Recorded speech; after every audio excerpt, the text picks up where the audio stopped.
simple body functions. But the mechanical parts of the brain are only very small part in your brain. Huge part, non-mechanical parts of the brain, which is not awakened in normal human beings.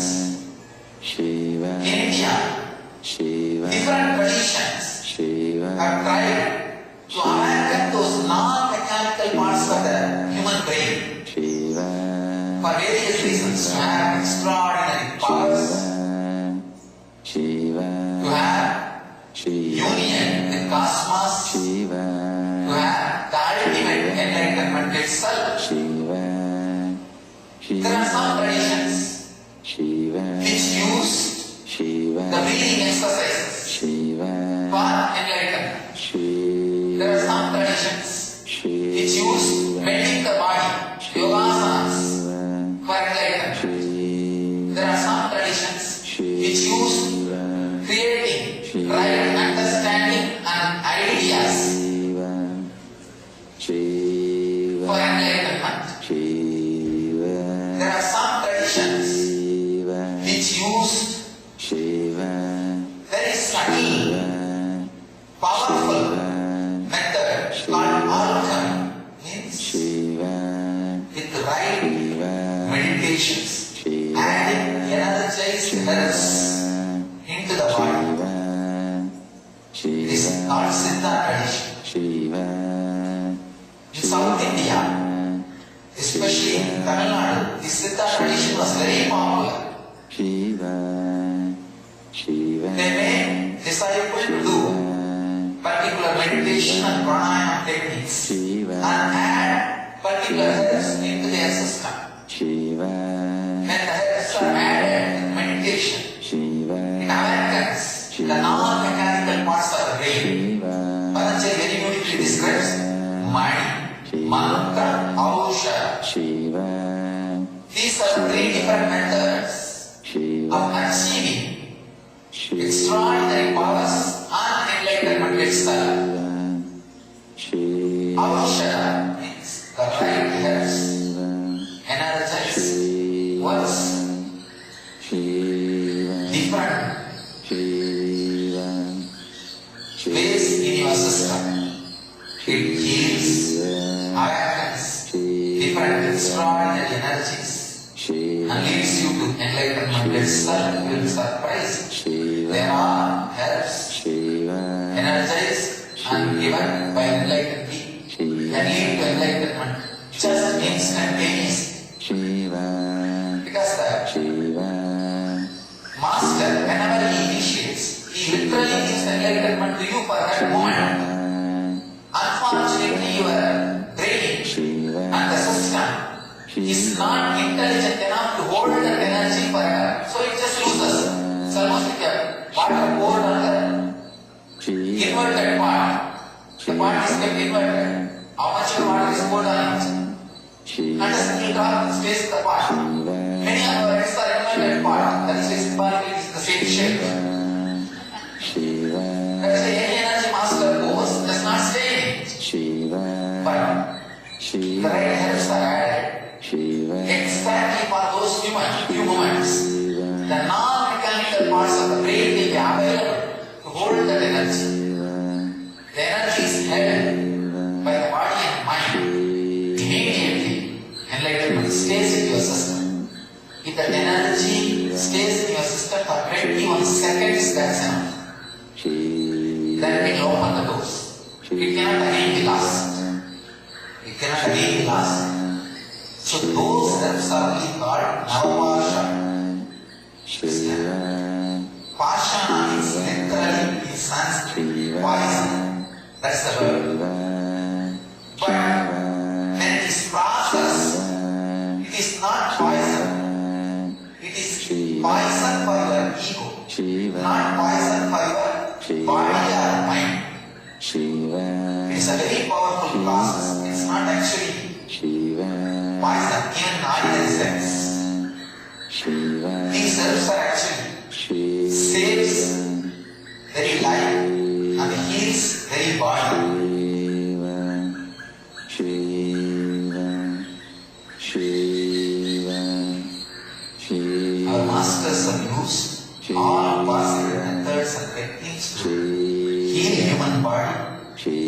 mind and consciousness.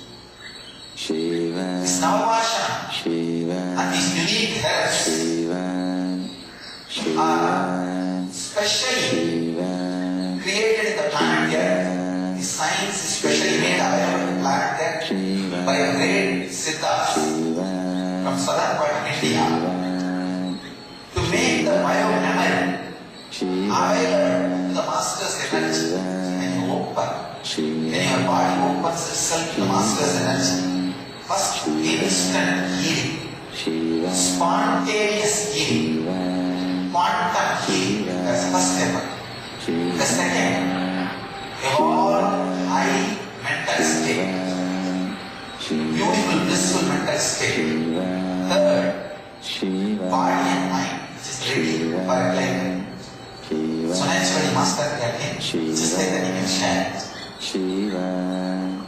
It's a very rare science for the Navavashana to happen. Three things has to happen. One, the right stubborn person who is in the field of construction of traditional architecture, traditional deities, traditional temples. Second, the person who is master of the science of herbs, who knows where it is available, where you can get it and collect and do the process. Third, an enlightened being who can put energy. It's a very rare happened 2000 years before once in a place called Padani in Tamil Nadu. A great Siddha, Bogar, he was master of all these things. He was an architect, means the traditional stubborn who can build deities and who knows the science of herbs because they had a lot of associates, disciples from different tribes, tribal people. So he was able to collect all those medicines and herbs. And third, he himself is an enlightened Siddha, Mahapurush. Unfortunately, for the last 2000 years, all three combinations happened was almost impossible, never happened. By the divine grace, after 2000 years, maybe 2 years before, again, all the three fell in place properly. Maybe the world wants once more the science of Siddha tradition be made available to the world. Cosmos wants the science of this Siddha tradition made available to the humanity for the sake of physical, mental and spiritual healing. And we had the fortune of being a space where that can happen. We had right stability and person who knows the science of creating deities and temples. Our Stavati who built this temple is the Stavati who built the largest temple tower in India, means the whole world. Sri Lanka temple tower, largest traditional temple tower is Sri Lanka temple tower. Is the Stavati who built that. Not only he knows building the deities, the science of creating deities and temples, he knows the science of these herbs and has had the right contacts, right people to collect pure herbs, and he also had some more contacts to collect the right herbs. Fortunately, the architectural excellence, intelligence of Stavati, and his and some other people's knowledge about the herbs and like essence, energy, all three fell in place beautifully. What has happened is Anandalingam in our ashram in Vaidya Sarovar. That's not the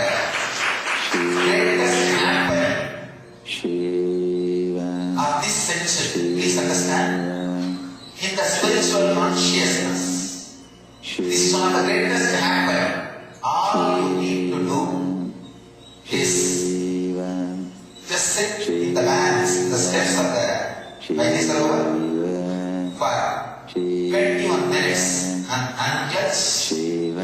Apply ash basma on your body.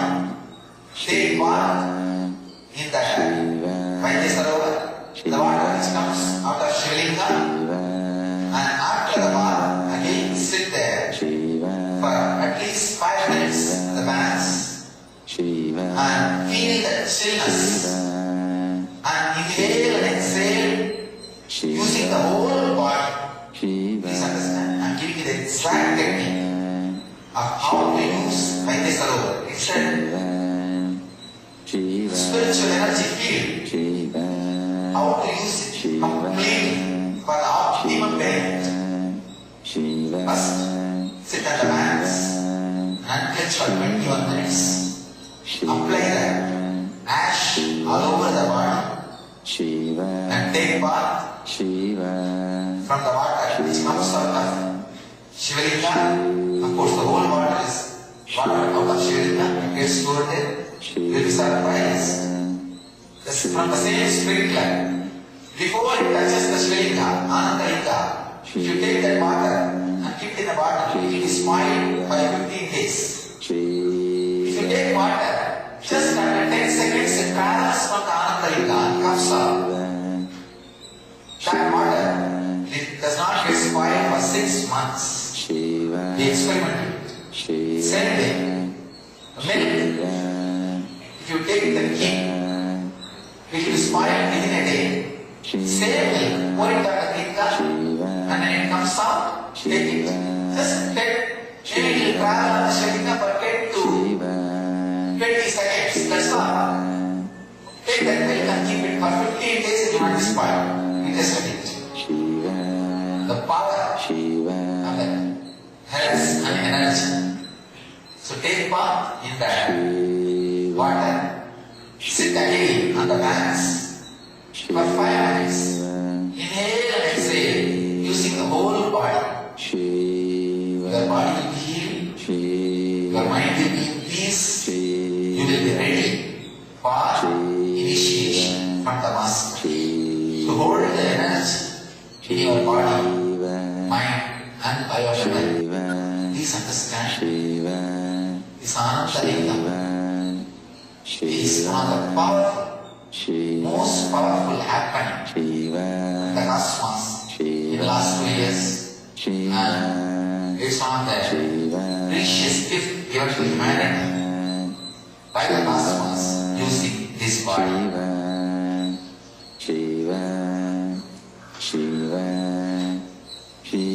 Saying thousands of healing miracles happen. The people who took part in the Vaidyasarovar, thousands of spiritual experiences. For the people who took part and meditated, the banks of Vaidyasarovar,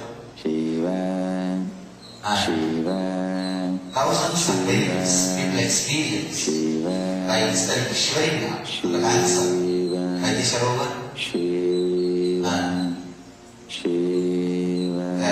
Benefits people experience by doing abhishek directly to the Anandalinga.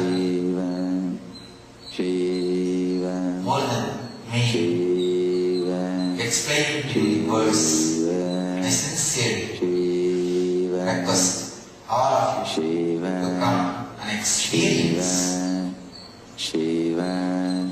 Anandalinga. I invite you all to come and live and experience Anandalinga, the power of Anandalinga, how the medicinal part heals your body, how the energy heals your mind, and both prepares your body and mind for the initiation from the Master to lead you to the enlightenment itself. Meditating on the banks of the Vaidyasarovar, the presence of Anandalinga, how it helps leads you to spiritual experience and ultimate enlightenment itself. So, let you all use Anandalinga Shiva, Shiva, Shiva, Shiva,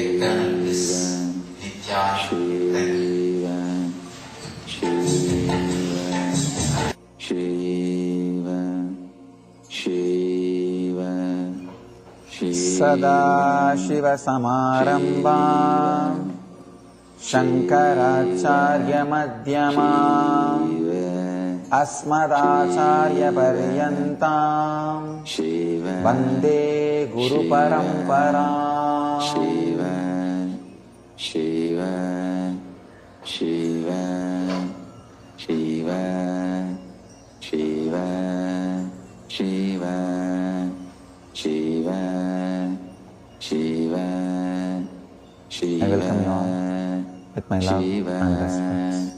Shiva, Shiva. Today we will Shiva, understand the truth Shiva, of Satsanga. Shiva, Shiva. There is a very beautiful verse by Shankara. Satsangatve nitsangatvam nitsangatve nirmohatvam nirmohatve nischaladatvam nischaladatve jivanmukti. Shiva, Shiva, Shiva, Shiva. Satsanga Shiva, Shiva, directly leads to jivanmukti. Shiva, Straight method to jivanmukti.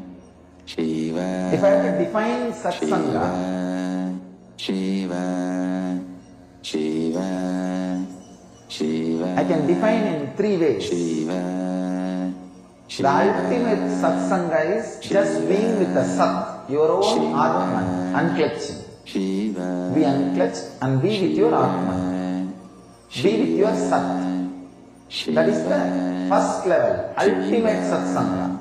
Shiva, Shiva, Shiva, Shiva, Shiva. Whenever you are not able to do that, whenever you are not able to be in that space, then the second level Satsanga is Shiva, be with the words of a person who constantly drives you towards the Sat, who is constantly reminding you to be unclutched. Please understand. Read the books which tells you not to waste your time in just reading the books. Listen to the words of a person who constantly reminds you not to just waste time in listening to the words.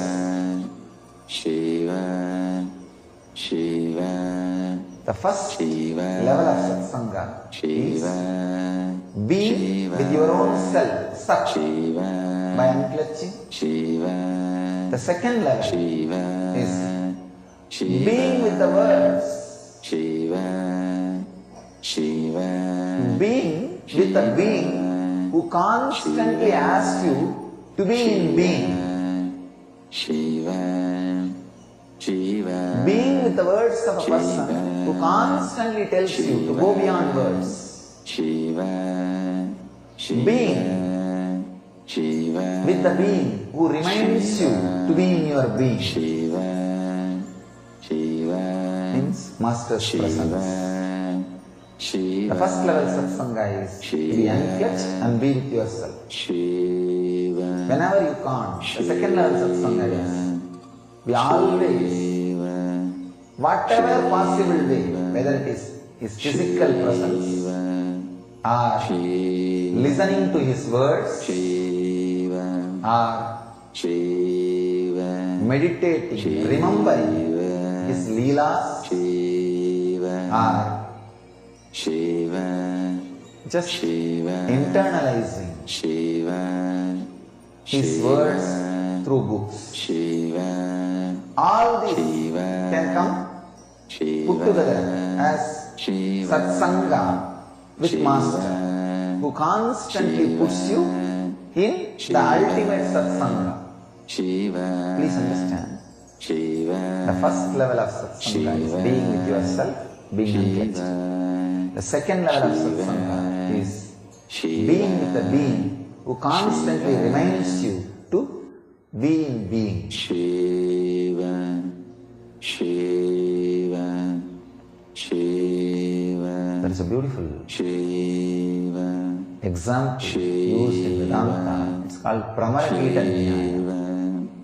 Shiva, Shiva. A bee will pick up a worm, put it in small mud shell made by it, and constantly sit on the gate of the mud shell and create a sound, the Brahmi sound. That is why the Mahamantra Jnana is called as Brahmi Jnana. The original Sanskrit word for the meditation is Brahmi.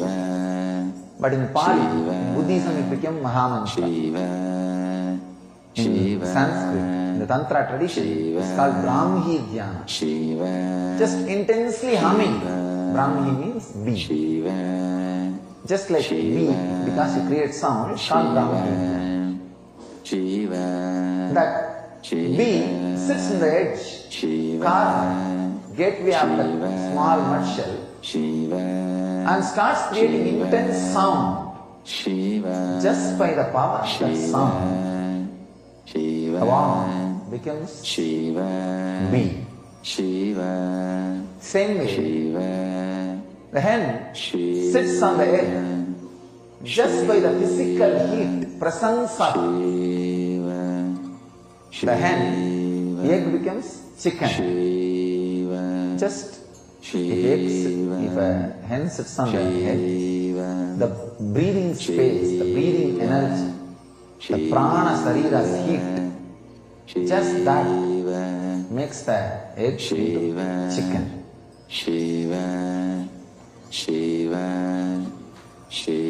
The magara, crocodile, fish, all these jivas, they lay the egg, the banks of the river, close it with mud, just by the constant remembrance, hatches the egg.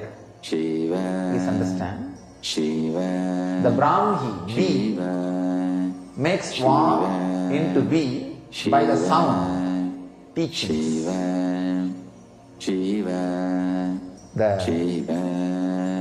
hen makes the egg into chicken by the physical presence, touch, initiation. Keeping in the breathing space and initiation, the physical touch.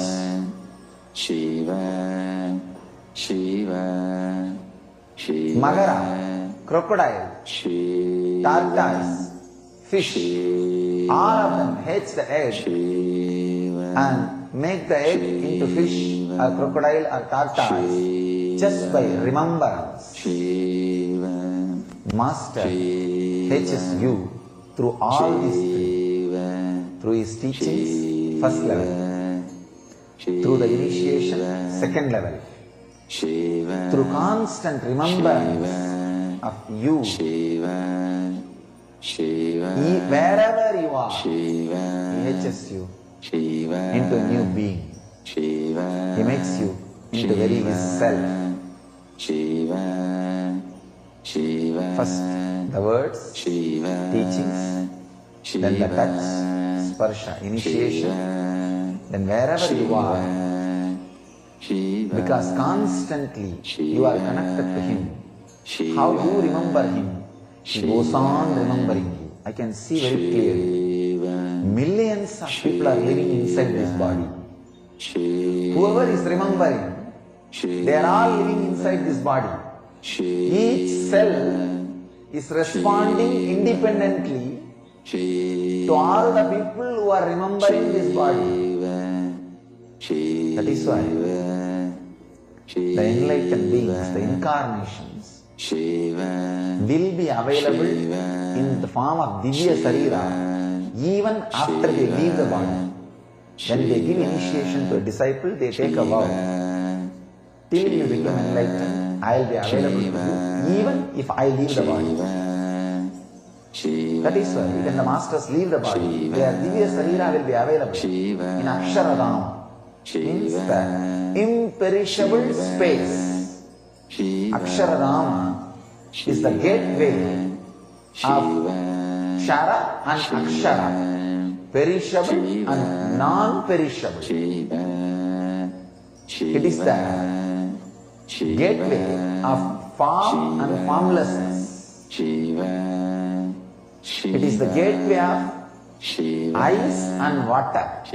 Water is formless, ice is form. So where both of them are touching, that is the space called Aksharadama. We call it Shambhala.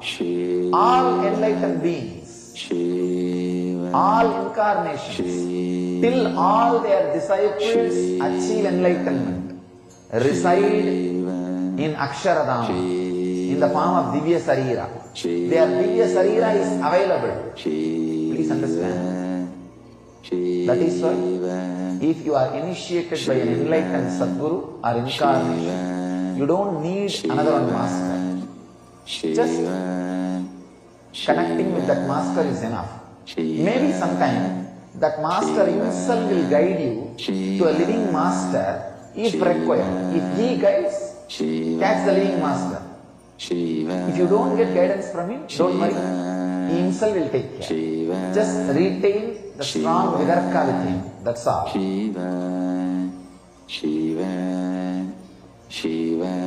As long as the disciples are liberated, they will be available in Aksharadama. If they are incarnations, they take a vow not only to liberate their disciples, and they create few masters on the planet Earth among their disciples, enlightened masters, and they take a vow.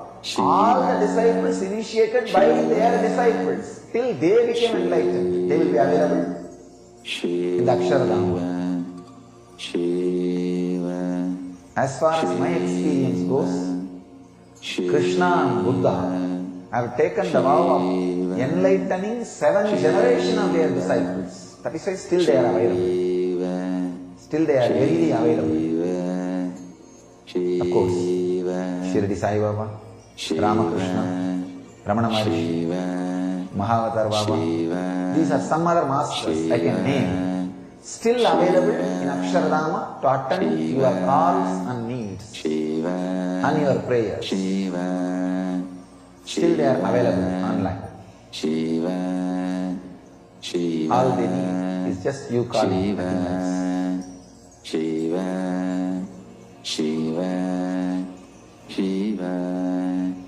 The power of satsanga is so strong, it just makes you sat. Please understand. Whatever you remember, whatever you hear, becomes part of you, even if you try to avoid. That is why Ramakrishna again and again says, during that spiritual growth time, don't try to have the heroism of going and attacking or spending time with negative people and trying to justify, trying to fight with them and change their opinion. Don't do it. Just don't listen. That is the best way. Understand? Ramakrishna says, when a banyan tree is sprouting and growing, even a small goat can destroy it. But if it grows, even elephant cannot do anything. You can tie the elephant to the tree, nothing can be done. But when you are growing, you are just a sapling, plant. A small goat can come and spend half an hour with you and destroy your growth. Don't allow that to happen. Don't think, no, I'll face it, I'll change his logic. No. Negativity is sometimes more appealing to you than positive experience, because 80% of you is still unconscious. I could see during this scandal so many wonderful disciples, possibility of getting enlightened. They would have just flowered into enlightenment. Just 1 or 2 sessions with unconscious negative people, They were able to destroy the possibility of enlightenment, the very root of Vidarka. Understand? Whenever Krishna says very beautifully, he gives freedom For enlightened beings to do anything, see, enlightened beings have no rule. They can do anything. But he puts one restriction on enlightened beings. They have no right to destroy anybody's faith on anything, even if it is low, dull, muda. He says, very word, even if it is a foolish faith, if somebody has a faith on a small stone, the corner of the village, and does puja to that everything, or sacrifices goat, from the viewpoint of an enlightened being, it is very third rate. How can God ask for his own child, a goat? How can animal sacrifice be allowed? It's such a foolishness. I should destroy his faith. Krishna says no. He says no. Even if it is very low level form of faith, you have no right to destroy it. He says, through that, they will come step by step, higher and higher, will reach me. Even if it is a mood of foolishness, superstitious worship, because of their attitude of worship, I myself accept that worship in different forms, the names in which they are calling me.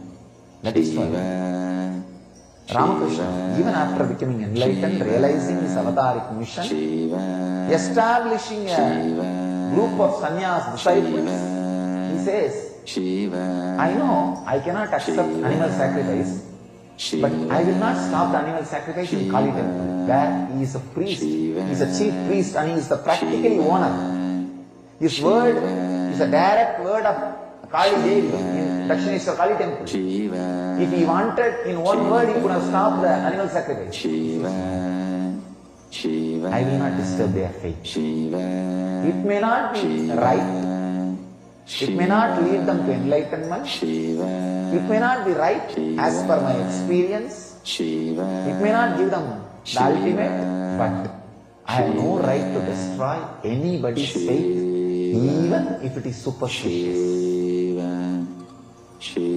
Krishna says, even enlightened beings have no right to destroy somebody's faith, even if it is lowest form. Even if enlightened beings have no right to destroy the lowest form of a faith, what right the lowest fellows have to destroy the faith on enlightened beings? They do not know in what kind of mess they are getting into, destroying the faith on an enlightened being is the worst conspiracy against the cosmos. Mahavagya. I heard Spiritual there are few ex-disciples claiming that they are enlightened. Just few days before I got to this. I said, that's great. Wake up song. If they are, then they should have created their mission. Paramashiva to manifest. Not that they will be hurting my mission. See, when I grew, spiritual powerful when I cognition, felt I am much more, this I have experienced more, I am growing more, I did not destroy Ramakrishna mission. Where I started growing, I just started creating my mission, that's all. When a real growth happens, whether as an enlightenment or realization or experience, you will create your mission, that's all. I just created Nityananda mission. I did not go and spend my time or waste my time in destroying Ramakrishna mission or catching all the Ramakrishna mission disciples and telling them this is what happens there, that is what happens there, destroying their faith. No. Understand, when spiritual growth or enlightenment happens to you, this is the scale. You will create your mission. You will never destroy somebody's faith on anybody, on anything else, even if it is lowest form.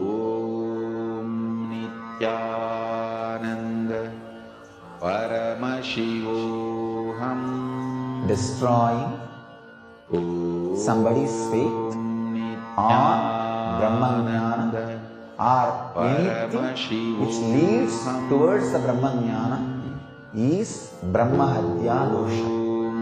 Because that person would have become Brahman, would have become enlightened. But you interfered, vomited your ideas, your logic, your things, and destroyed his faith and vidarka, trust.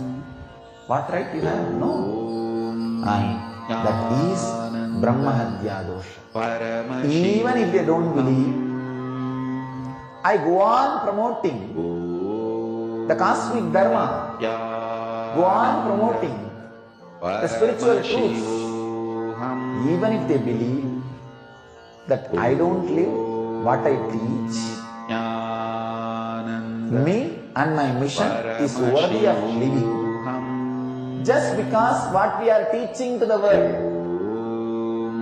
and cosmos stands by me and supports me, just because what I teach to the world, what I share with the world. Of course, when they try to conspire against the spiritual mission and disturb people's vidarka towards the master or the mission, naturally it's a conspiracy against the cosmos, and cosmos is alive, it will respond. Understand? Still, cosmos is alive. That is why still we are happening in the planet Earth. We are not fools to come to planet Earth without enough of protection mechanism, without enough of security mechanism, without enough of defense mechanism. Understand? Cosmos is still alive. Cosmos is taking care. Cosmos will respond to people who are trying to destroy the faith, sincerity, intensity and vidarka of the people in any way. Understand?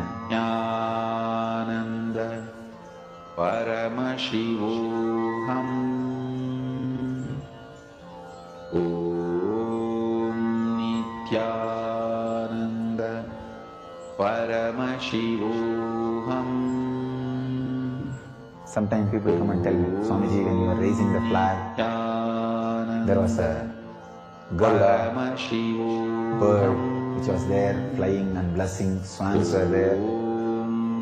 I know they were there for their job, but I never destroyed the faith. See now, just now the bird dropped flower. You see, he was doing his job. But when you have faith that you are celebrating my presence, enjoy it, that's all. That's all, nothing else. And we don't need to be so logical. And why did he do? Did he really come as incarnation of some rishi, siddha? Or he was just doing something casual, it happened? If you just feel that he is a siddha and he is here for Swamiji's presence, and he is dropping something out of his gratitude, and if that makes you feel more happy and create vidarka, just enjoy that. That is the truth. Forget about everything else. Every tree, every ant, every leaf which is here for my presence. It is not accident, it is incident.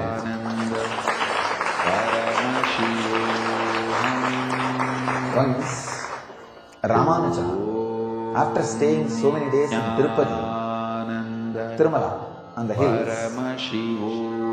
gets ready for his pilgrimage, packs his bags and food, walks all the way, full day. Evening they reach the downhill and they open their food for eating. They found a lot of ants in the food. The disciples have started cleaning all the ants. Ramanuja just stopped. No, don't do. He just packed the whole food safely, not leaving one ant, walked back all the way uphill without food, all the way uphill, especially in the night. All the disciples are thinking, we know he's little crazy. Why is he doing this? Has he gone completely crazy?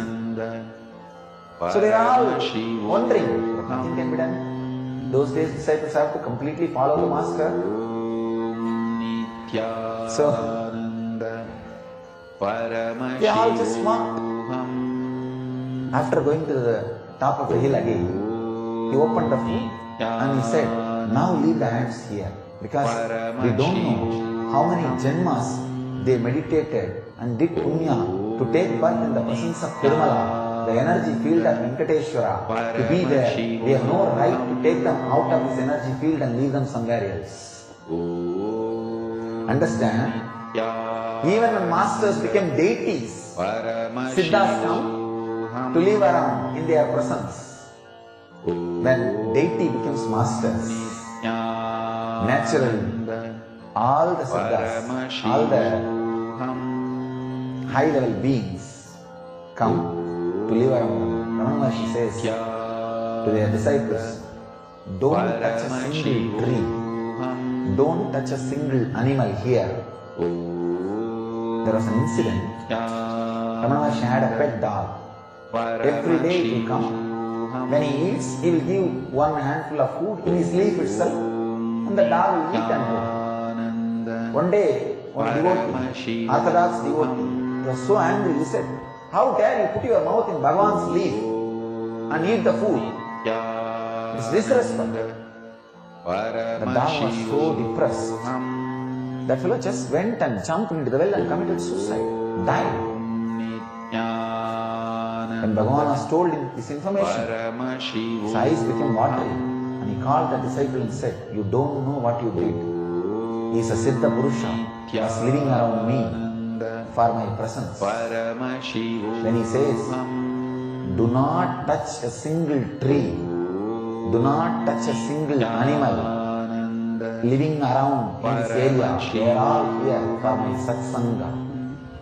He says, the Yoga Prashta means people who are almost about to get enlightened, but body was lost due to some reason. They come down as this kind of animals, and plants live in the presence of the master and get liberated in a very short span without wasting the time in taking the human body, taking the human birth.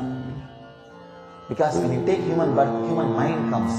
With human mind, always the possibility of taking diversion exists.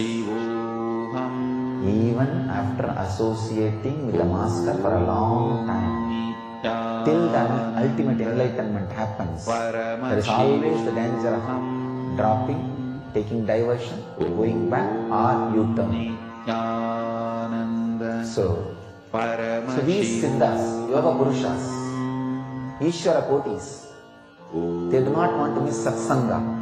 They take the animal body and plant body and land in the planet Earth and be around the masters, get liberated. Satsanga is so important. Whatever you hear constantly, whatever you see constantly, becomes part of. That is why I tell you, just like how you are very careful about what you eat, you don't drink poison. Just say, no, I'll defy poison. I'll just drink and show, prove the logic of the poison is wrong. No. So don't try to fight with poison in a foolish way by drinking it. Same way, don't try to fight with the negative people, unconscious people, by letting them near you. I have seen how many people have missed it, lost the master and spiritual life and ultimately enlightenment, just because of these few unconscious people, negative people. So don't miss it. Don't miss it. Don't have negative company, dussanga. And constantly try to have satsanga, either by being in the physical presence of the master or by constantly listening to his. Now you have a TV. I am alive, available 24/7. Anandeshwara is available. Constantly you have satsanga. So, Nityananda Paramashivoham. Om Nityananda Paramashivoham. satsanga in your life, Om you will achieve Nityananda Jivanmukti. Paramashivoham. That is the essence I wanted to share with you all. Let you all have satsanga. Now you can have satsanga from wherever you are. The web TV is available. Discourses are available in YouTube continuously.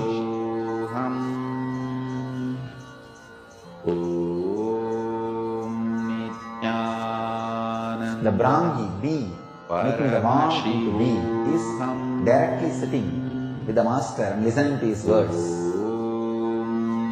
Hen sitting on the egg and hatching the egg and making the chicken is master directly working on you, doing the process,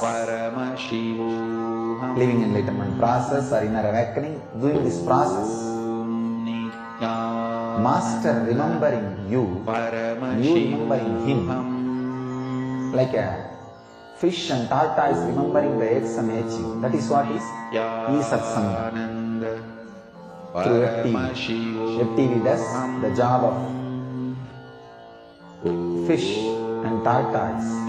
How they hatch the egg, the same thing is done through the FTV. So constantly be in the satsanga. You will remember me, I will remember you. You will become enlightened. Let you all have satsanga, achieve and radiate enlightenment. Let you all have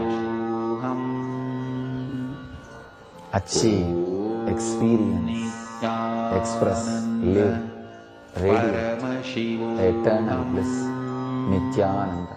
Thank you.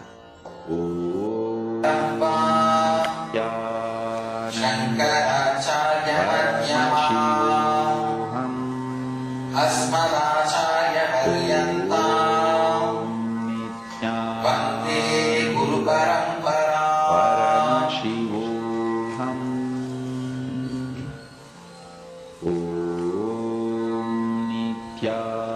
Nityananda Paramashivoham. Today we will understand the truth, the deeper level truths about Seva. The consciousness out of which the action happens decides the purity of Seva. There are three levels of trust or faith happens in human being. First, having faith because no other goal. Like you try so many medicine systems, like Siddha, Ayurveda, homeopathy, but the disease is not cured. Then you take up allopathy. And you have to believe only allopathy because no other way. You believe that doctor, you believe that method, you go through the whole method, you go through the chemotherapy or radiation, whatever, because no other method, no other goal, no other way. I give you the example of one person having cancer. He tried all other methods, no other goal, he has to believe allopathy. He goes through the allopathy system because of his faith, but not higher level, very low level, no other faith happens because of no other way, nothing else can be done. That's the first level, one kind of faith. Then the next level, The pain happens because it wants. For example, many people come to our healing, come to me for healing with the first level, no other goal. But they move to the second level because it starts working. The pain which gets developed into your system because it works. Come to try. But when the healing starts working, heals them. When they see their body and mind is becoming better, then the second level trust happens because it works. The trust or faith which happens because it works. It's the second level. You can say practical trust. First one was blind trust. No other goal, no other option. Blind trust, unconscious trust. The second one is practical trust because it works. Trust, faith. The third one, just because it is there, trust happens. But go because hand towards Krishna.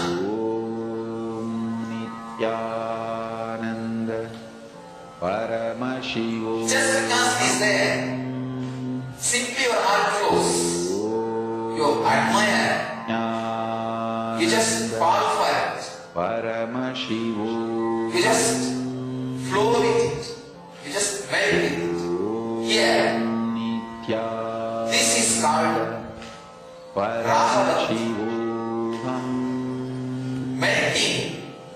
Just because it is there, nothing else. Here is neither blind faith nor the practical faith. Just pure flow of bhakti, love. Just because it is there, you are just flowing with it. What for? Because having that deep bhakti, devotion, trust on Krishna, nobody knows. No reason. Just because Krishna is there, Gopikas have to fall, no other way. By the very intense presence, by the very intense existence, Krishna commands devotion. No other way, no other goal, no other reason. Because he is there, you have to follow. No way. Because Himalayas is there, you have to look up. No other way. You cannot put the Himalayas down. You cannot put your head down and try to see Himalayas. No. If you want to see Himalayas, you have to raise your head up. And your head has to be up, only then you can see the Himalayas. Same way. Because he is there, your consciousness has to look up to see his glory, to see his grandeur, and you have to fall for it. No other way. By very nature, you are inbuilt to fall for something extraordinary. Krishna is an extraordinary phenomenon happened in the body. So all gopikas have to just relax, have to just surrender. No other way. This is the highest form of devotion. Blind faith, practical faith, and extraordinary devotion. When seva happens out of blind faith, it is fear. Any work done out of blind faith, fear. Any work done out of practical devotion, greed. Any work done out of extraordinary raghava is seva. Understand? I had too many idiots gathered around me and trying to serve me out of blind faith. I just want to shake. I did not even shake.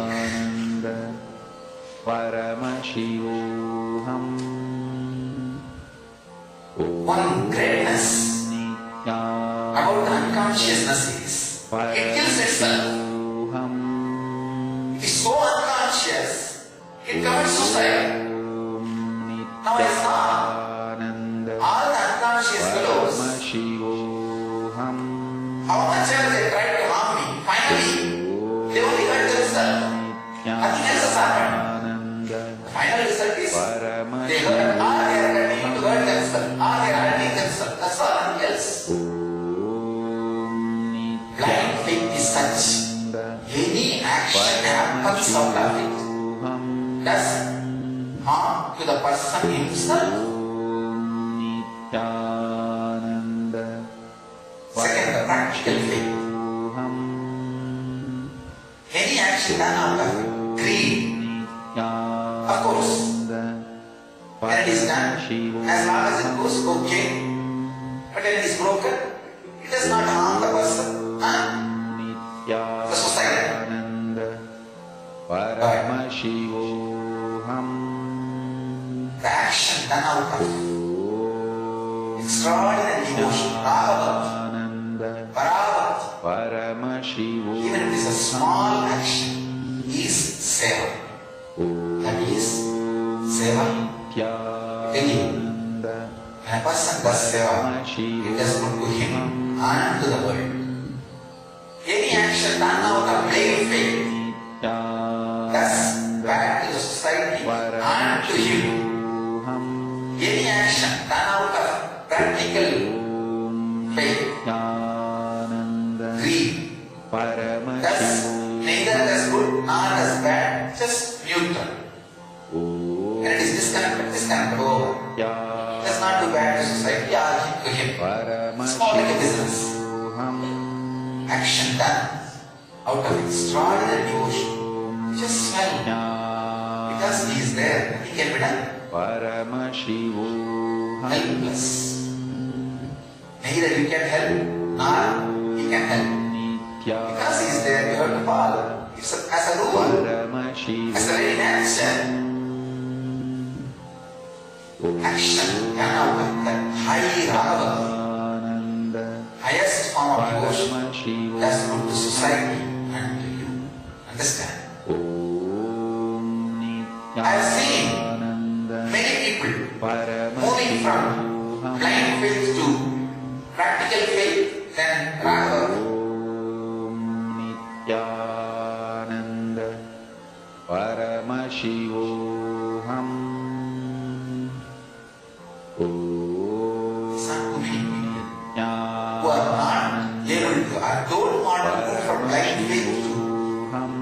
Practical faith and practical faith to Ragava. So what to do? Too much of crowd stuck in blind faith will create a wrong tradition. I wanted to retain the purity of the Nityananda Sampradaya. Whether it is in the form of level of devotees, or the level of organizers, or the level of acharyas, or the level of ashramics, or the level of brahmacharis, or the level of sannyasis. I wanted to retain the purity of Nityananda Sampradaya. I wanted only the people of Raga Bhakti to create a base for Nityananda Sampradaya. Any Sampradaya stands and serves the society not because of the number of people they have, but because of the number of people they have in Raga Bhakti, the highest devotion. All organizations built on plain faith people are political organizations. The fellow who is sitting on the throne is constantly under threat because every fellow is pushing him. He is not surrounded by a crowd. He is surrounded by people who are trying to catch his feet. He thinks he is surrounded by a crowd. He doesn't know why they are around him. They are just trying to kick him out and catch the seat. He is not surrounded by a crowd. His seat is surrounded by a crowd.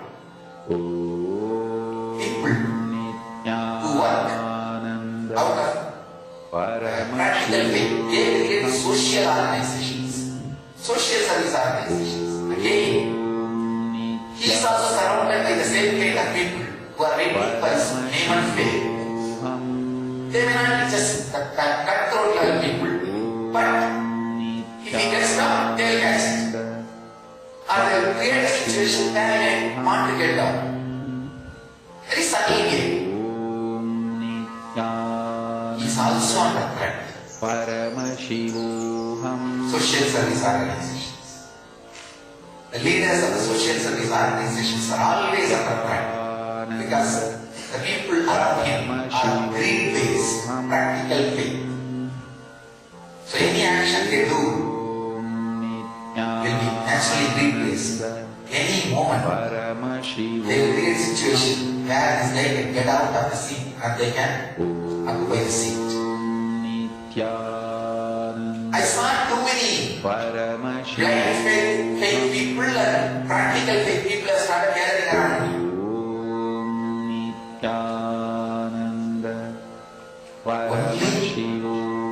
People who work out of pure devotion, rather they themselves do not know why they fell for him, why they have so much devotion for him, why they are not able to forget him. Just they do not know. All they know is, here this is ours, that's all. Gopis have no logic. Why they have such deep love for Krishna? If you ask Rishis, they will give you the logic. If you ask Vyasa, he will give you logic. But if you ask Gopikas, they do not have reason. They do not have logic. Just all they know is, that this is ours. Rahavati. Action done out of Rahavati only will be service, seva. Only people who act out of Rahavati can create a base for spiritual tradition. I saw what is happening around me, and it is time to purify the sampradaya, create Rahavati base for sampradaya, create a base of Ragamaya, the pure bhakti base. The moment that intention or Satya Sankalpa happened, I saw the whole thing just happened. Now we are people, we are beings who are established in Rahavati, who are in pure devotion, who can really do seva.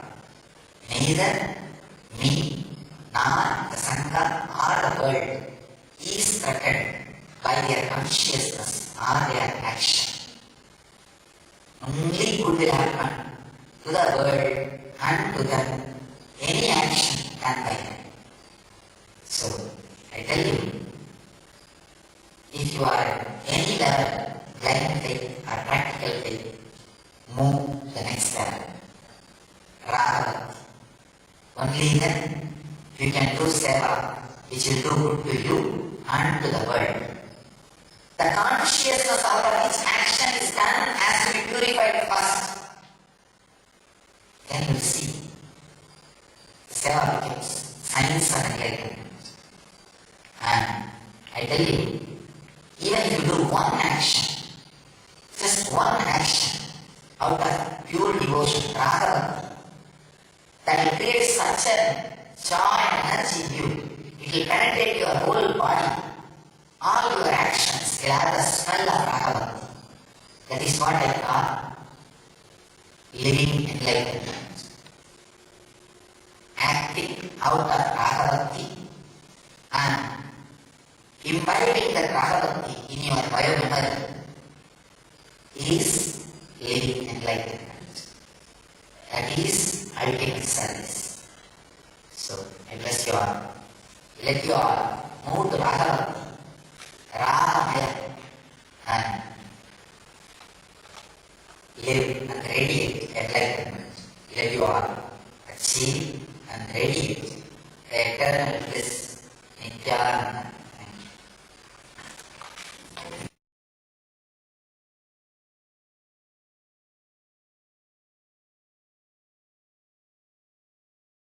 Sadaशिवसमारम्भाम् शङ्कराचार्यमध्यमाम् अस्मदाचार्यपर्यन्ताम् वन्दे गुरुपरम्पराम्.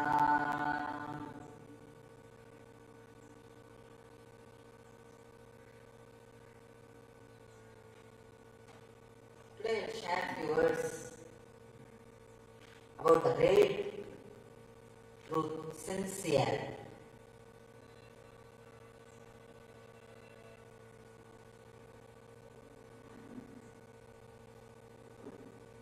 There are some constant happenings in the cosmos.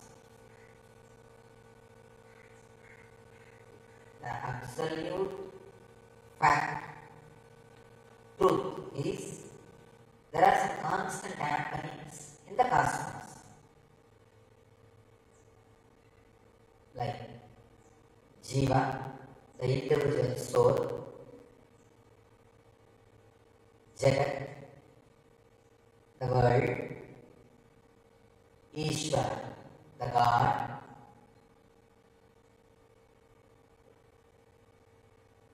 and human society, humanity, society.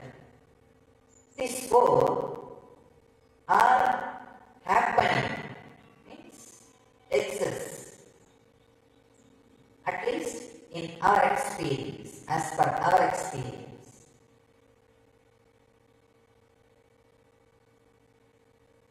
Understanding the secrets about all these four and experiencing oneness with all these four is ultimate enlightenment. Not having any discrepancy with your understanding and reality, your understanding and experience is enlightenment. Please understand. An individual soul is understanding about the world, the cosmos, and his experience about the cosmos. If there is no discrepancy in between these two, he is liberated from all the sufferings given by the world, cosmos. Nothing in the nature, the cosmos, disturbs him. Same way, the individual soul, his idea about himself and his experience about himself. If there is no discrepancy between these two, he is liberated, he is enlightened. Same way, the individual soul, his ideas about God and his experience about God, if there is no discrepancy, he is liberated, he has experienced God. Same way, his ideas about humanity, society, and his experience about society, if there is no discrepancy, is free, liberated. Sincerity is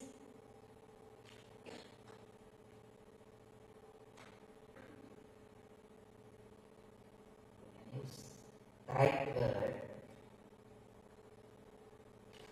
The alchemy, chemicals, sincerity is the medicine or agent. If you add the alchemy of discrepancy-free experience will happen between the individual soul and the world. Whatever discrepancy is there, just add sincerity to it. Add sincerity to all your ideas about the world. Sit with yourself, pen down all the ideas you have about the world and add sincerity to it. Means sincerely analyze.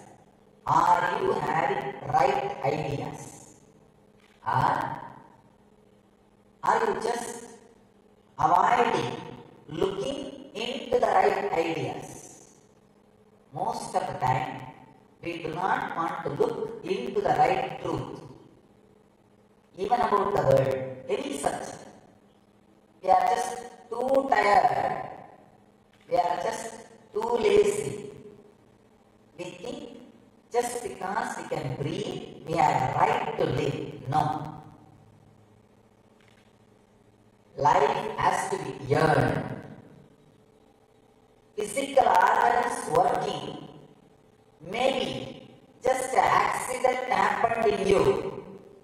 That does not mean you are living. First thing, look, sit and pen down all your ideas about the world, cosmos, and analyze. Are you sincerely having those understandings as part of your very strategic planning about your life? If you feel you are not, then at least be very clear, you don't know, you are ignorant about that part. When you make strategies about your life, all your ideas about cosmos is ignorance. Be very clear. Same way about God. If you feel, even if you have the idea that there is no God, sincerely, you are liberated. But if it is not sincere, even if you have the idea God exists, you are bound. Be very clear. It is sincerity that makes the liberation possible. That is the catalyst agent. The right word is catalyst agent for the alchemy of liberation. Sincerity is the catalyst agent for the alchemy of liberation to happen. Sit and pen down your ideas about yourself.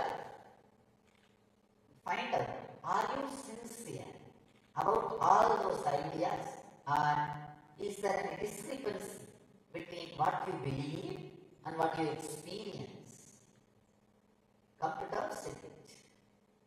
Same way about the humanity, society. Sit and pen down. And sincerity to it. Are you really believing? Are you really meant to believe? Or acting as if you are believing? Flood sincerity into the all four zones. Your relationship with you. Jiva's relationship with Jiva means an individual soul's relationship with an individual soul. An individual soul's relationship with cosmos. The individual soul's relationship with God. Individual soul's relationship with world. Individual soul's relationship with humanity. All these four flood sincerity with it. When you flood sincerity with it, the individual soul's relationship with cosmos becomes knowledge. The individual soul's relationship with God becomes devotion. The individual soul's relationship with humanity becomes seva. The individual soul's relationship with itself becomes dhyana. These four are the path for enlightenment. When you add sincerity, all these four understandings, whether it is a fact or just ideas put inside your system, will be analyzed when it's like a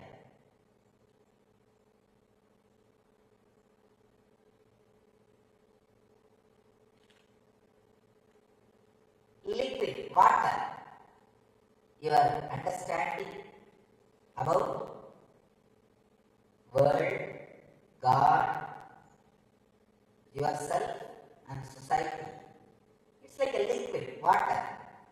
If you add the alchemy of sincerity, the catalyst agent, sincerity, when the alchemy happens, something happens, that water gets solidified.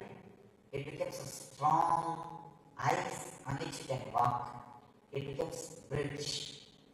That bridge, the bridge between you and society is seva. The bridge between you and the cosmos is knowledge, life solution. The bridge between you and the God is devotion. The bridge between you and you is meditation.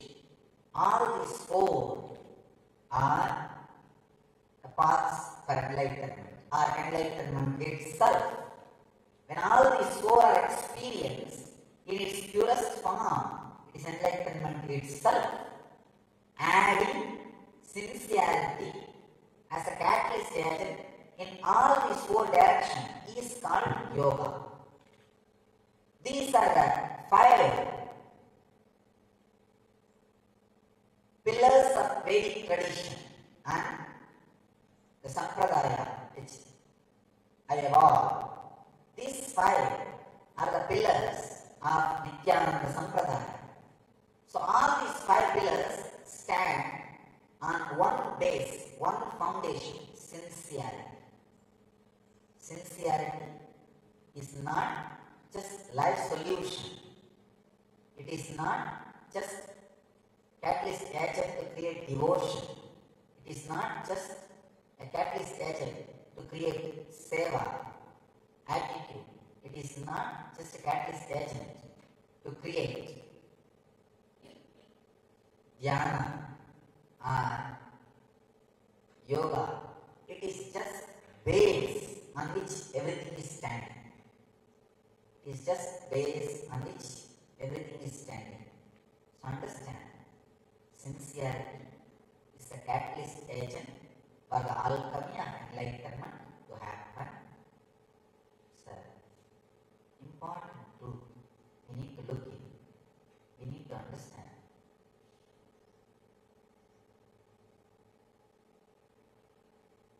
These 5 pillars which I am talking about, life solution, means your perfect relationship with cosmos, devotion, your perfect relationship with God, dhyana, meditation, your perfect relationship with yourself, service, seva, your perfect relationship with society. All these 4 happens just by one thing: adding sincerity to your existing understandings about these 4. Just adding sincerity, nothing else. This can be a powerful, most powerful process I ever spelled out.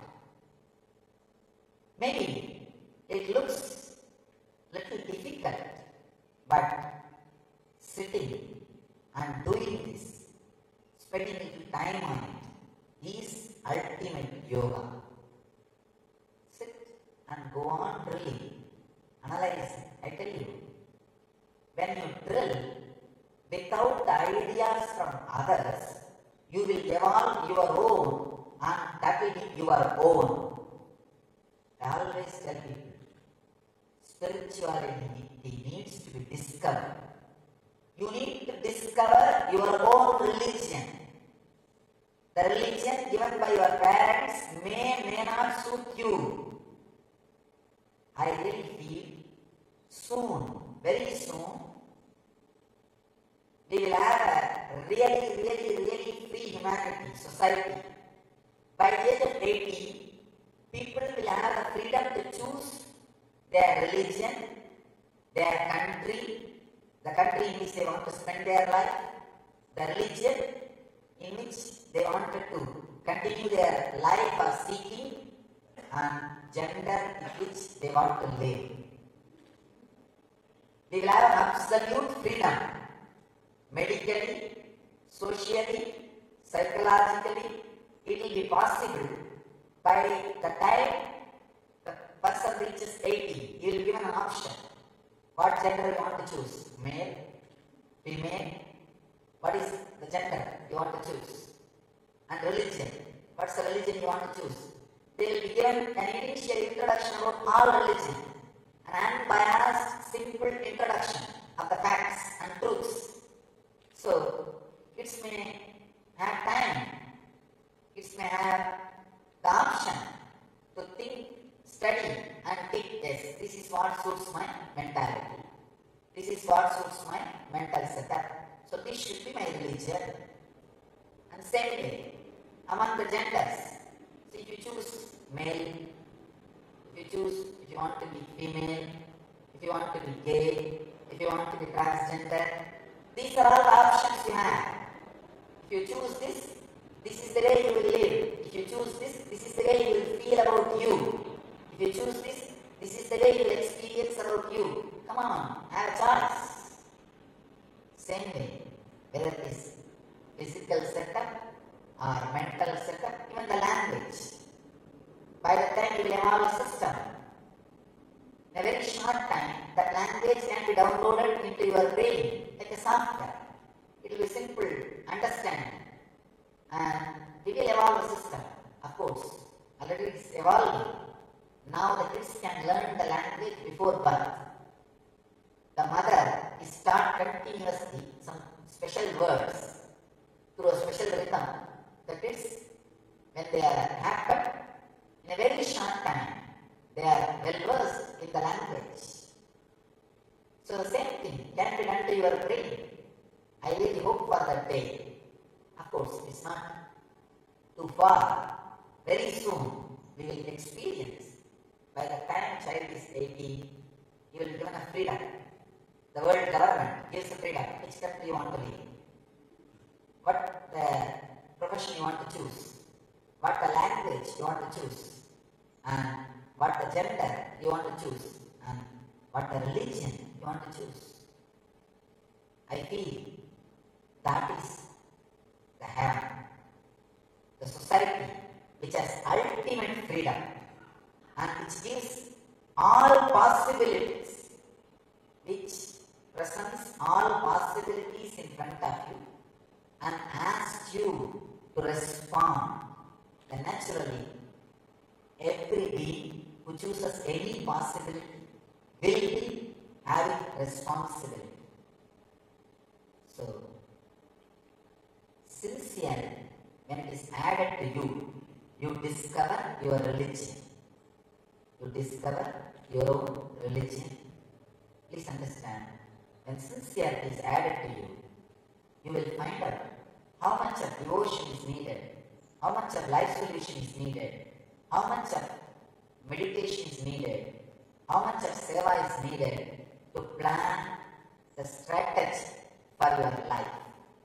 The absolute, free, enlightened life.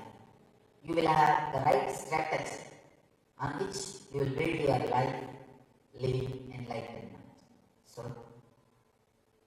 I sincerely request all of you to add sincerity, the ultimate catalyst agent for living enlightenment into your being and achieve and radiate, live enlightenment.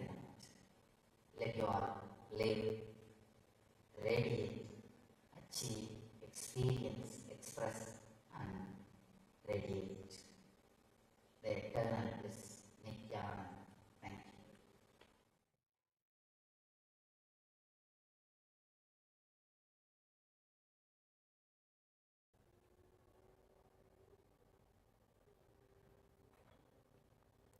I welcome you all with my love and respects.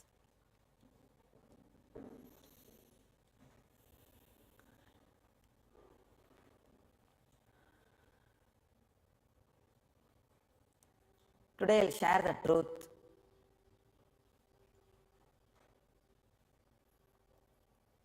to make you all living enlightenment.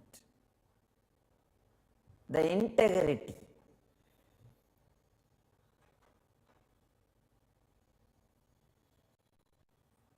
one of the worst problem human consciousness is suffering because of unconscious, hypocritical social setup is integrity, not having integrity. Problem of not having integrity. Please understand.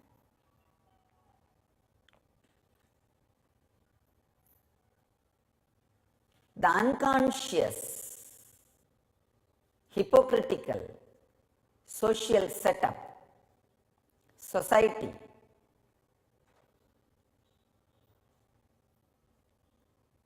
The Shiva Sutras, Shiva gives a very beautiful verse,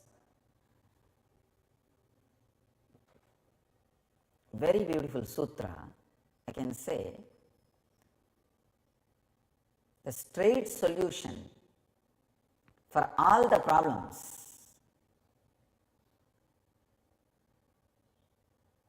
Just integrate all your energies into one direction, feel, I am trying to give the exact translation, feel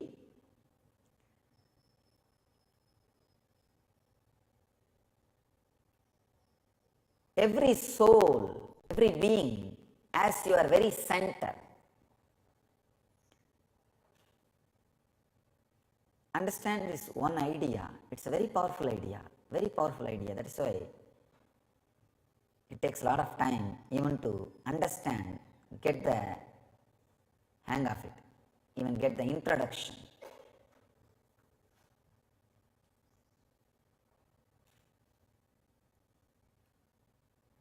All our problems are just because we go on trying to insist, we go on trying to emphasize that your being is separate from somebody else's being. The suffering caused to that being will not come near you. You are separate, and outside your skin, whatever exists is separate. One of the worst thing is, first you start separating what exists outside your skin and inside your skin.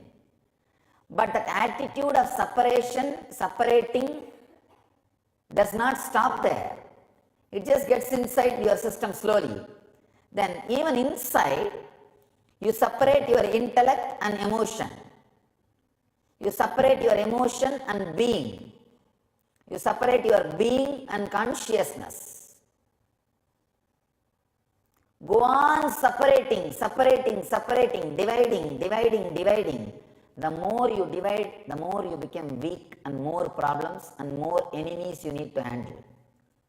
I have seen some people, they feel the whole world is enemy for them. The other day, one person came and told me, Swamiji, I feel this whole world, my father, my mother, my brother, my sister, my husband, everybody is sitting together and planning and conspiring against me. I thought, oh God, what kind of a mental setup. But I wanted to share with you an important thing. From the young age, I used to feel a very deep, strong feeling inside me. It's like Vivekananda says once to his Guru Ramakrishna, whenever I fall asleep, I feel a ball of light happening in front of me and exploding into my inner space. I just fall asleep, fall into that. And he says he always felt all kids used to sleep like that only. He never thought he is some way special because of that experience. He thought, not only for me, for always, everybody, this is the way it is.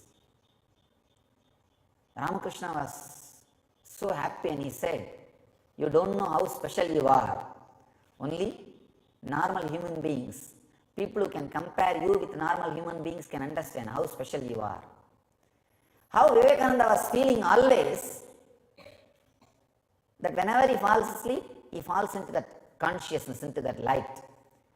I had one experience. I had from the young age unbroken thought trend, experience, a current, not even a thought trend, current.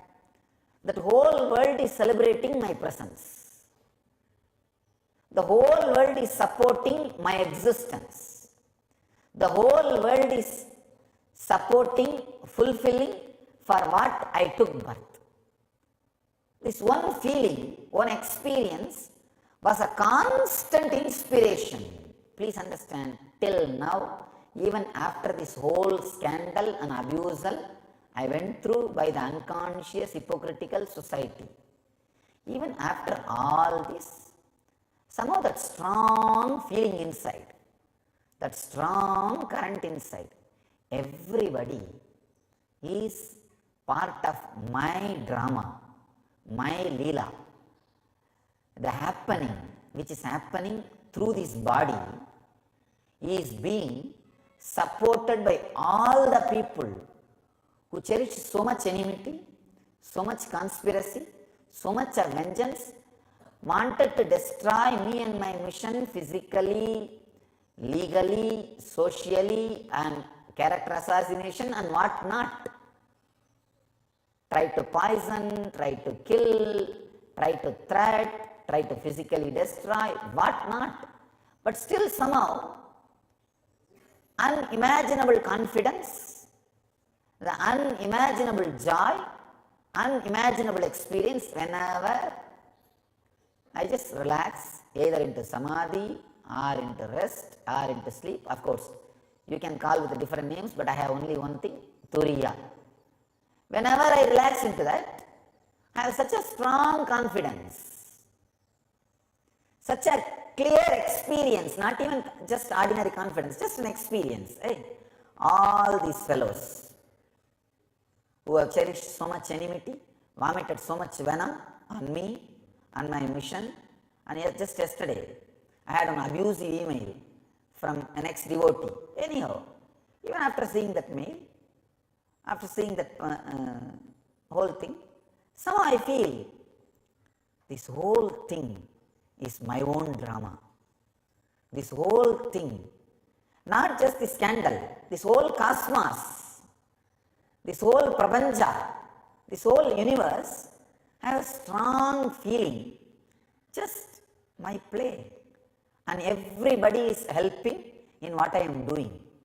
Everything is supporting in what I am doing. Everything is playing for my side. Still, I do not feel that there is something playing opposite side. How to exist in the planet? That's a big problem.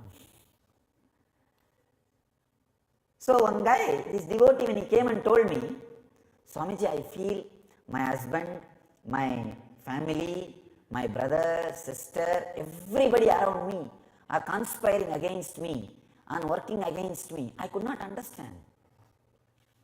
I thought, oh God, what a sickness that person is carrying.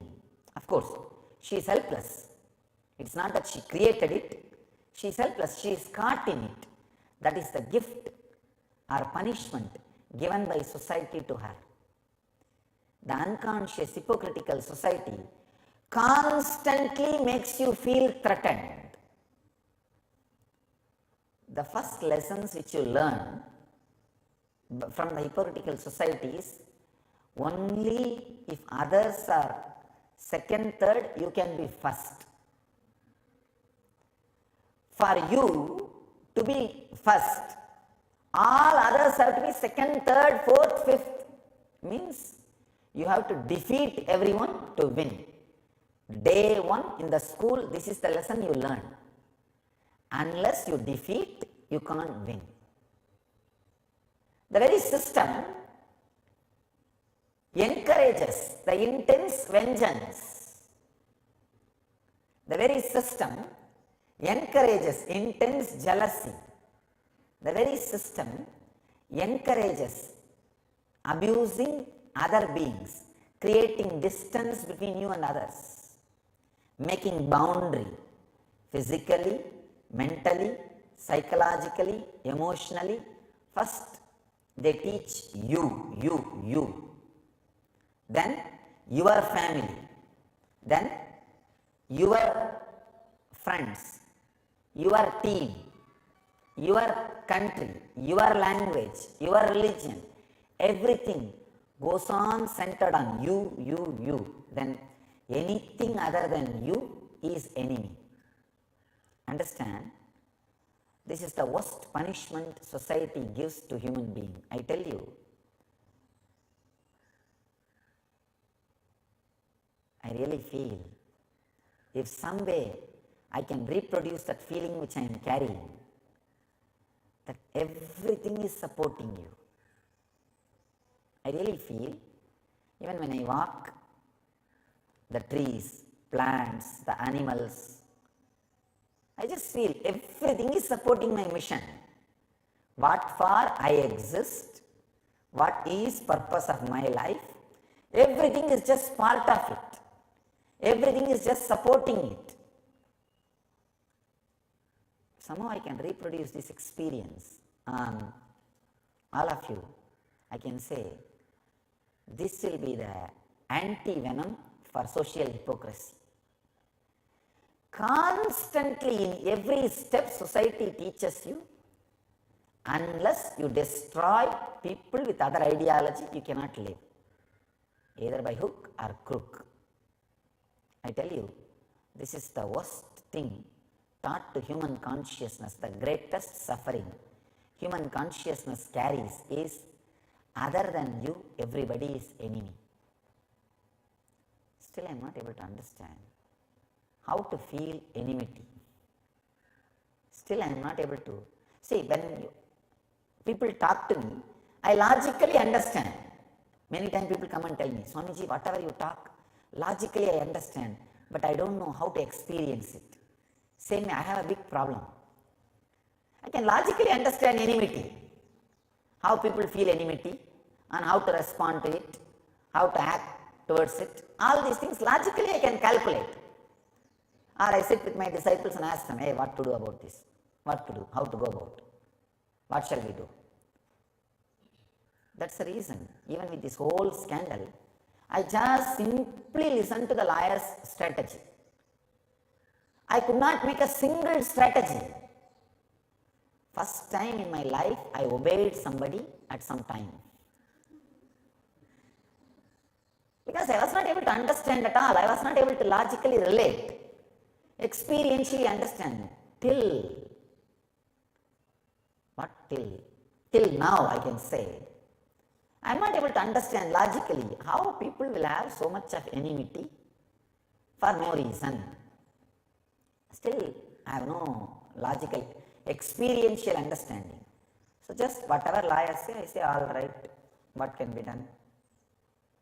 I try to educate them, no, go as much as possible, non-violent, compassionate, just defending us, nothing else. Don't hurt anybody, don't hurt anybody's sentiments. One so-called the spiritual guru used this chance to abuse me left and right in the press, just fishing for few disciples in this chaos. But when you try to fish in the dirty waters, you get into dirty, they don't understand. So my lawyers are insistent on me sending legal notice. I said, no, leave it. But this guy is not stopping. He goes on commenting whenever he gets a chance, press mic in front of him, he goes on abusing. Now what to do? I can neither listen to my compassion nor listen to this lawyer's strategy, but still I am holding. I say, no, it's okay, leave it, don't do, leave it, let's wait. Trust his intelligence, at some point it will be awakened. What to do? But it goes on. Sometimes, but the problem is, but I tell you, whatever is said and done, that feeling, whole thing just supports you. Whole thing just stands for you and what for you stand. Whole thing is just fulfilling you, celebrating you. I tell you, even if it is just hypnotizing myself, self-hypnosis or some illusion, I am happy to have it. No, really, I am just enjoying it. Sometimes your joy and bliss becomes more important than the factuality of the ideas you carry. I tell you, because the society's hypocrisy has become too much. Even you start doubting about your own experiences. I really saw thousands of disciples who had such a strong experiences. Fools, they started suspecting their own experiences because of the social hypocrisy. See, their biomemory is built on society, built by society. So when society just creates an euphoria, it's like every full moon day, the ocean gets agitated, salt water gets agitated because of the moon. The energy from moon, pull from the moon, salt water gets agitated, the ocean gets agitated. When the salt water gets agitated, all the people who have little weak mind, their body salt water also gets agitated. That is why the people who lose their balance along with the moon, they are called lunatics. Along with the flow of lunar, they are called lunatics. The Paurnami or Amavasya comes, the full moon day or new moon day comes, they will be little imbalanced. How? When the whole ocean gets agitated, the people's body also gets agitated. Same way, when an abusive idea is put into the social mind, the social euphoria is created, suddenly these guys also lose their base. I know so many disciples, ex-disciples who abused me during this scandal. Now they are repenting terribly because now social euphoria is settled. They are not able to tolerate that they did this. But what to do? When the social euphoria gets aroused, their biomemory also gets aroused. And they themselves do not know what they did. It's unconscious. I feel actually sympathy for them. I don't feel angry with them, about them. I just feel sympathy. Oh God, what to do? All right. So understand, one of the important suffering human beings have in their life is problem of not having integrity. I'll explain the integrity in different levels to you. Now I explained the problems of not having integrity. I'll explain exactly the integrity itself. The intellect, logic, analyzing, intellect, and emotion, feeling connection, the juicy part of your life, and being, your very idea about you, which is constant, which runs like a thread during your waking, dream and deep sleep. During all these three states, it runs like a common thread. That is why when you get back to waking state, you are remembering the same personality. You remember about yourself as the same continuity. This is what I call being. Understand? In all these three, there is a lot of disturbance. You will understand the intellectual disturbance. The moment you start planning for one thing, within few seconds, some other plan will be going on in the other part of the brain. That's why I always tell people, disintegrated brain, right brain and left brain. Nothing is right in the left, nothing is left in the right. Nothing is left in the right, nothing is right in the left. Disintegrated brain. It goes on and on and on in different direction. One says one thing, the other says other thing. By the time you decide this, already, you see, if you take one decision using 3 words, already 10 words are used to support the other decision. The number of words you use, sit and analyze only one decision.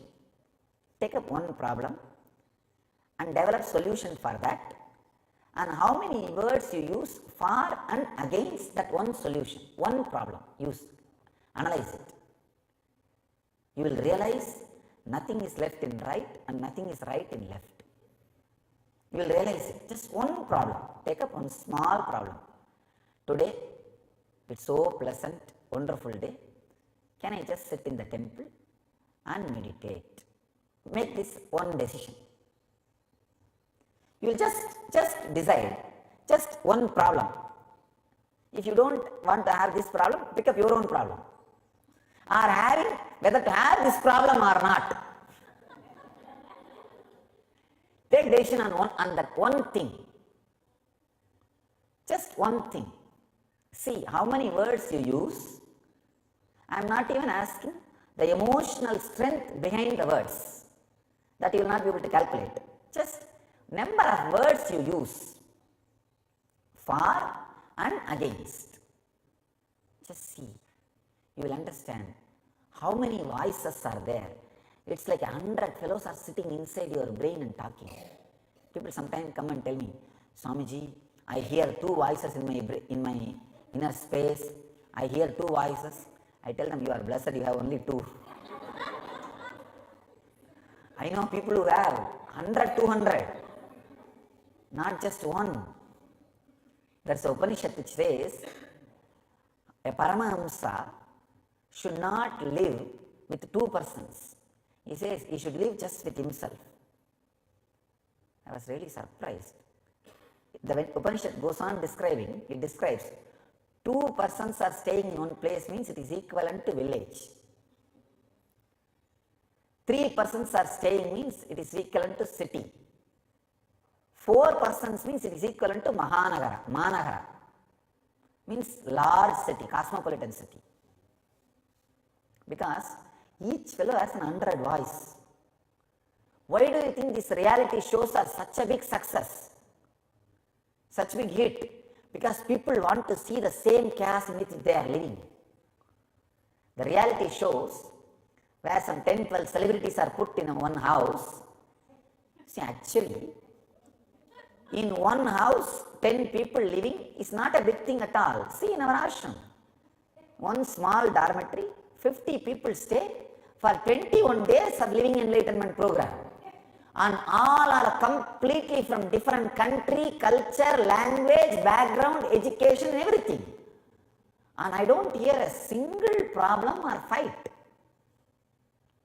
50 people stay in one dormitory, and most of them, I can say 99% of them, are habituated for private space in their regular life.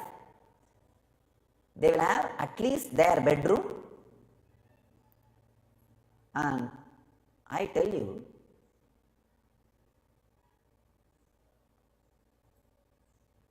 the greatest sacrifice is sacrificing the privacy. It's practically impossible. You need at least a few hours where nobody will see you. I can understand what it means, abusal of privacy. But 50 people stay in one dorm, but I don't see any problem, disturbance in them because of the power of that inner awakening. Power of that inner awakening. When the inner space is getting awakened. But a normal man, impossible. Impossible. That's why the celebrity reality shows such big success. Because one person itself is too much.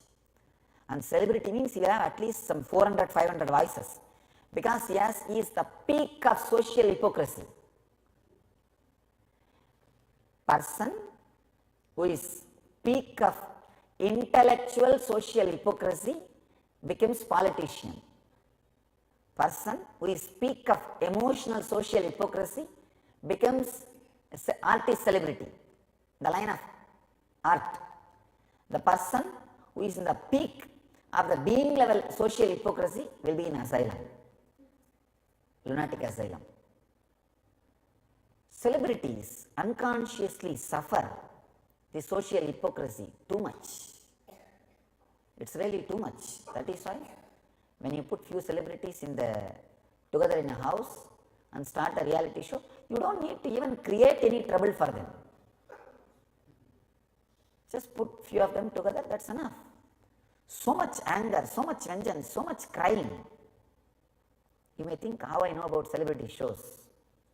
Just the other day I got an offer from a big celebrity show. One of the international celebrity show, 14 weeks of my time. And they said, any money we will offer. I was laughing. No, really, what all offers I get, you don't know.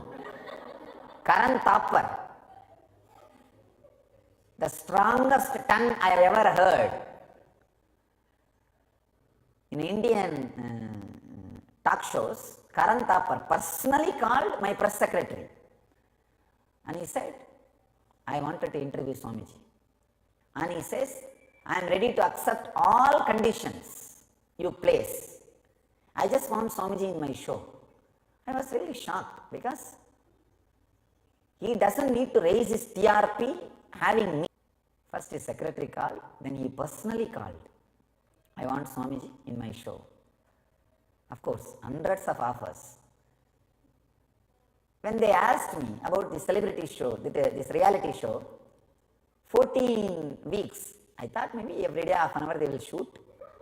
I didn't understand what it means by the reality show. They came and told me, I said, okay, talk to Bhakta and fix time. They said, no, Swamiji, you don't understand reality show, first watch some reality shows. Then you will understand. When I saw, oh God, it's a whole day, they fix camera and they watch and they try to buy you. But actually after watching the show, I was really interested that I should take up a celebrity show, I should take up a reality show. No, really, because I wanted people to see a master's life day and night. I really wanted a reality show, but unfortunately no time. 14 days, 14 weeks. Even my brahmachari cannot afford 14 weeks of free time. And they said, any money is okay, we will give. Just give Swamiji's time, 14 weeks. He said, no question of money, it's a question of lot of spiritual classes and sessions. We will not be able to take 14 weeks of Swamiji's time. Thousands of people wait every day. I heard last few days, thousands of people are attending Pada Puja and this darshan from around the world through web camera. Even now, they say more than 100 countries people are watching even now. So,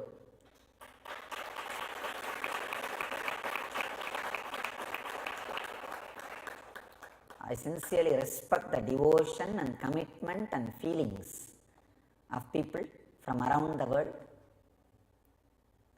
Then, any money making? Reality shows.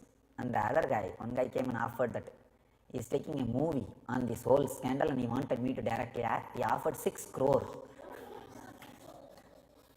1.5 million he offered. He just said, Swamiji, all I want is 10 days of your call sheet, nothing else.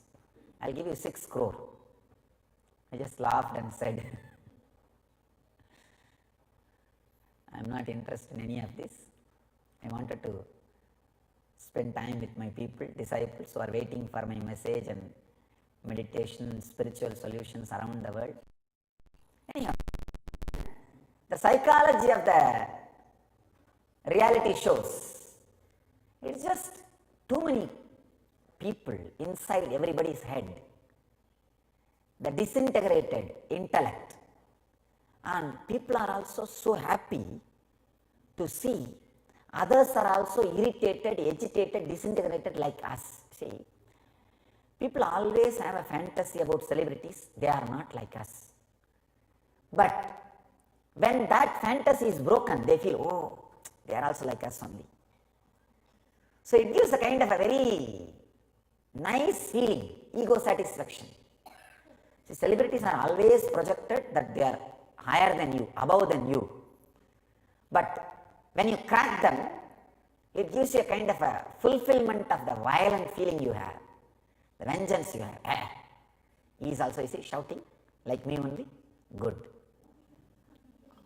It's a kind of a revenge. That's why in all the reality shows, the more the women cry, more people watch. The TRP rate goes up. It's crying that makes the TRP rate high. Disintegrated intellect. Understand? When you integrate your intellect, it becomes knowledge, life solution. it leads you to life solution. You will understand about the cosmos. When you integrate your emotions, it leads to devotion. You will feel connected to cosmos. When you integrate your being, it leads to dhyana. You will realize cosmos. Understanding, emotional feeling connection, realization. All these three happens just by integration. Integrity is ultimate yoga. When integrity is added to your intellect, it leads you to life solution. It solves your all problems of life. I can say it dissolves all problems of life. When you integrate your emotion, it becomes devotion. When you integrate your being, it becomes meditation. You realize the whole cosmos. So, add integrity and achieve enlightenment.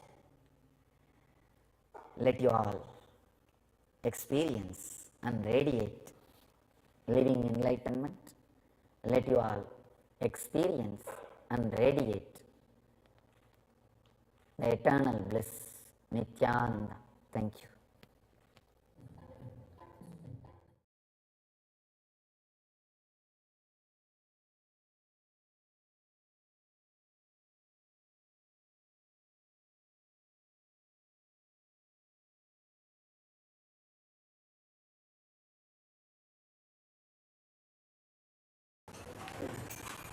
सदाशिवसमारम्भां शङ्कराचार्यमध्यमाम् अस्मदाचार्यपर्यन्तां वन्दे गुरुपरम्पराम्. I welcome you all with my love and respects. Today's morning sutra, less thoughts, more action. Hurry up to slow down.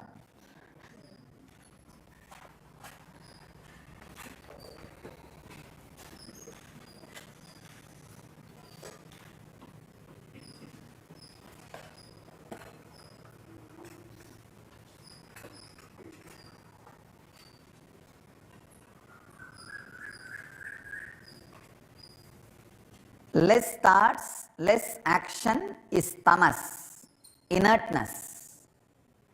More thoughts, more action is rajas, restlessness. Less thoughts, more action is sattva, living enlightenment. Please understand, I am equating sattva into Jivan Mukti. The restful awareness as living enlightenment, because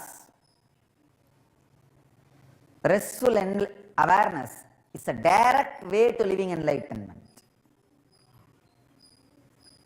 Let me define restful awareness.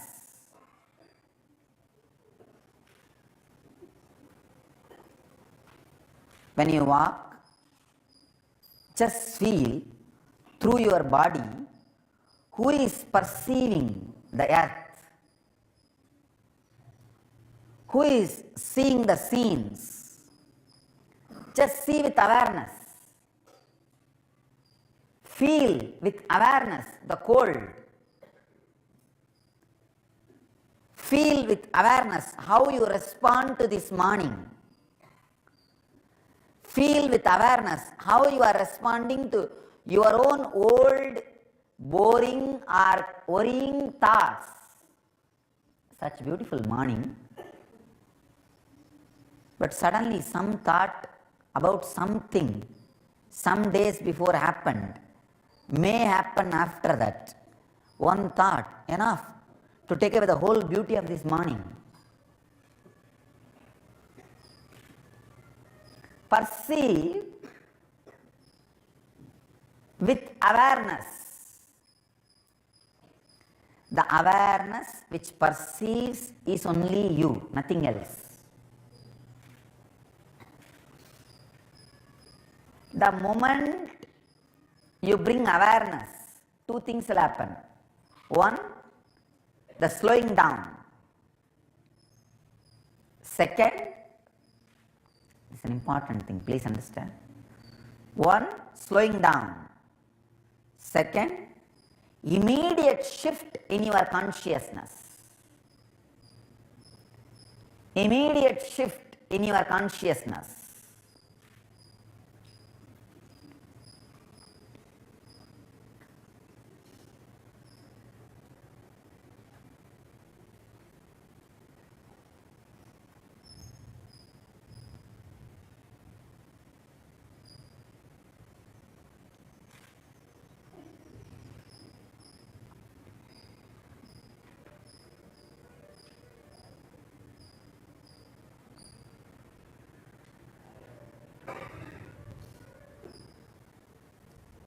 What I call as cognitive shift, the space where cognition happens in you, the gear gets shifted from matter to consciousness. Actually, unclutching is necessary for this shift only. For any gear change, you need disclutching of gear plate and engine, gearbox and engine. Same way, for the shift, cognitive shift from the matter to energy, consciousness, you need that unclutching. I tell you,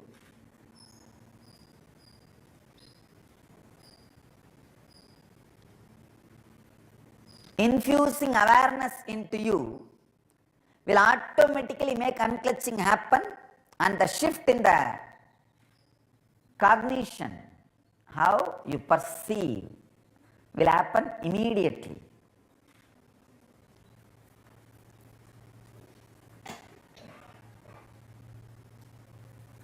Just live for a few days. You will realize with less thought, more actions are happening in you.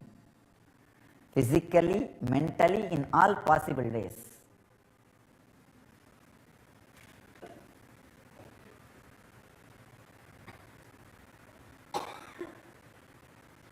Be aware while you walk, perceive through your eyes, perceive through all other senses.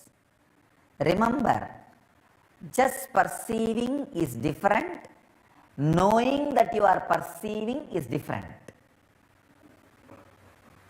Just taking bath is different, knowing you are taking bath is different.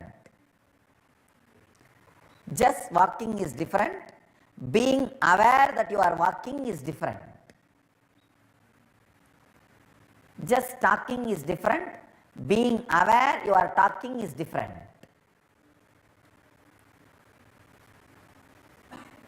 Infuse awareness into everything. Walking, talking, sitting, living, breathing. Shiva says in Shiva Sutras, one sneezing with awareness is enough for enlightenment. Because during sneezing, your whole nervous system gets activated. One sneezing with clear awareness. Awareness that you are sneezing, that face muscles are shrinking, and all the things are happening, an explosion. You are enlightened. All you need is one sneezing with awareness, that's all.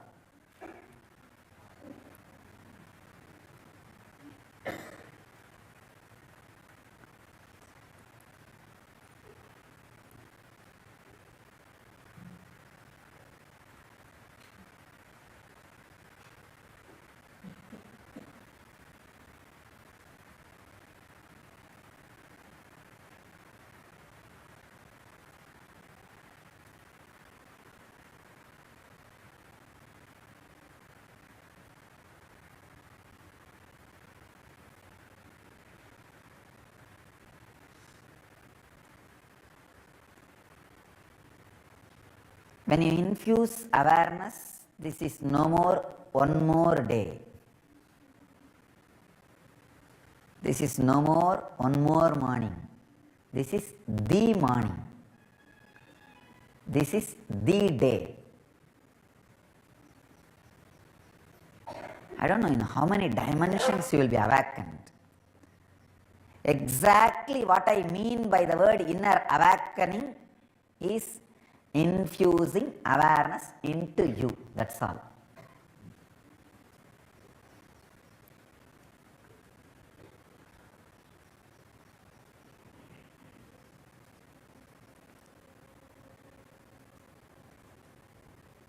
In Malaysia, on satsang, one devotee put a question. Swamiji, give the essence of your message in Malaysian language. At least one word. I thought, oh God, just 2 days before I landed in Malaysia, and this guy is asking essence of my message, and that also in Malaysian language. But fortunately, that day only something happened, very strange incident. When we were driving in the car, the side board, all the signboards are there. So the person who was driving me, I asked him, what is the meaning of that word, which is again and again recurring? He said, Swamiji, slow down. So I picked up that word and I said, this is my message, Korankan Laju. That's a Malaysian word. Malaysian word for slow down.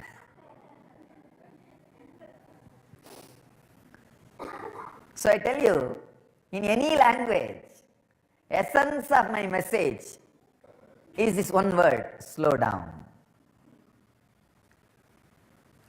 Hurry up to slow down.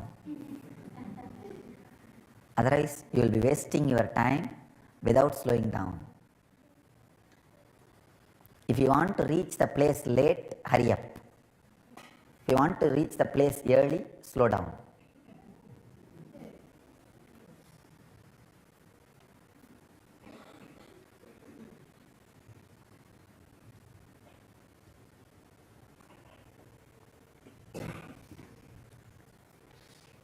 The essence of life is slowing down. Even now I can very clearly feel there is nobody in this body except just a kind of a line of a simple kind of a, when you put a mirror, when the sun reflects on the mirror, how it is seen in the air, kind of reflection. See, if you put a mirror, the sun reflects in the mirror and it falls on a wall. Between the wall and the mirror, in the air, some different color will be seen, that reflection flowing. How thin and indescribable the flow of that reflection, exactly same way I am feeling something is moving around the area of this body, which is perceiving everything, that is me. I am describing exactly visually as I am feeling. When you start perceiving through all the instruments with which you can perceive, including mind, you will exactly feel the same thing, empty, oh God. Then all my worries, fears, insecurities, greed, no base. No base, that is the truth. That is the truth. Infuse awareness again and again and again. You will see less thoughts, more action happens immediately. The moment less thoughts have started happening, body and mind will be in different space. Zen living is what I call less thoughts, more actions.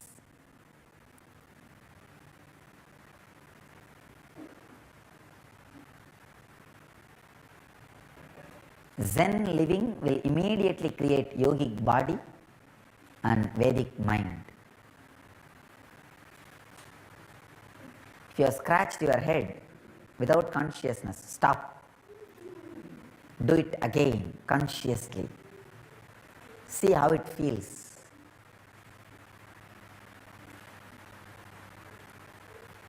Try now. Consciously move. Feel the chillness. See the green. Feel the raindrops on the system with which you are perceiving. Smell the smell of the land which rises due to rain. Taste how the tongue feels when you see the green and smell the land and feel the rain.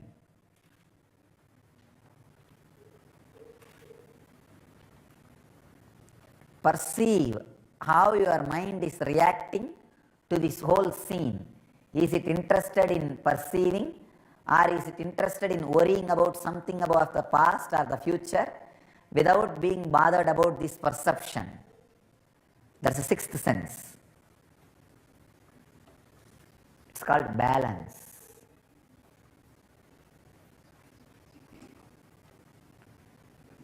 Five senses, and whatever can't be classified as that five is balance, sixth sense. Like a legal terms, all the rules after they say whatever is untold, undescribable, unsaid. Same way, five senses, major perceptions, and sixth, whatever can't be described.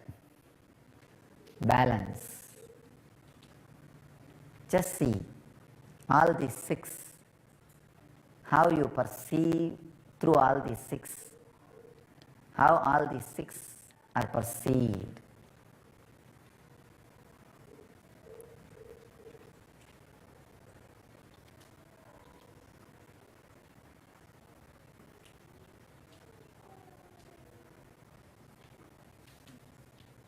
Less thoughts, more action.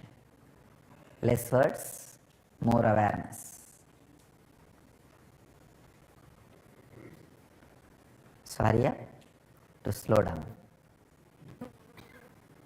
Let you all live and radiate enlightenment. Live and radiate the eternal bliss. Nityananda. Thank you.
I welcome you all with my love and respect.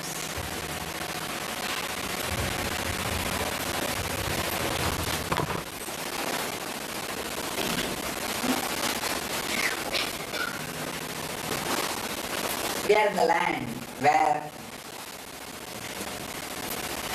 the great science and the scientists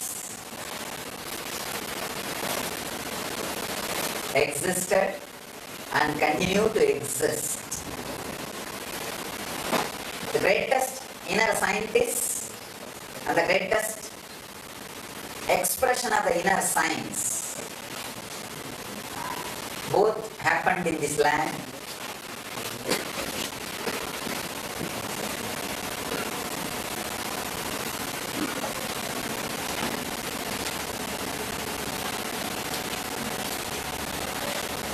Even the hardest link in your mind can give way here.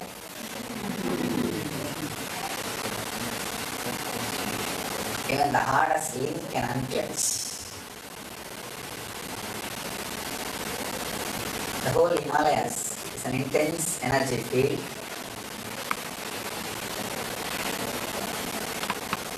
That is why the entrance of the Himalayas is called Haridwar, entrance to God. Haridwar means entrance to God. So you are entering into God, understand? Not the place where God resides. You are entering into God itself. You can use the word himself or whatever. God itself.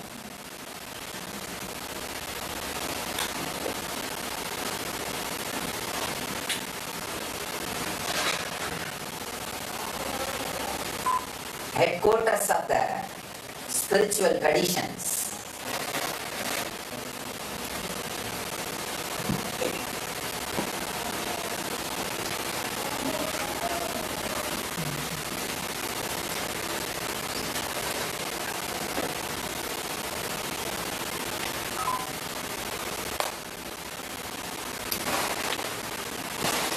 Himalayas is responsible for the whole enlightenment tradition because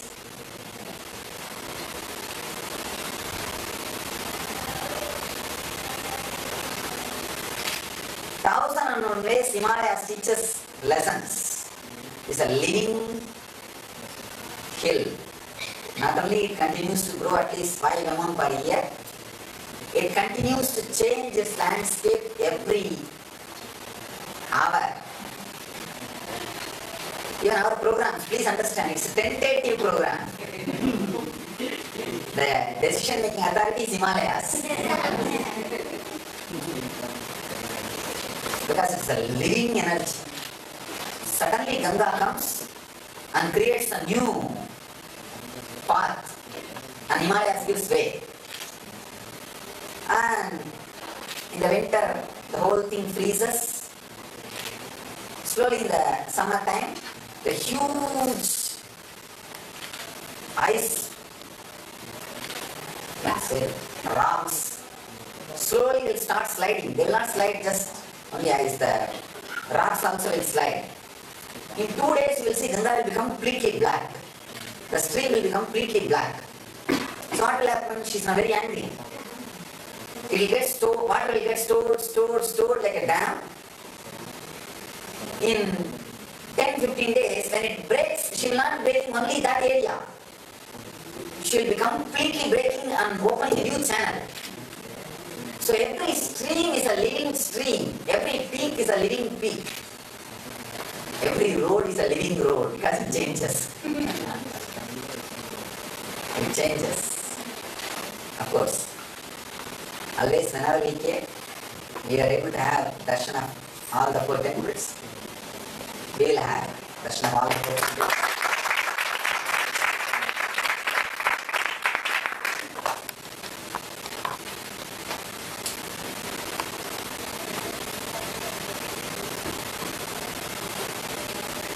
Here every stone is dating.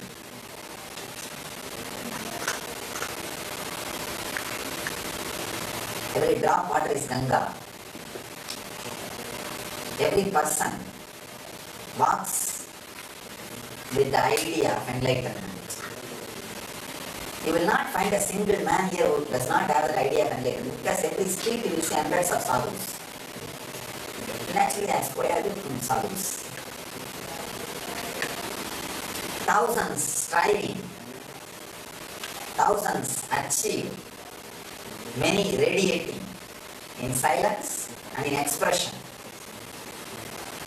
So many wonderful, amazing things only in Himalayas.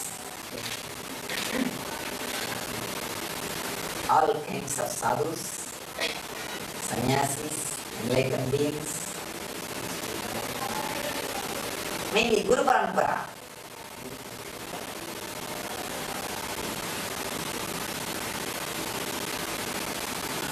Here, Guru Parampara is not persons. I can say thick stream, just like Ganga. See, when I use the word Guru Parampara, it comes like a 1, 2, 3, 4, 5, like a water bubbles in the fish tank. But in Himalayas, Guru Parampara is not like water bubbles in the fish tank. It's like a Ganges. Just millions of living stream. Please understand. It's not one guru, one disciple, disciple, disciple, disciple. No. Millions. Gurus, disciples, disciples, disciples. It becomes so overlapping and merging. It is an intense Ganga, just like Ganga. See, if I say, how many fish tanks, streams put together is Ganga?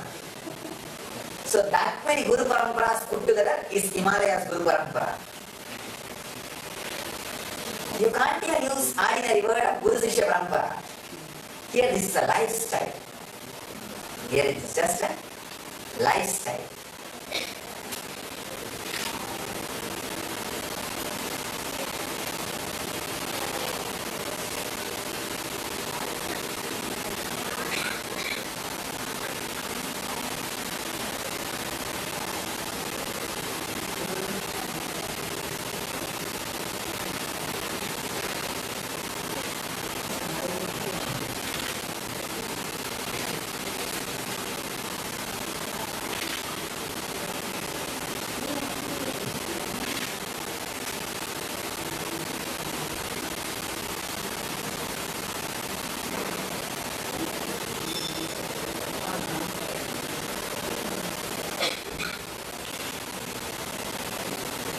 Himalayas constantly reminds you life is not under our control.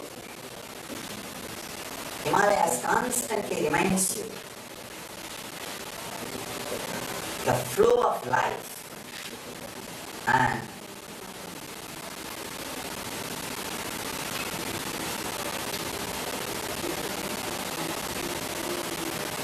naturally when the altitude goes up, your mind goes up. Because the number of thoughts comes down. Your nervous system, the gravitation comes down. The weight on your nervous system comes down. So less number of thoughts, more consciousness. That is why living in the Himalayas itself is considered as sadhana. A big support to sadhana.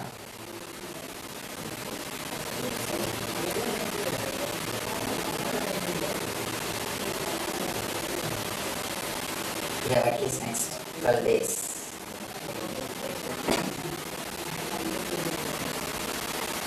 So I am initiating all of you into Yatraka. It means that for the sake of the pilgrimage, taking the vows. So decide next 12 days. The only goal, enlightenment. And experiencing Himalayas. Living Himalayas.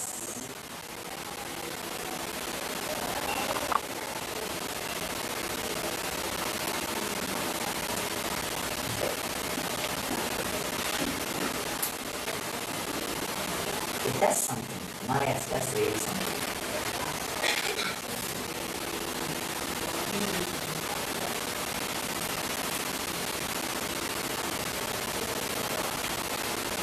I don't know how many millions of enlightened beings walk this land and blessed it and led their body and energized it.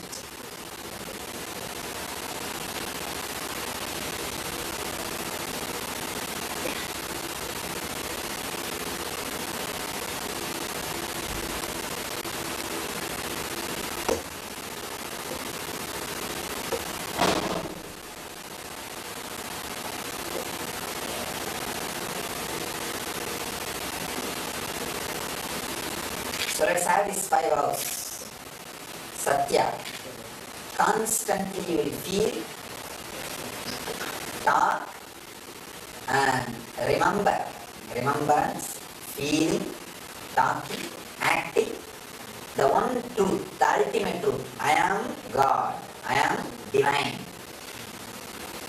Understand? Now I am initiating all of you into Satya.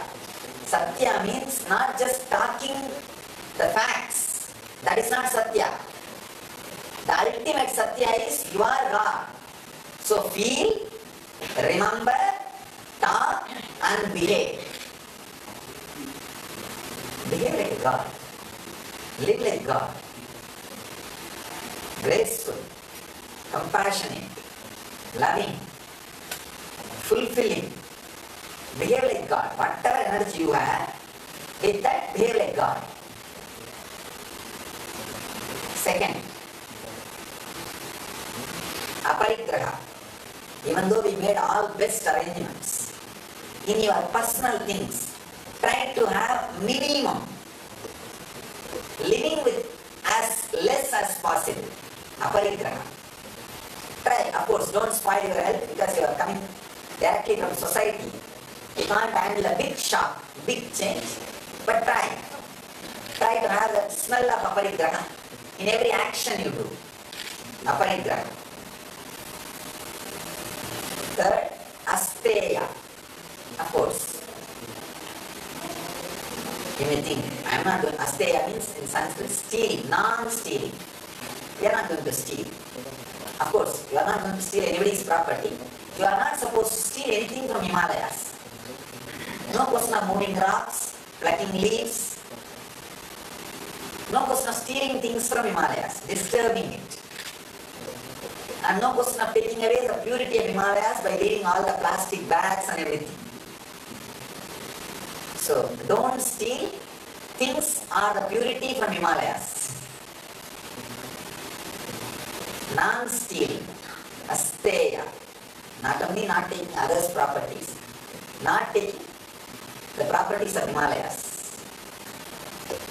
Retaining the sanctity of Himalayas, sacredness of Himalayas. And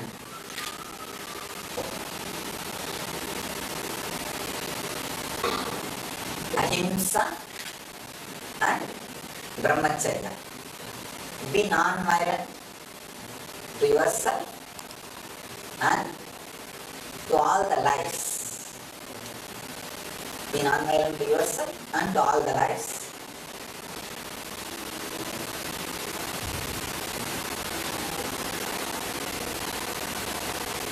Brahmacharya. Not just physical celibacy, just constantly remembering and living like God.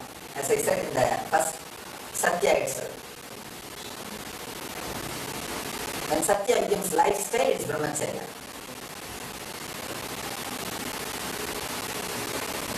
So with these 5 vratas, take the Yatra Kavi. When we come back to our Rishikesh, we will complete the vrata. So for next 12 days till we reach the plains back, we will live these vratas intensely.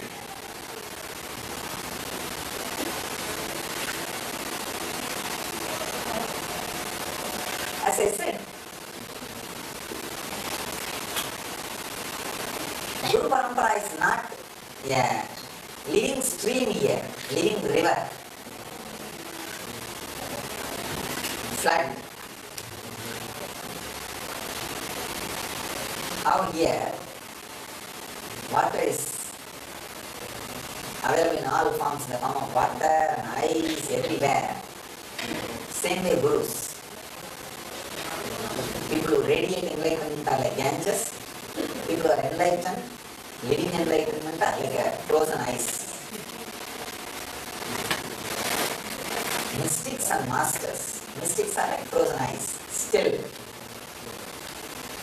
enjoying the Himalayas. The masters are like Ganges, flowing to the plains and serving the whole world.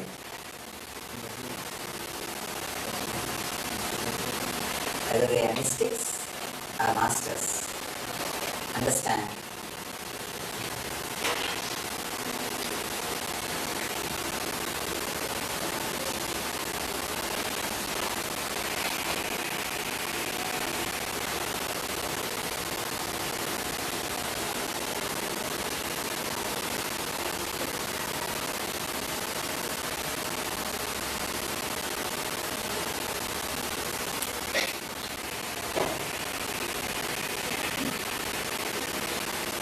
Himalayas is filled with three things: sand, water, and masters.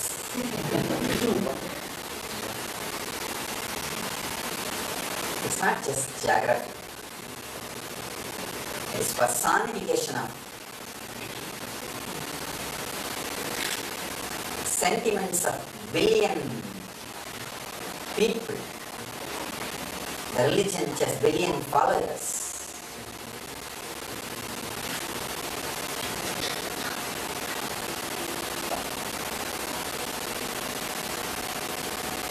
All auspicious things in the world are born out of Himalayas.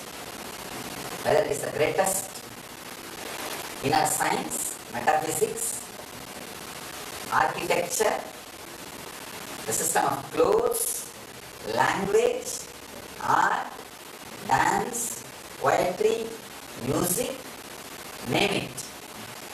All great things are born out of Himalayas. It's not just the science of enlightenment. Everything is born out of Himalayas.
In Himalayas, goal is not important, the journey.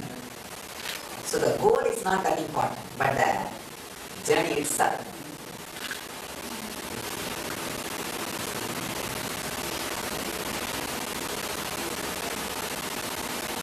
Enjoy the journey. Let's live Himalayas.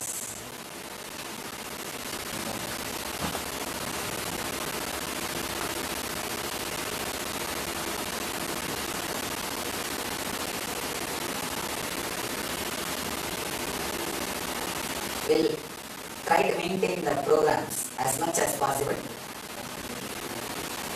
But there are some programs we may have to change as per the nature. some landslide, road slide and all that.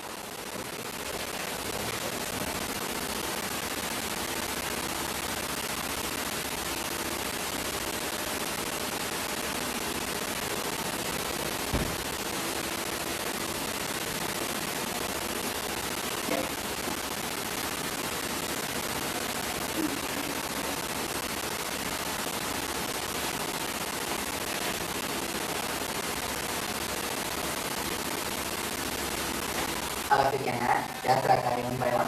Please come. So hereby, officially, we start our Himalaya Yatra. We start the spiritual journey, the journey into the inner space.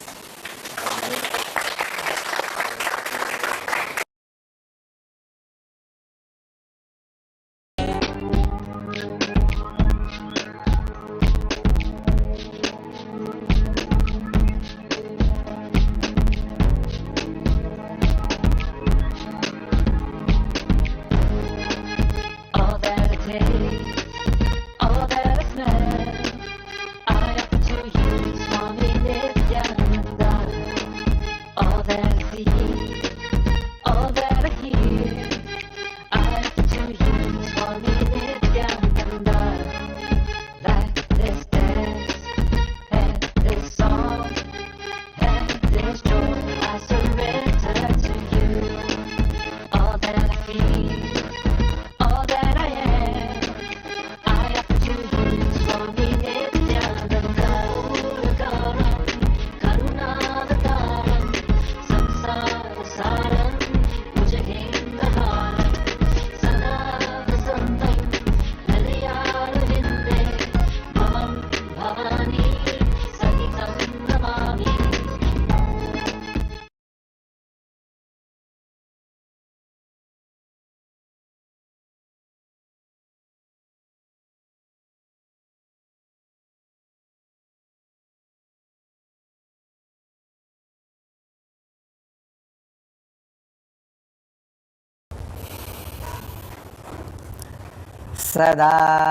सदाशिवसमारम्भा शङ्कराचार्यमध्यमाम् अस्मदाचार्यपर्यन्तां वन्दे गुरुपरम्पराम्.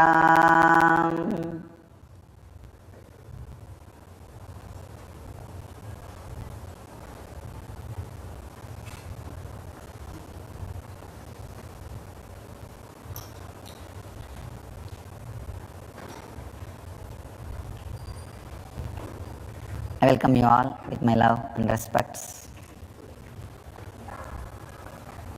Today's subject is healing through mantras.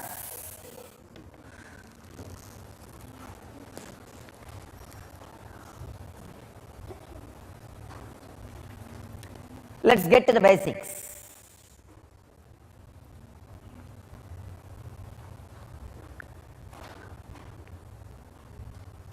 Whatever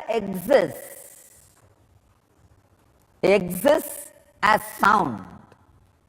Again and again Upanishad says,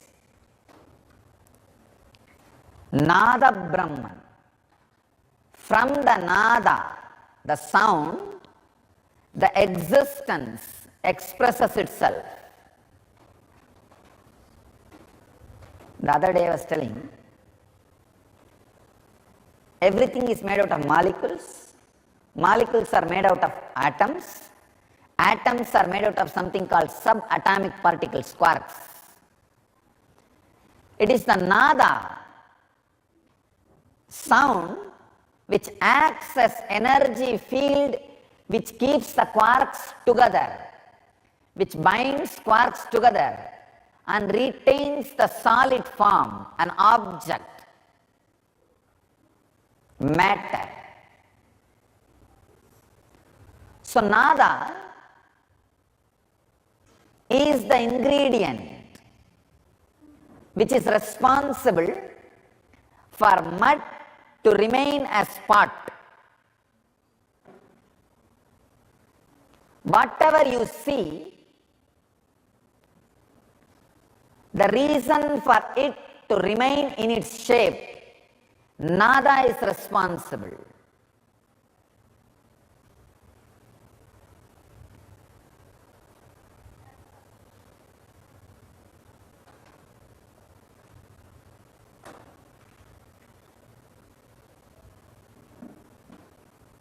The sound, the vibration, when it comes from the pure source, uncreated, it's called anahata. In each one of us, the ability to listen to anahata exists, uncreated sound. See, if a sound is created by two things striking each other, if it happens because of two things hitting each other, it is called ahata.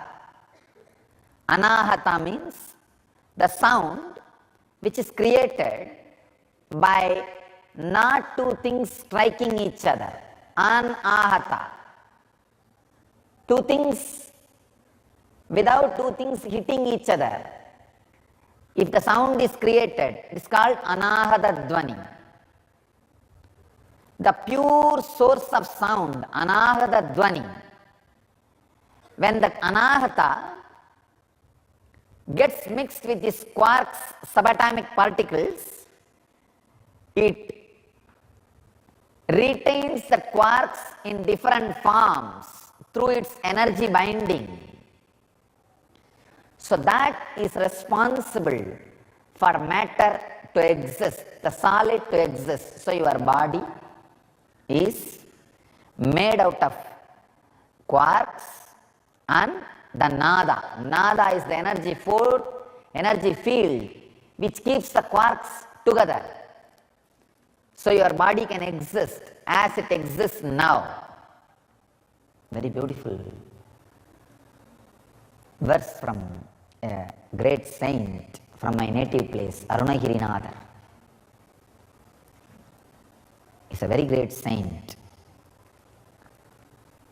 A few centuries before he lived.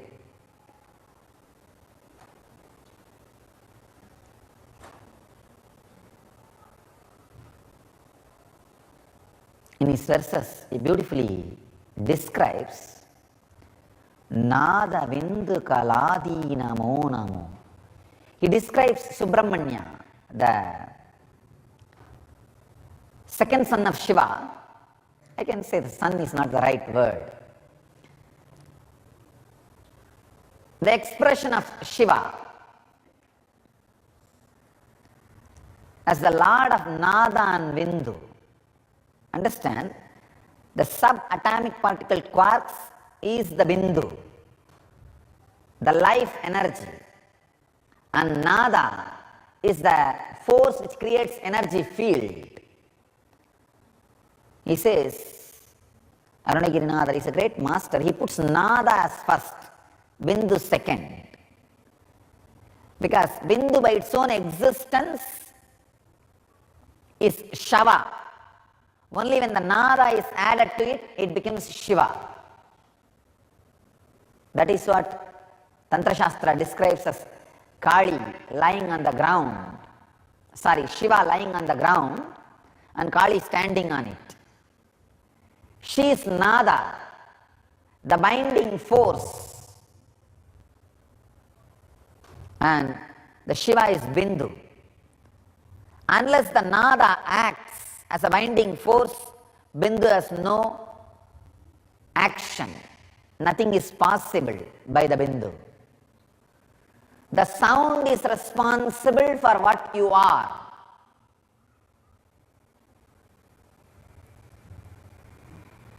So sound is responsible for the sickness you carry, whether physically or mentally.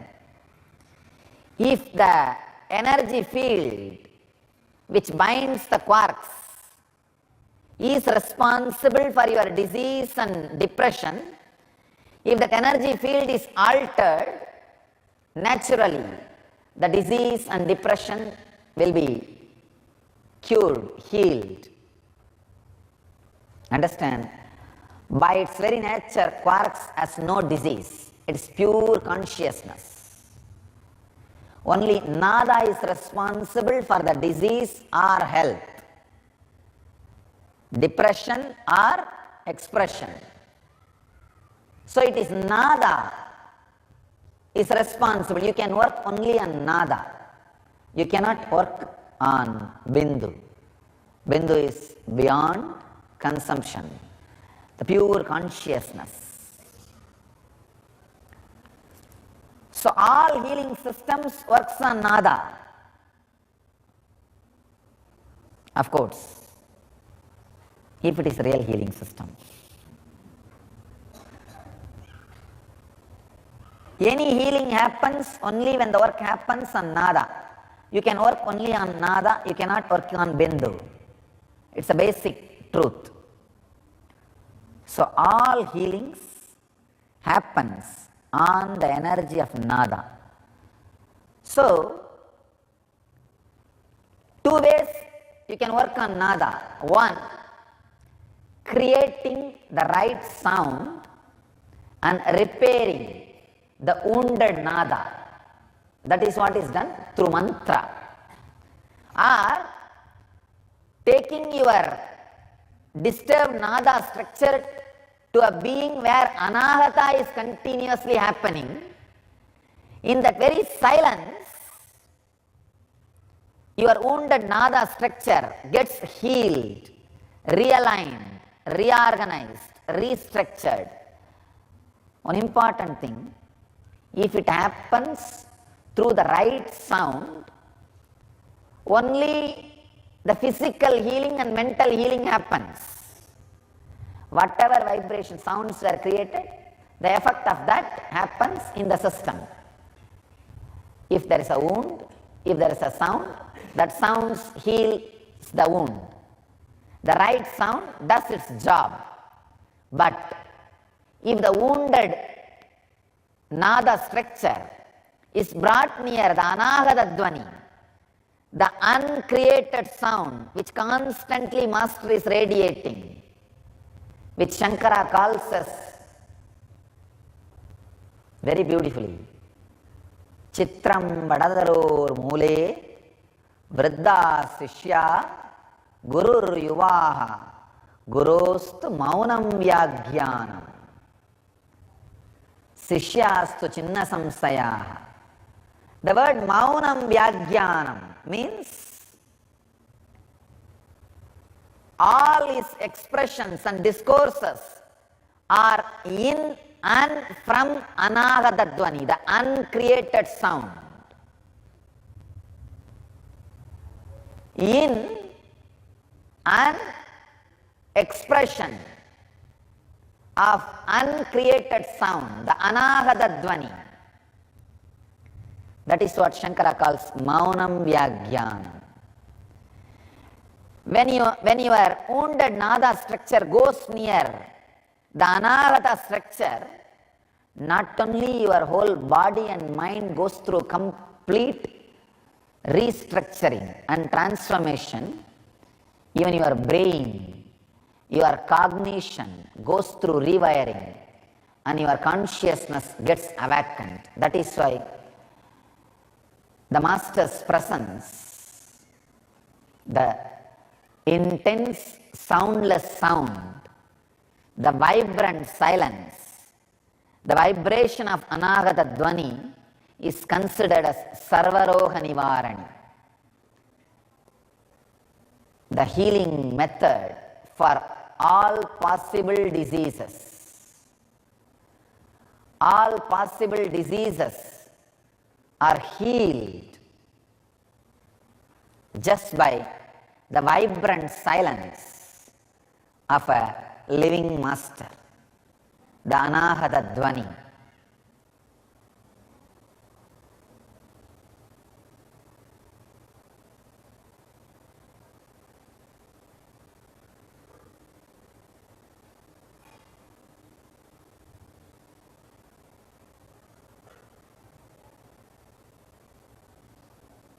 Intense sound or intense silence comes from anahata, the uncreated sound, heals the body, heals the mind, rewires the brain,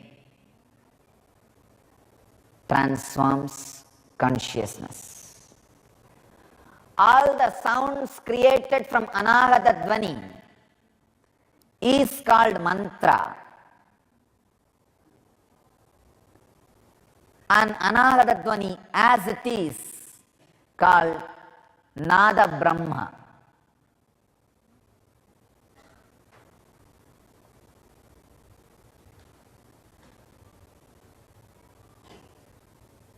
The word mantra means, there is beautiful two explanations for mantra. I have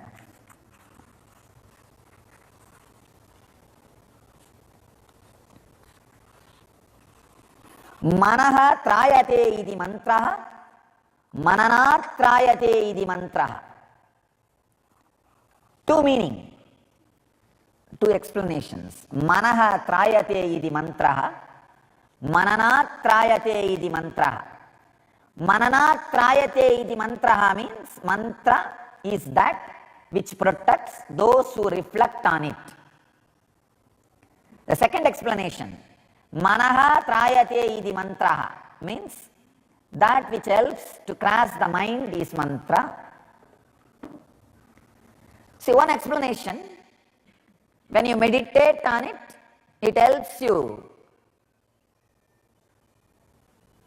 is mantra. That is what I call the sounds created out of Anahata Dvani.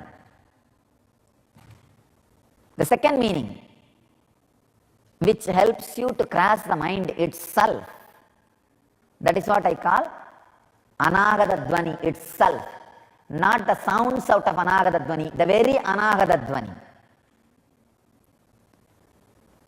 Mantra has two meanings, the sounds out of Anahata Dvani and the very Anahata Dvani, Nada, Nada Brahma.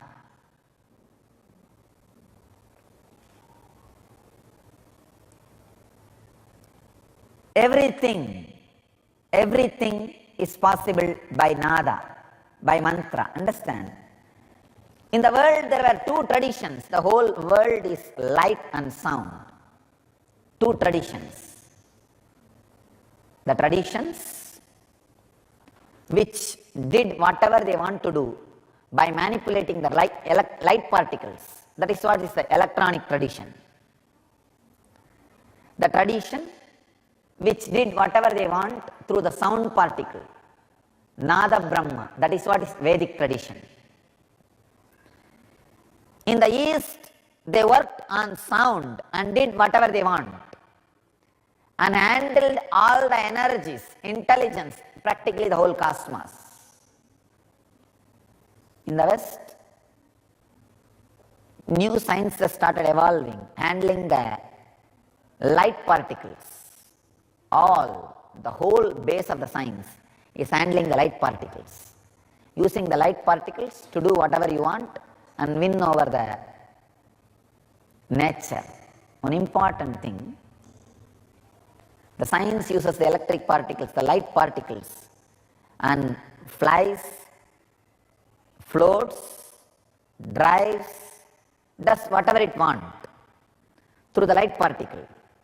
And Vedic tradition was doing all this through the sound particle. Flying, driving, floating, what not, even weapons. Everything was done in the Vedic tradition by the sound particle. Unfortunately, the mass destruction happened in Mahabharata war and other 2-3 big calamities. The Sindhu, Saraswati river drying, the Saraswati river drying. These few calamities was responsible.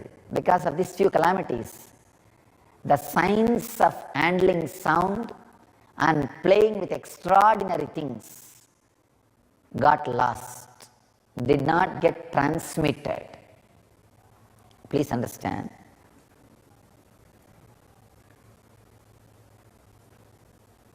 When I read the Vedas, I can very clearly understand how the Pushpaga Vimana, the Vedic flights were functioning. They will sit in the seat and just create particular vibrations, and the flight will take off. If they need to turn this side, particular vibration, turn this side, particular vibration, because the whole thing was handled just by the sound and vibration. Same way, the weapons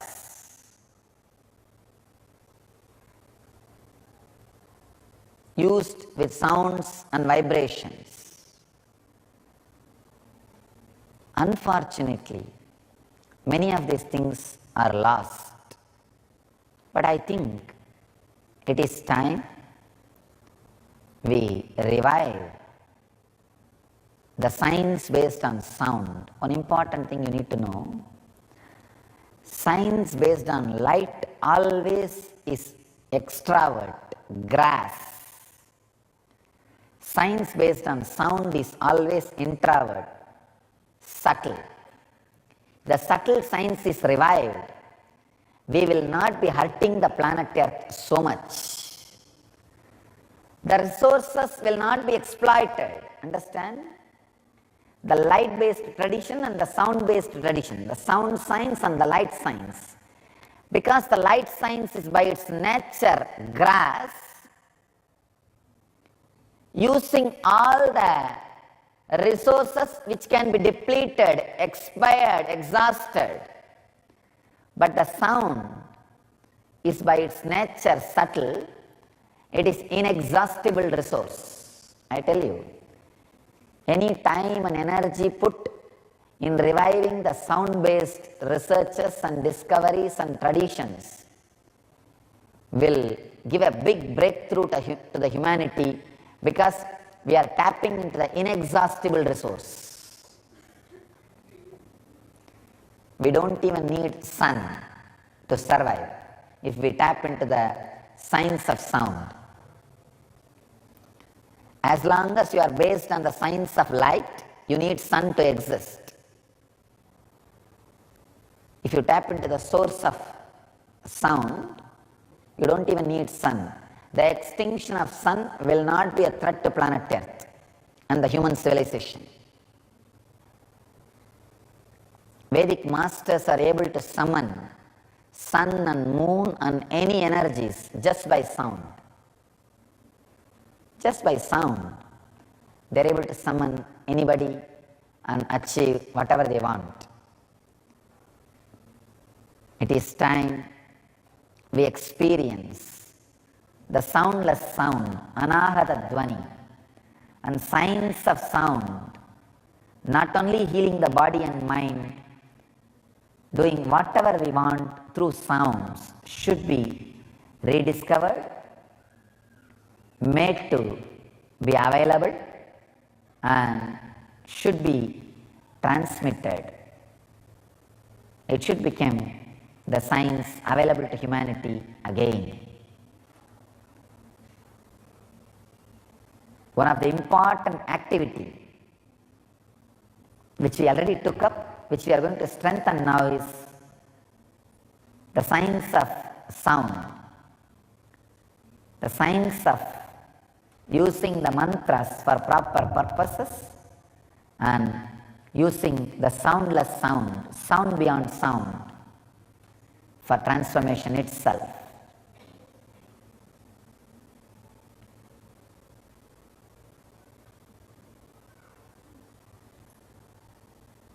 Blessed are those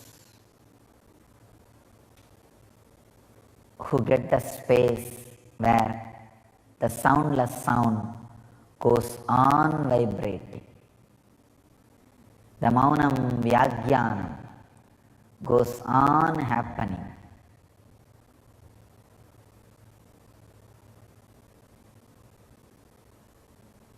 Very beautifully Shankara sings. Chitram Vadataror Mule Vriddha Sishya Gurur Yuvaha Gurostu Maunam Vyagyanam Sishyastu Chinna Samsaya.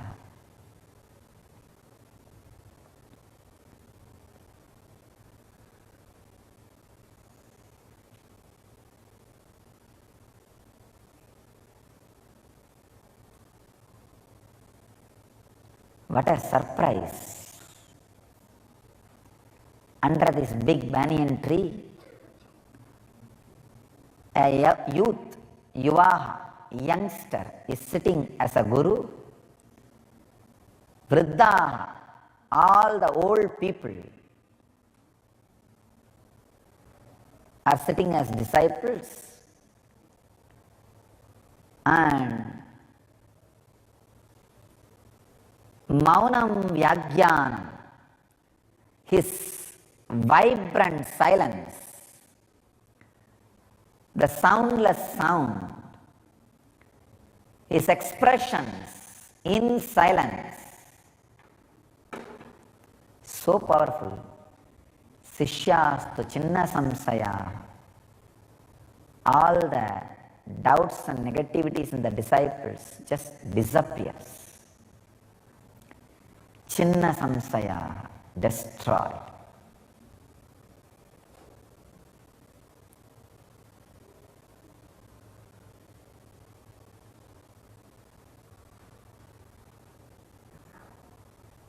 The soundless sound.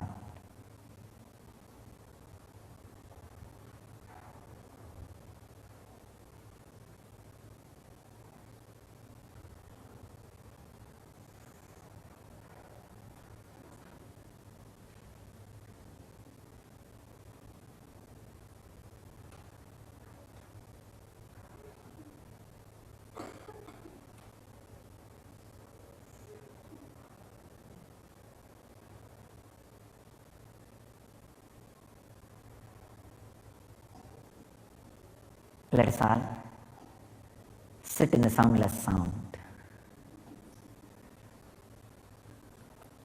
You all heard enough sounds coming out of the soundless sound. Let you all hear the very soundless sound itself.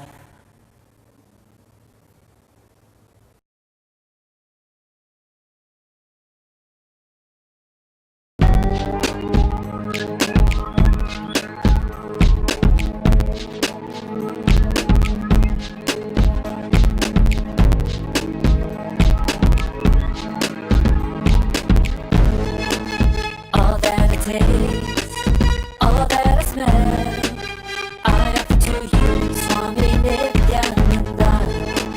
All that I see, all that I hear, I offer to you, Swami Nityananda. Like this dance and this song and this joy, I surrender to you. All that I feel, all that I am, I offer to you, Swami Nityananda. Karunagaram, Karunavataram, Samsara Saram, Puja Sada Vasantam, Hridayaravinde, Bhavam Bhavani, Sahitam Namami. All of my dreams,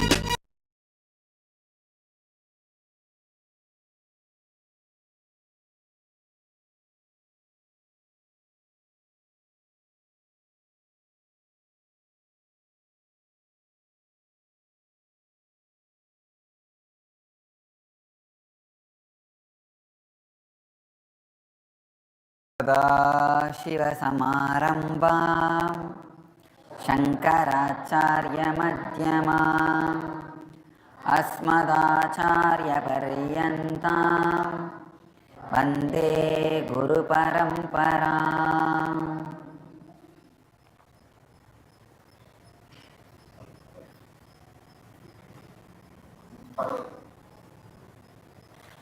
I welcome you all with my love and respects.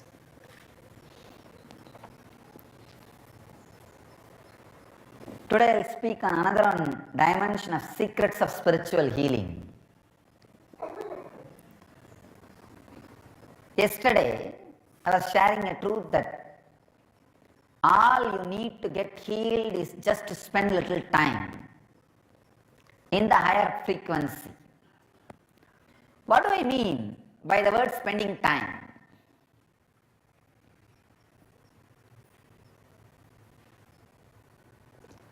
To spend time, you need to have time. Having time does not mean not having work. Understand? Not having anything to do does not mean you have time. No. You need to have time.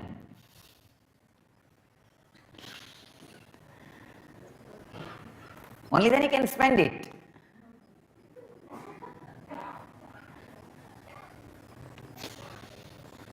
What do I mean by the word have time? You need to have time. Means the time is supposed to be your own. You should be the owner of your time. Not that your thoughts will be owner of your time or something else will be owner of your time. Look in. Simple thing, the simple word. Are you owner of your time? No. Everybody else except you owns your time. Everybody else except you owns your time. The whole world is nothing but a huge fight to own more and more people's time. That's all. Whether it is the field of politics, or field of art, or field of science, or even the field of religion, it is nothing but if you own more people's time, you are a big guy. That's all. In every field,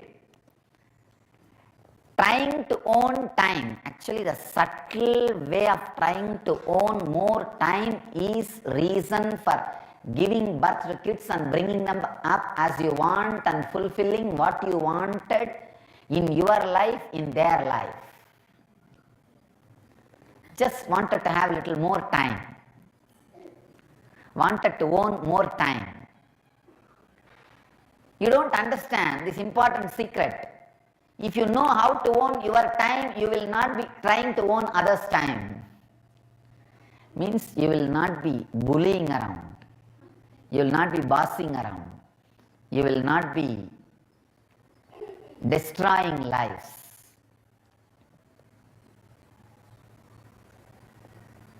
Whether it is in the field of industry,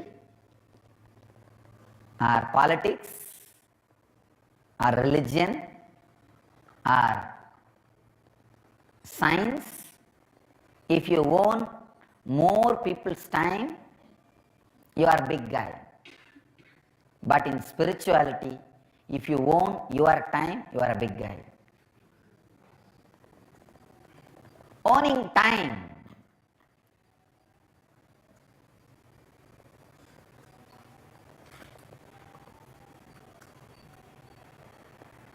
First thing, understand, time is a matter. Only then you will have respect for yourself and you will understand you can own time. As long as you think time as something mysterious, ununderstandable, uncatchable, undescribable, no, you will think that is too big. Time is a simple matter, just like this kerchief, hand key. You can own it.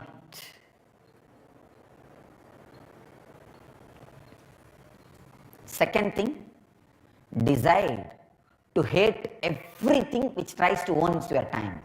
Everything. Everything. Anything which tries to own your time, hate it. Just escape from it. Even if it is Guru. If you think I am trying to own your time, escape from me. Understand? If you think I am trying to own your time, you have a wrong concept about me. I am constantly trying to make you own your time. I can give you a very powerful technique to own your time. Take 21 days and make your routine very stable. Like a morning 6 o'clock, you will be in this spot doing this. 6:30 you will be in this spot doing this. 7:30 you will be in this spot doing this. Like this from morning till night, make a clear routine and decide for any reason the routine is not going to change, and tell your mind you are supposed to be comfortable and happy in that time doing that. That's all. You will own time. This is a very powerful process. Understand? I did this. I did this in my life. I still remember in Omkareshwar, I did this. I'll make a routine. Morning, whatever time I used to get up, from that time to going to bed. I know thoroughly at this moment I'll be near this stone sitting. Not doing anything, nothing much to do, but even then I'll be sitting at this moment near this stone and thinking about this. Standardized it. Standardize it. Standardize the routine just for 21 days and decide, I am going to be doing this happily. Nothing can be done. The body is frozen. That is that time the body is going to be like that in that place. Means you eliminate the disturbance of biomemory from your life. That's one of the major enemies. You are trying to fight with two enemies at a time. No. Eliminate one enemy. Make one enemy a handicap. He has no more right over you. Now fight with the enemy of not owning the time. See, if you try to learn language and concept both newly, you will not be able to learn. Pick up a book which you know thoroughly the whole concepts. Read in a new language, you will learn the language. Or pick up a book which you know the language but new concept, you will learn the concept. But if concept and language both are new, you will not learn both. So your life, your body language, that daily routine is the new language. And the concept is a new concept. If both you are trying to learn, you will not be able to. You will miss it. So freeze the body language.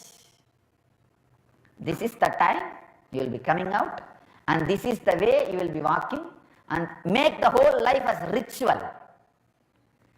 Just clear frozen ritual.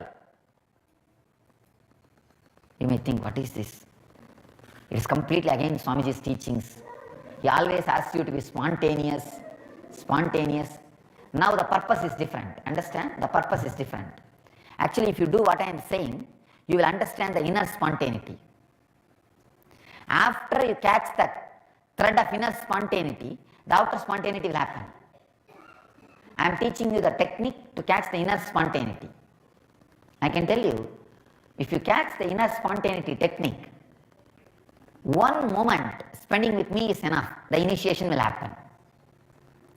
Not only just spiritual healing, initiation itself will happen. Freeze the whole day routine. Morning, 5 o'clock, you will just wake up. I am really surprised these guys are following the routine properly. No, really, they don't miss dropping at least one leaf and coming and sitting for my morning message. See, they are there. I think they are not able to see from here, so they are sitting there. Every day they are here, and the Pujari says they are not there after this morning session. Once I leave the temple, they are not there. Only next day morning they are there. And he says even for night stay they don't come here.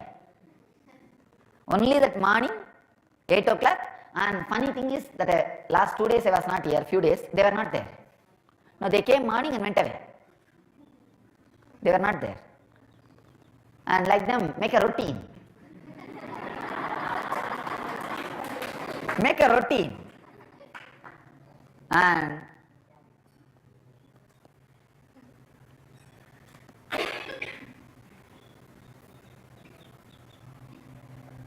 Actually, they understand. They know. They are understanding what I am talking. I am talking about them.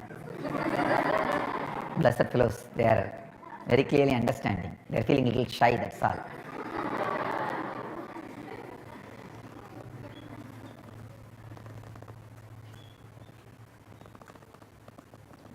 Make a routine, clear routine, define it,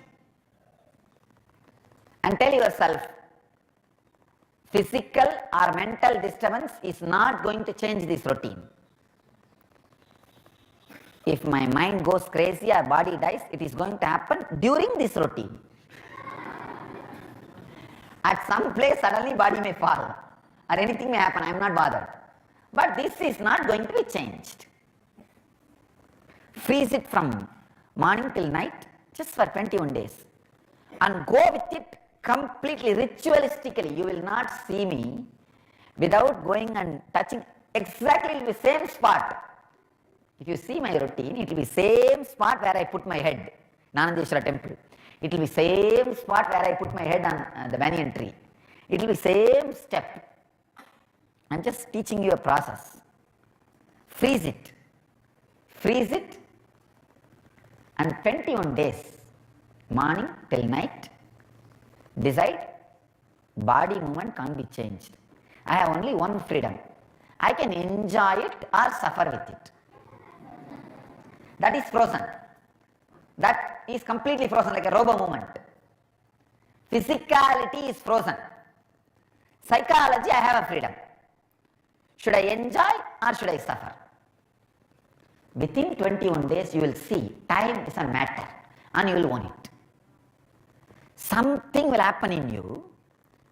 See, when I say unclutch, I know very clearly it is a solid happening, not some vague thinking. Same way, when I say own time, if you continuously try to unclutch and fight with it for 10-15 days, immediately you will understand unclutching is a solid happening. It is not just vague thinking or some daydreaming. No. When you sit for unclutching, unclutching is happening. Oh God. Unclutched. Same way, within these 21 days you will catch what I call time as matter. You will catch it.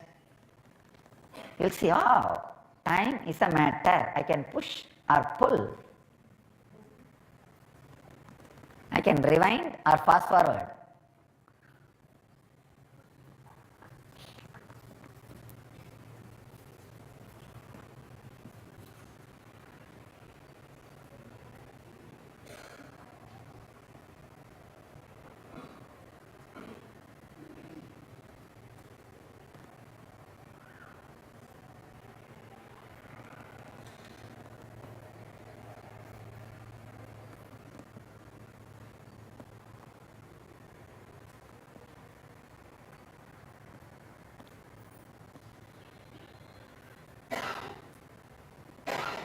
Try this technique.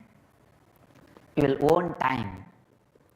When you try to own time, even if you spend 1 or 2 moments with master, not only spiritual healing, even the initiation will happen. It's a very powerful process.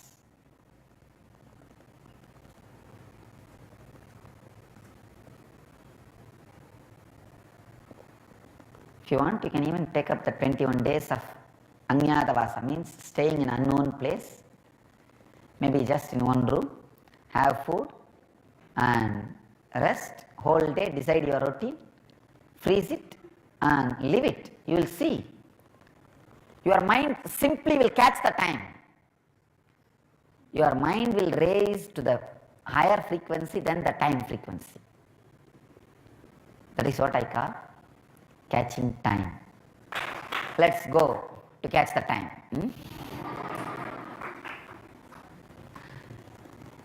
The mind should be so terribly bored, made to feel bored, it should catch time.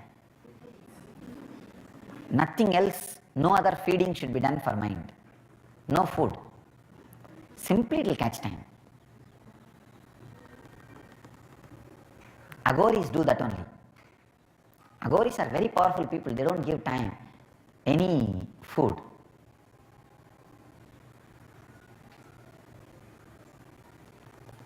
Let's catch time. Let you all experience and radiate the eternal bliss, Nityananda. Thank you.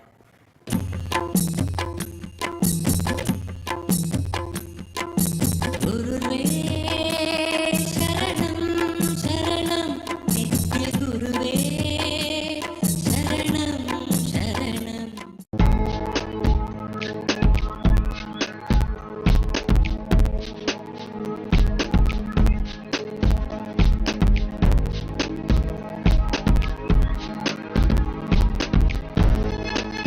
all that it takes, all that I smell, I offer to you, Swami Nityananda.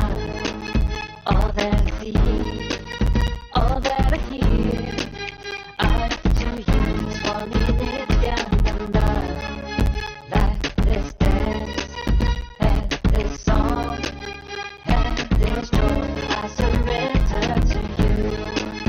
All that I feel, all that I am, I offer to you, Swami Nityananda. Puragaram, Karunavataram, Samsarasaram, Bhujagendaharam, Sanadasantam, Hridayarvinde, Bhavam Bhavani, Sahitam Namami. All of my dreams,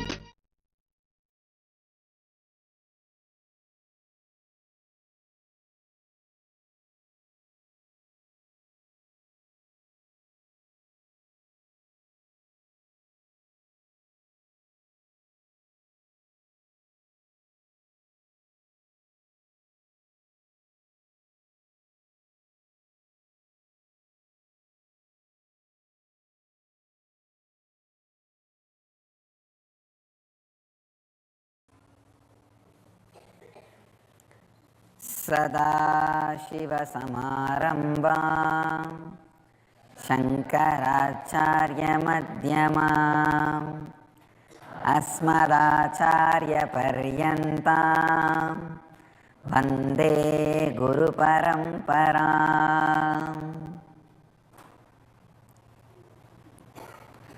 I welcome you all with my love and respects. This whole week, every day, I'll express one dimension of spiritual healing. Today, just the basic, simple science of spiritual healing.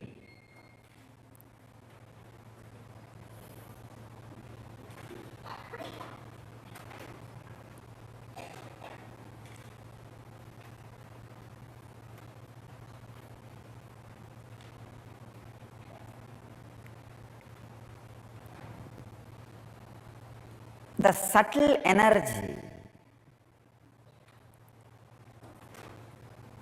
is a phenomenon experienced, described, consciously used in all mystical traditions of the world.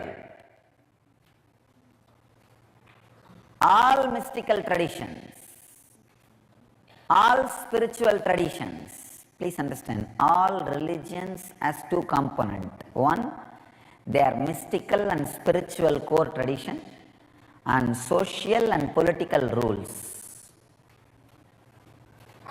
All religions which has a mystical and spiritual core knows the science of subtle energy and spiritual healing. They know, they experienced, consciously used the spiritual healing science. In the Vedic tradition, it is called prana, that subtle energy. We call it prana shakti. In China, it is called chi. In Japan, they call it ki. so many names are used. Even in the native Hawaiian tradition, they have a name for it. They know the science. Native American tradition, even they have name and special techniques and process to consciously use this subtle energy.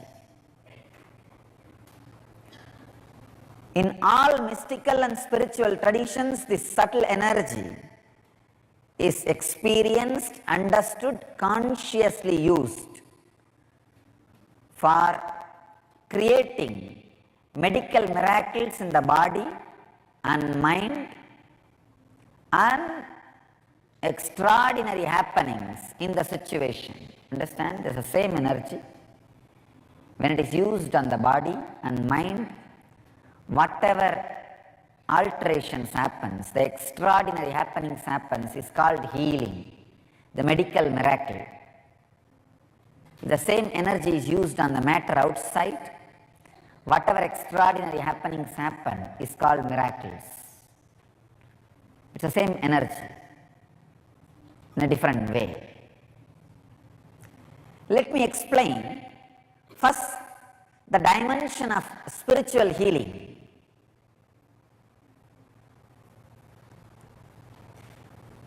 I want to tell you exactly what happens during the healing.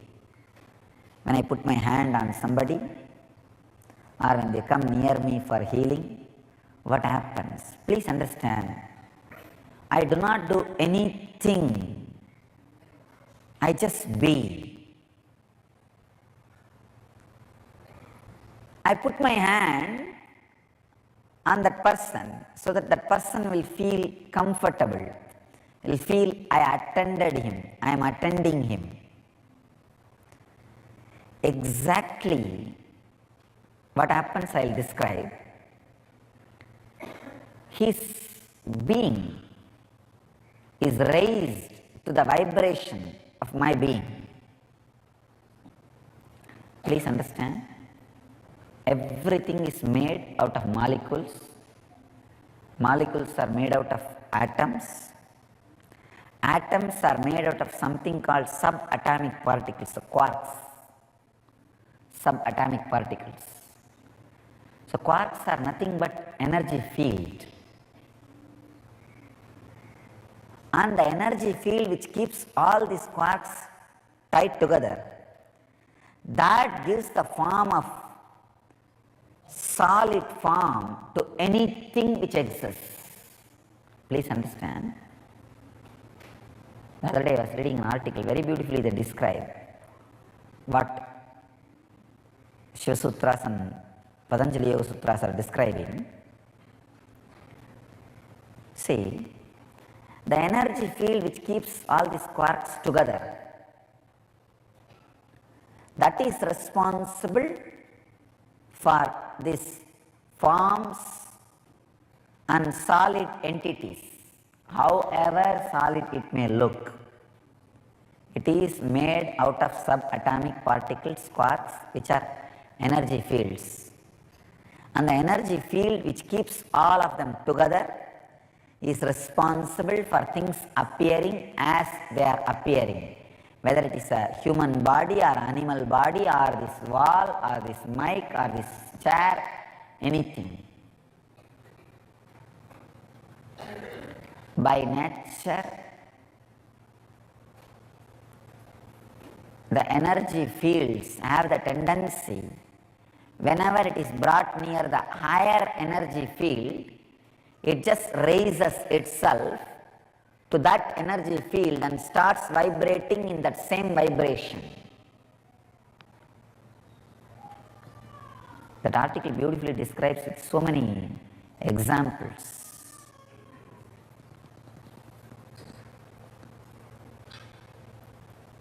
If you play sound A in piano and keep the guitar near without doing anything, just this vibration, exactly the guitar also will create the sound A.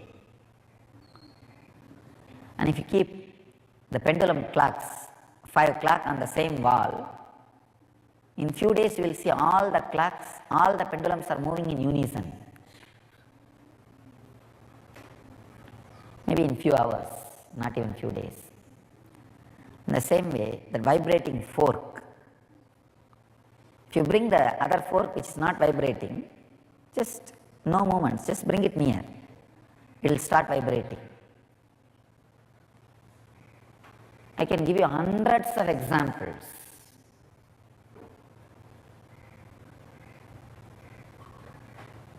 Whenever you are brought near the higher frequency, higher vibration, higher conscious being, suddenly you are lifted to that consciousness, to that vibration, to that frequency. That is why again and again and again, how much ever you try, you should tell about all your problems when you come near me. Suddenly they disappear. It is not that you tried once and it happens. How many times you try? Come near, suddenly either you forget or they look, there are no more problems. They are not there. They are not that important to your inner space. They lose their power over you because you are raising to the higher consciousness. They lose their power over you. Just now I read this beautiful poem, a story described in poem form. Now I have a story to tell you all from this book.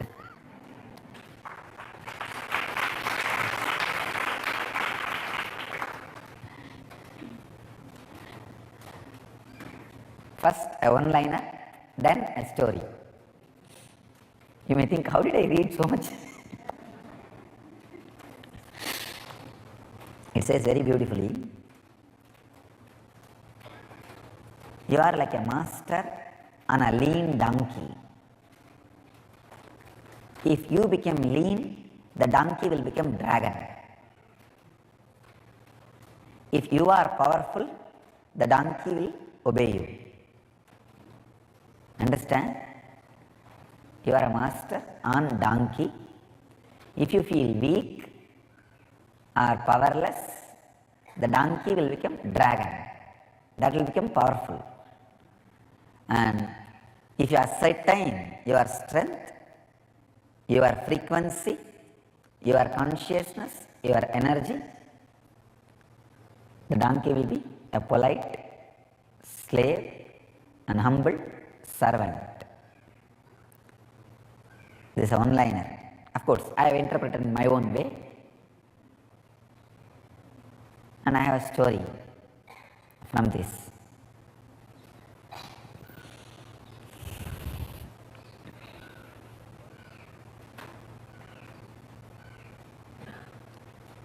Whenever you come near the master and he raises your frequency,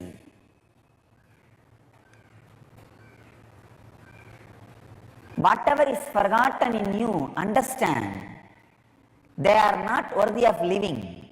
They are not part of you. But if you give importance to that part which is lost or forgotten near Master's presence, you will be joining with the wrong group. You are giving power to the wrong side. When you give power to the wrong side, you do not allow you to stay in that higher frequency. You do not allow the healing to happen. And mind creates all kinds of doubts. How can healing happen? How can this be possible? Understand? Sometimes I request people who come for healing to stay here for a few days.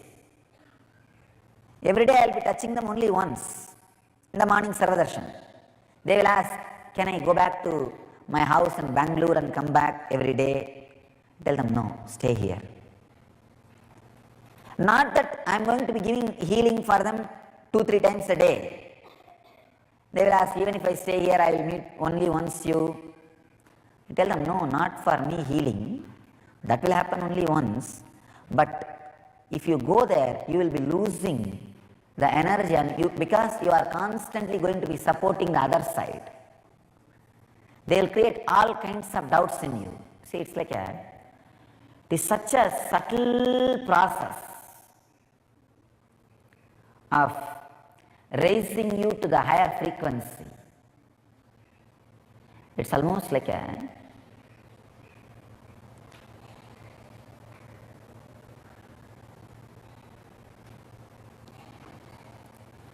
you have a hologram about you in you. I have a hologram about me in me. Understand? Your conscious mind processes only 400 bits of information per second. But your unconscious mind processes 11 million bits of information per second. 411 million. See the fight. It's not fair. Human beings shouldn't have been put in such worse misery.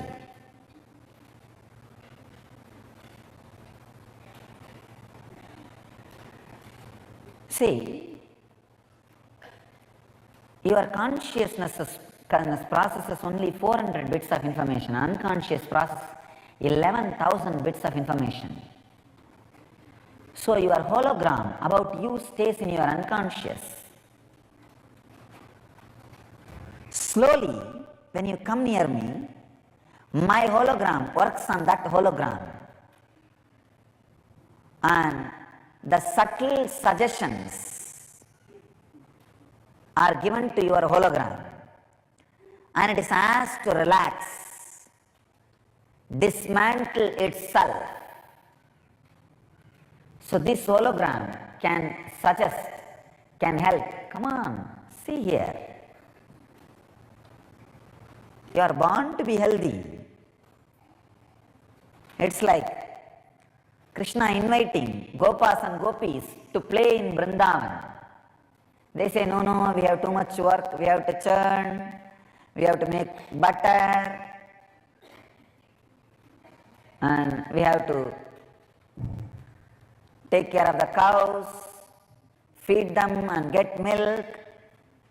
Krishna says, fools, even if you do all that, finally I am going to steal that butter and eat. Why don't you work a little bit for your joy also? See, when Krishna steals the butter and eats, he says the futility of life. Understand? He tells you the futility of life. Don't waste your time and life just for the goal. Play it also, enjoy it also. Have Leela and graze the cows, have milk and play with Krishna and churn and create butter. So the very life becomes joy, very living becomes joy. It's like the superconscious hologram inspiring the unconscious hologram. But unfortunately, these guys go and stay back in Bangalore or somewhere and get all poisons fed. They say, maybe the Swami is trying to take money out of you. How can anything happen just by a touch? So many ideas, I tell you, negative ideas are straight poison. And they have 1,000 things to tell about masters. Somebody asked me, why did you allow some controversy to happen around you, Swamiji? I tell them, I need to be compassionate towards the people who don't have any argument, any idea to disrespect me. I supply material even for them. Understand? They really want some arguments, something. They are dying. And anybody wants something so strongly, with so much of urge, it becomes my responsibility to plus them tadastu. I tell them, all right, have little material.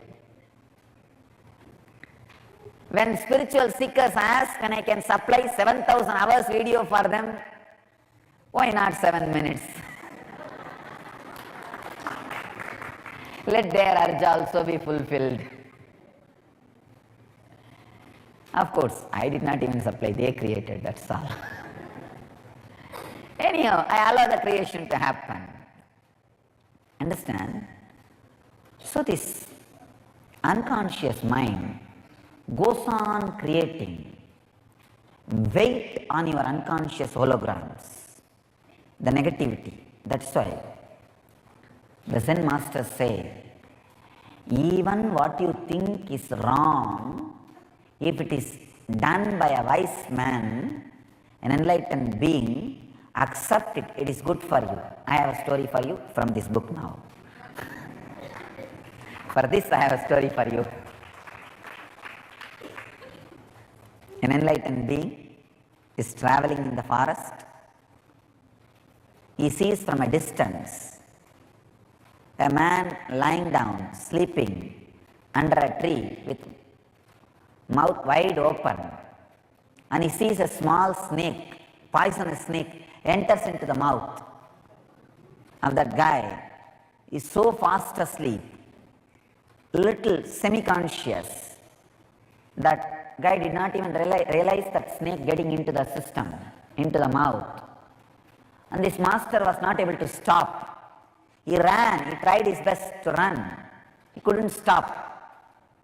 The snake has already gone in. And he just gave a few slaps to that guy and woke him up. And there were only rotten apples all around. The tree was apple tree. Rotten apples were all around. He was forcing this guy to eat that rotten apples. The guy who woke up, he said, why are you having so much of anger with me? I don't even know you. Why do you have so much of enmity towards me? Why are you doing this to me? Master was not ready to listen. Healthy guy. He is just pushing the rotten apples into his mouth, and he was shouting, screaming, and Master held his head and pushed literally down the throat all the rotten apples and little mud also. And this guy could not tolerate, and he is screaming and shouting, why are you doing this to me? Why are you killing me? And Master did not answer back. The deep compassion. He literally pushed the rotten apples inside his throat. He was made to swallow. In few minutes, because of that rotten apple and little mud, and he felt so nausea and vomited everything out, threw everything out. Then came not only the rotten apple, the snake also. Everything came out. Then the guy fell at the feet of the Master saying, you are Gabriel, our God. Understand? When he asks you to inhale and exhale intensely and asks you to hold as long as possible, or when he asks you to do some seva which you are not interested. The other day I received a letter from somebody. I am bored of the pep sessions, pep talks about the seva. Understand? They wrote that I can't handle any more sessions without you. And these pep talks about seva are really boring. I am responsible for those sessions. Understand? I am responsible for those sessions. They are the rotten apples I am putting inside your mouth. You think I am doing something wrong to you, or you may not need them. Of course, the devotee wrote with a lot of respect, but unfortunately he is not able to understand. Understand? Whatever you think is good for you, you are ready to accept. Whatever you think may not be directly good for you, you resist. Understand? I know little more than what you need or what you know about you.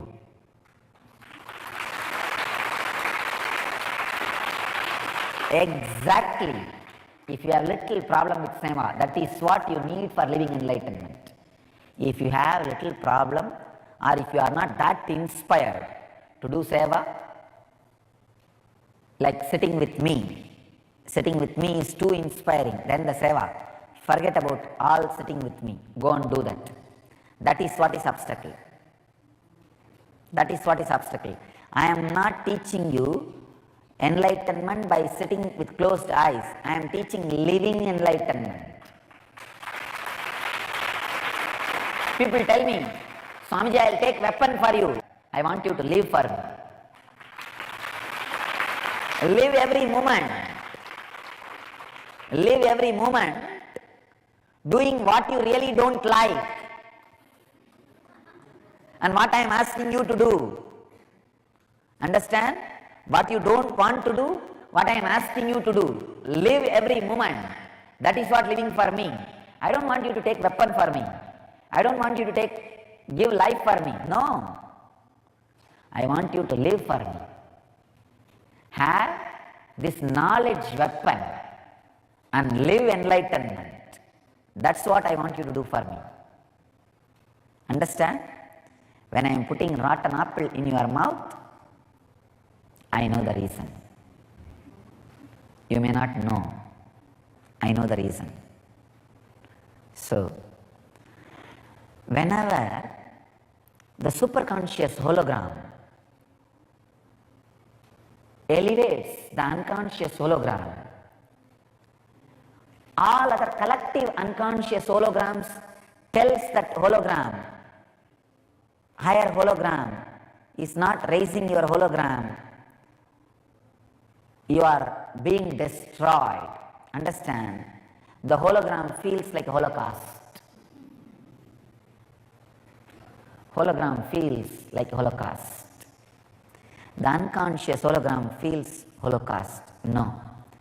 When the superconscious hologram casts itself on the unconscious hologram, it is not Holocaust, it is holy casting. Understand? It's not Holocaust, it is holy casting. The superconscious hologram is suggesting and reassembling, reorganizing the unconscious hologram to such pattern the health happens. The evolving happens.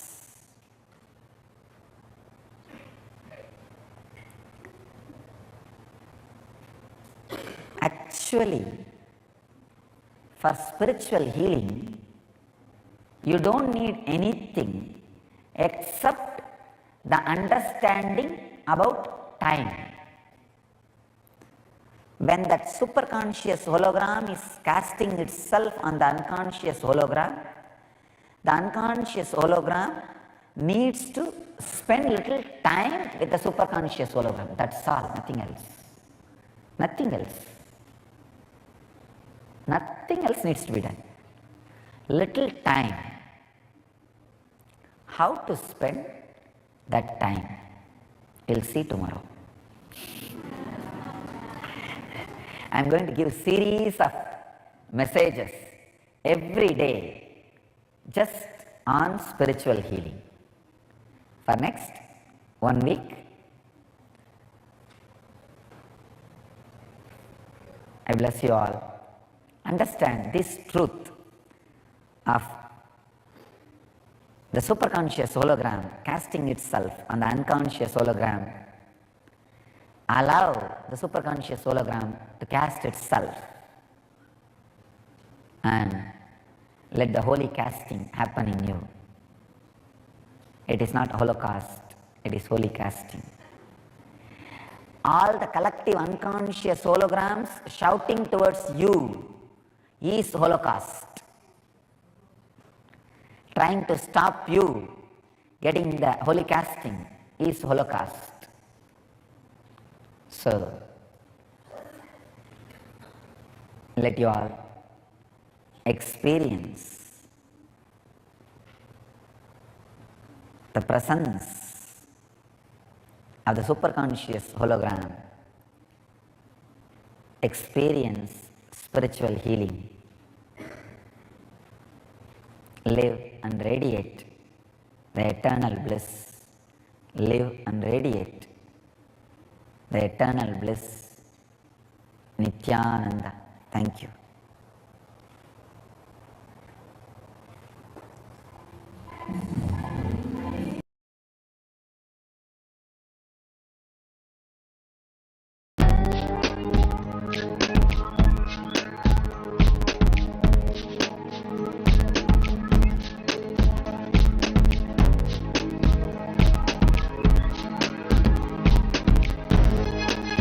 All that I taste, all that I smell, I offer to you, Swami Nityananda. All that I see, all that I hear, I offer to you, Swami Nityananda. That this dance, and this song, and this joy, I surrender to you. All that I feel, all that I am, I offer to you, Swami Nityananda. Purakaram, Karunavataram, Samsarasaram, Bhujagendakaram, Sadavasantam, Hridayarvinde, Bhavam Bhavani, Sahitam Namami.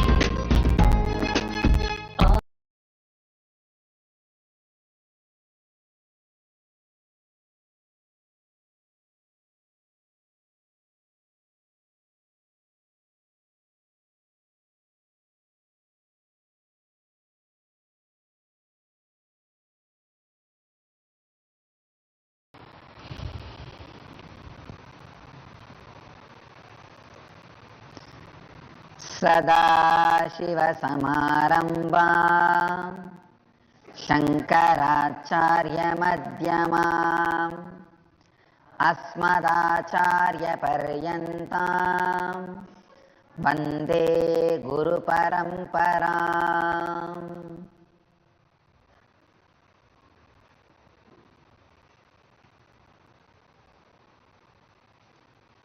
I welcome you all with my love and respects.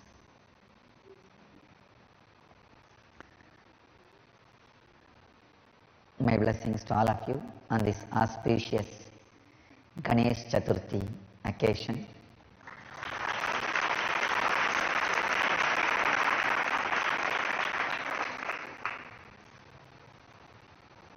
My today's message is tuning to Ganesha, the cosmic intelligence.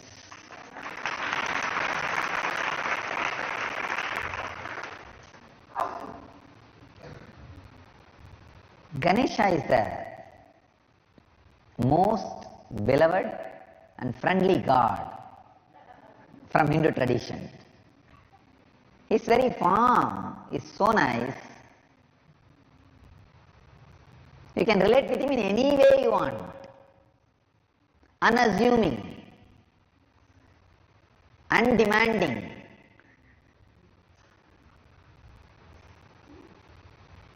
You can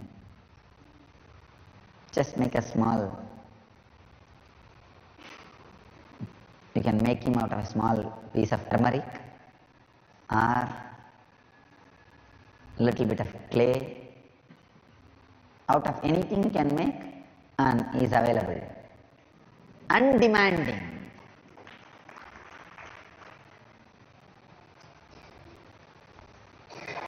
I can say largest worshipped deity in India is Ganesha. Every street will have Ganesha temple. You don't need too much ritualistic, big arranged puja for him. Anybody can worship. A village lady is taking bath in the river. Once she finishes the bath, she just picks up a pot of water, comes and pours the water on small Ganesha deity which is on the banks of the river, worships and goes. You can't worship any other deity so easily without much of rituals and everything. Here is Ganesha, most worshipped, beloved God.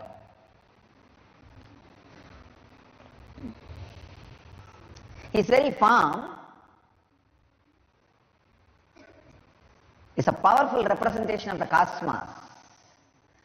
The yantra means the form, visual expression. It's a very powerful expression of the cosmic intelligence. If you see, he has 4 hands. In one, the right upper hand is holding the nose, the angusha. The left upper hand is holding the pasha. The right lower hand is holding the tusk, his own broken tusk. And the left lower hand, yes, sweet. It's a very beautiful philosophical representation. See, the nose, angusa he has, is a very small instrument which can control elephant. The huge elephant can be controlled just with that small nose. It is actually, it represents unclutching. Any size mind, elephant size mind can be controlled by a small key, unclutching. The nose represents unclutching. Unclutching is such a powerful key. It looks very small, but the mind, which is wild elephant, can be just controlled with a small nose, with small unclutching.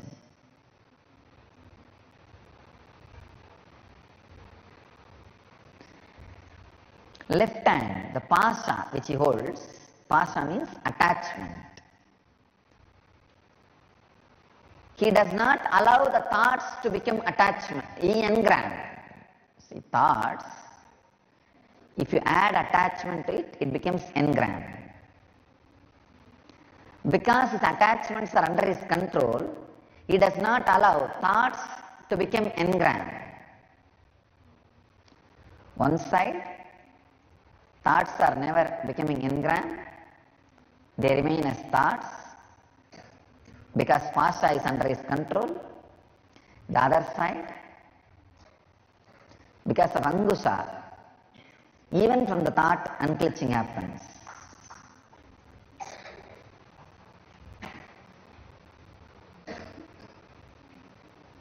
So his inner space is completely under his control because of the angusha and pasha. The upper 2 hands represents the completely peaceful, blissful inner space.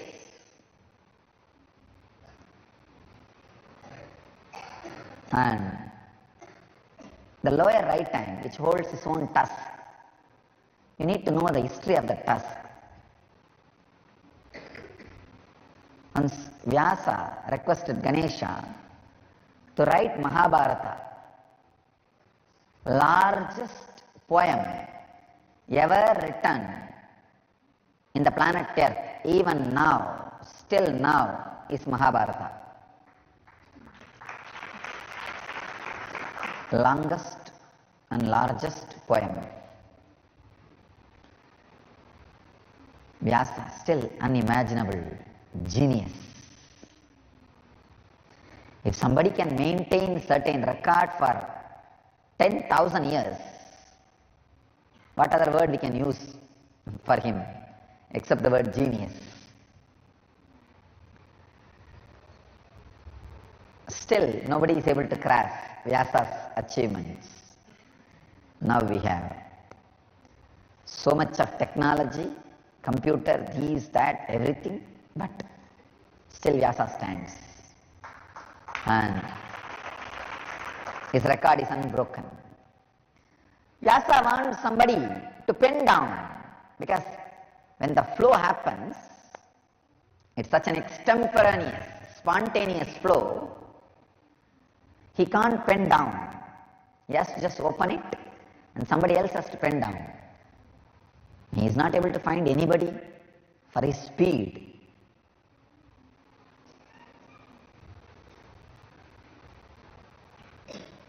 So he asks Ganesha, can you pen down? Ganesha says, great, sure, I'll pen down. But the speed I write will be too much. If you are not able to cope up with my speed, I'll stop and go away. Then Vyasa puts the condition. All right, I understand. I am also putting condition. You should write everything only after you understand.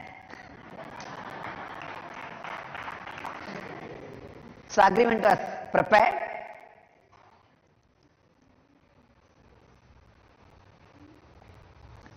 So Vyasa's condition is Ganesha will write only after completely understands, so that Vyasa will have a few seconds at least. Vyasa can play with words. He's master. Still, I don't know how many times I heard Mahabharata and read. Still, when I read, it is so new, so alive, so fresh.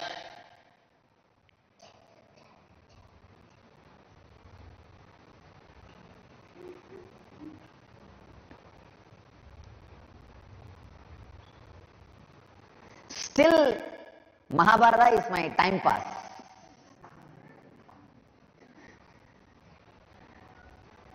That was the one book I had throughout my present days. That is the only book. Every day I will spend little time with that book.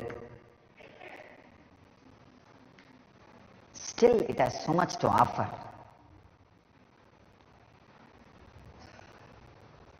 We may think, no, in modern society, what Mahabharata has relevance?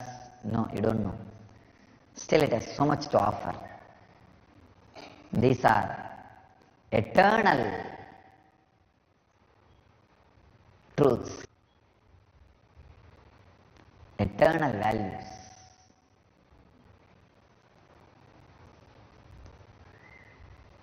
So the agreement was ready. Vyasa is supposed to match with the speed of Ganesha, and Ganesha is supposed to understand and pen down everything Vyasa expresses. Started, went on and on and on and on and on and on. Neither Vyasa stopped for food or water or 1, 2, 3, nor Ganesha got up for anything. Whenever Ganesha was finishing quickly, Vyasa put some very complicated words. So Ganesha has to take few seconds and catch up and pen down.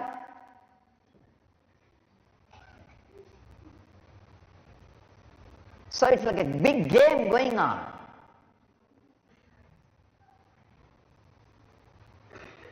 Suddenly, the Ganesha's pen broke.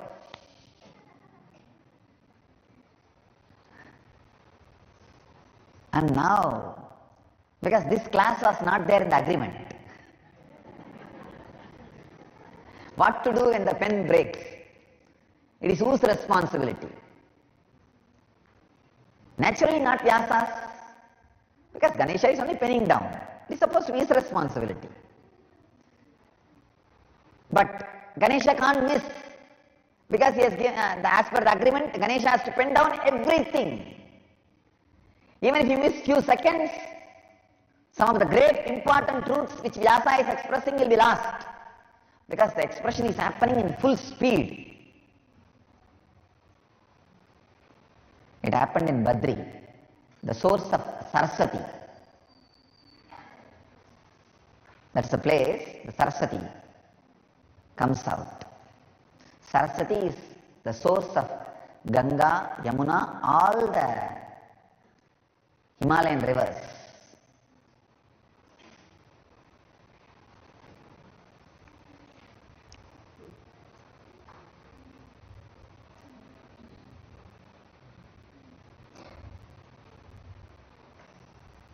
Don't think Saraswati means the Brahma's wife. No, not that Saraswati.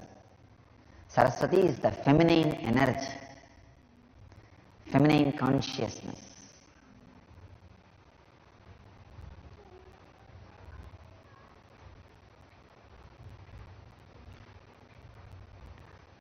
I had darshan of Saraswati in Badri. It was such a beauty and grace, the enchanting grace. I made our Anandeshwari exactly in the same mold and with the same jewels.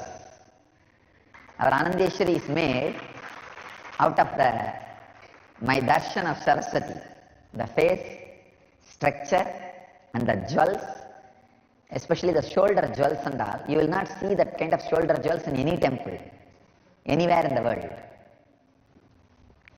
The Stapati was shocked. What is this, Swami? This kind of jewels are never made. I have never seen this kind of design. You are asking me to do this design.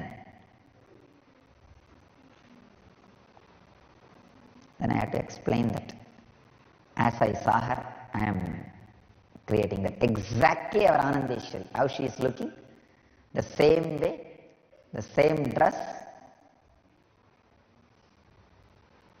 Maybe the size was little taller. Saraswati, when I saw her in darshan, she was little taller.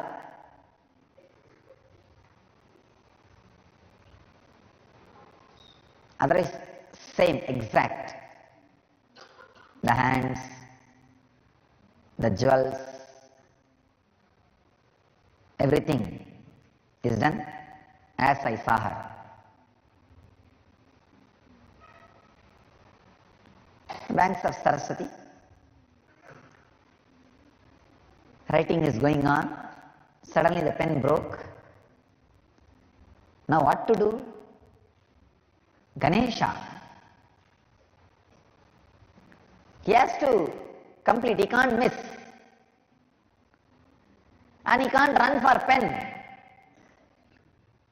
If he runs for one more pen, he may miss few words.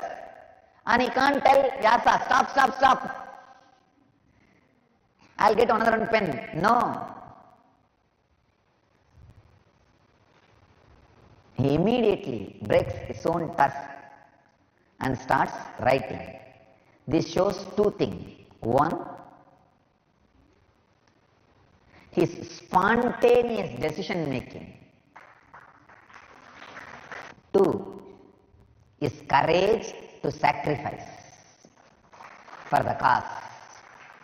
Understand? First thing, he is not telling Ganesha, he is not telling Vyasa, stop, stop, stop, I will run and get a pen. And this was not there in our agreement. No. Spontaneous decision making and courage to sacrifice his own task. See, this writing is one small part of his life.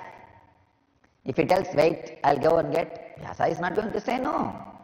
After all, he will be happy, oh, I have a few minutes, I can think little more. But courage to sacrifice. That task means courage to sacrifice and spontaneous decision-making power. So the upper two hands represents his inner space, pure blissful inner space. The lower right hand represents his ability to take spontaneous decisions and courage and sacrifice for the cause he has taken up. When these three are there, life is a sweet. That is what he means by having the sweet in the lower left hand.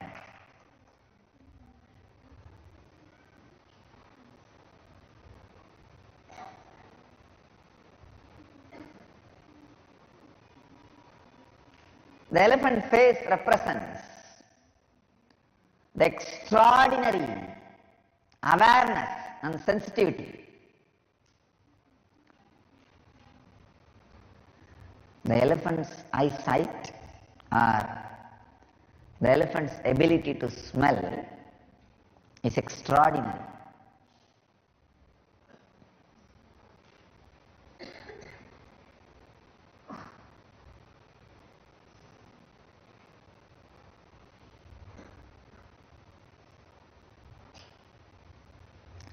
And his big pot belly represents the whole cosmos. The whole cosmos is inside him. He is the cosmic intelligence.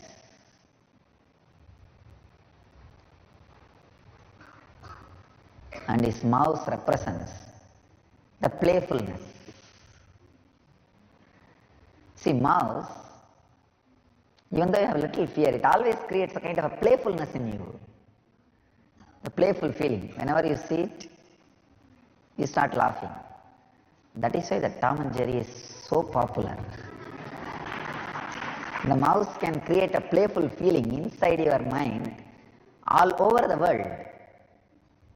All over the world, in human consciousness, the mouse is always associated with playfulness. He is doing this whole thing so playfully.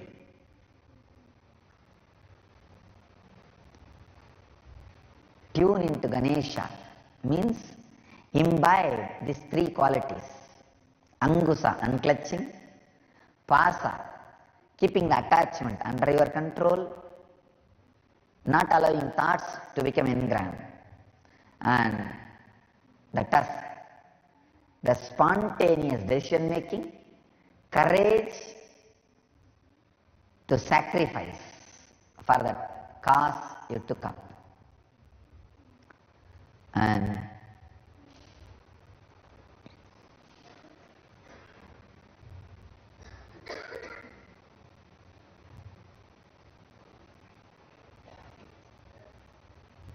naturally your life will be sweet, like Ganesha's modaka.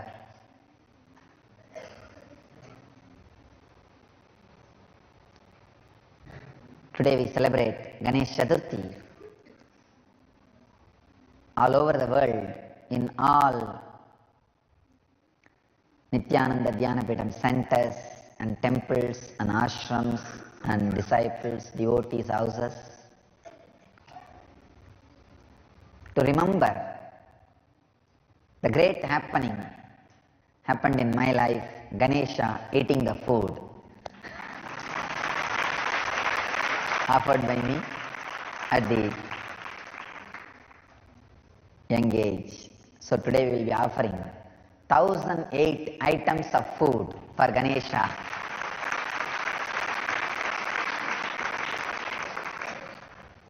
As our humble offering, as our gratitude.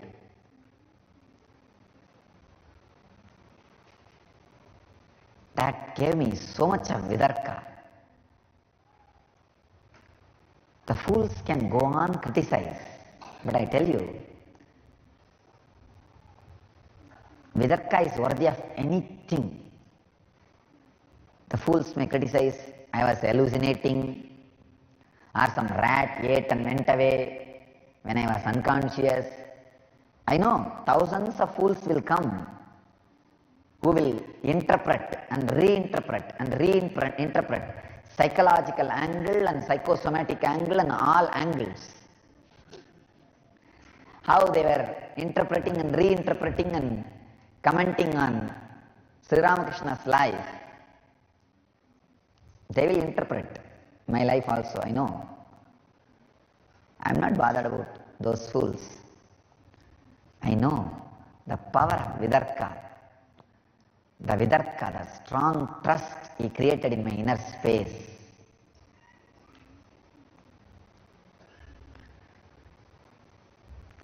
And such an auspicious beginning. My first extraordinary experience in this body is Ganesha eating the food. Such a auspicious beginning. That is why my life is continuously extraordinary auspicious incidents. Now when I look back my life, that is the way I feel. Some people when they look back their life, they feel it's a long torture. Some people they feel it's a long waiting. Some people feel it's a long running behind wealth. Some people feel it's a long yearning for love. So many people feel so many different ways about their life. But my feeling about my life is extraordinary auspiciousness exploding. That's the way I perceive myself. That's the way I feel. All the happenings in my inner space and my outer space, I could see very clearly. Whole thing is auspicious. So auspicious. It's extraordinary.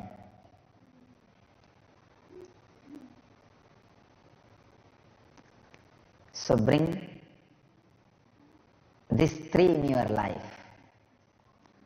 The unclutched, unattached, spontaneous, courage to sacrifice inner space. You will see life in the inner world and the outer world will be sweet, like Ganesha's modaka. And the whole cosmos will be inside you. You will have the extraordinary sensitivity to live and enjoy the inner and outer worlds.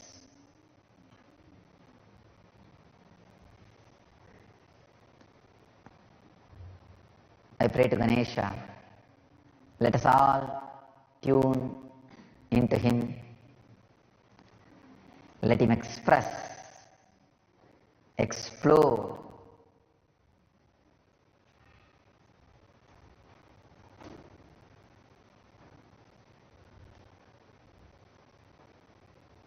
all the auspiciousness in our lives, in the inner world and the outer world. I know Ganesha is happening in our Sangha in a very big way. He has removed all the obstacles very strongly.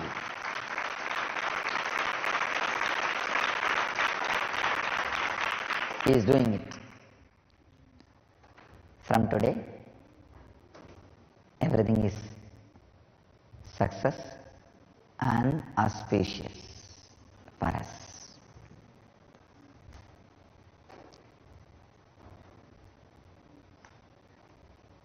Let Ganesha bless us all, remove all the obstacles,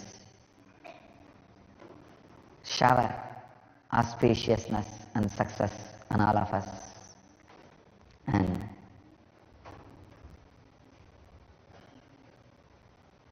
let us all achieve and radiate enlightenment. Let him bless all of us to achieve and radiate enlightenment and achieve and radiate the eternal bliss, Nityananda. Thank you.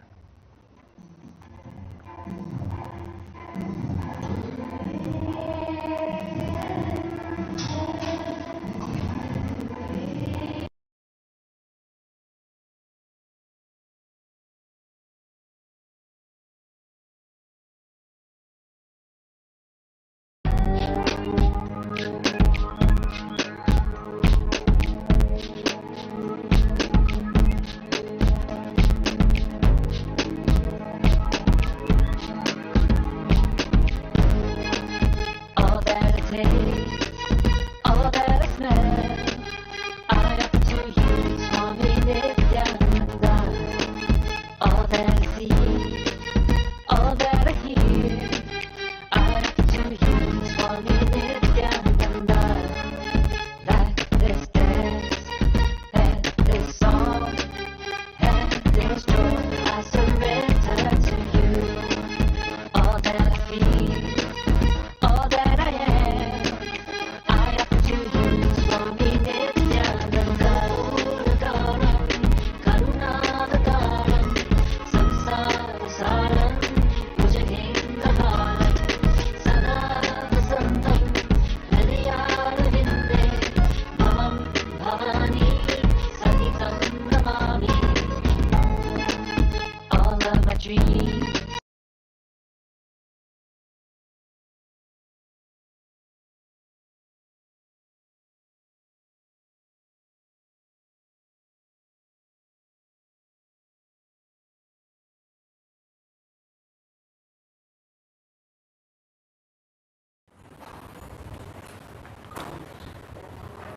सदाशिवसमारम्भां शङ्कराचार्यमध्यमाम् अस्मदाचार्यपर्यन्तां वन्दे गुरुपरम्पराम्.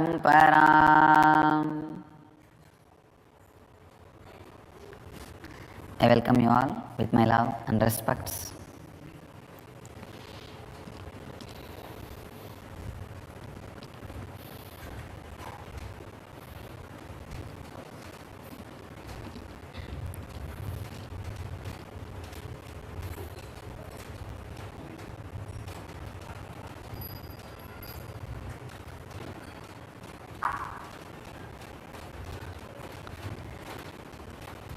Today's subject is practicing right listening.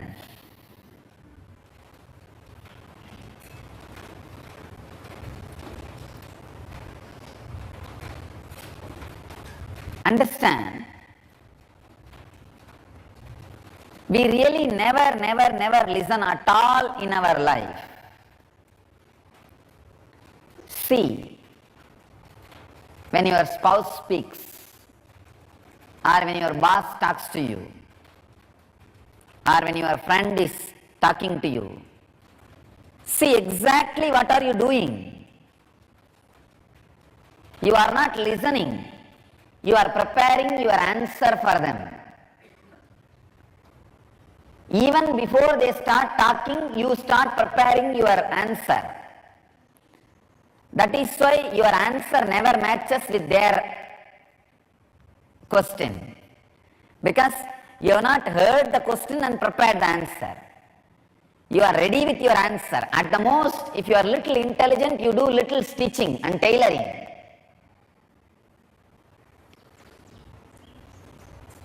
For that question, understand, courage to respond spontaneously to all the situations, and patience to listen is what I call practicing right listening. For practicing right listening, you had courage, you need courage.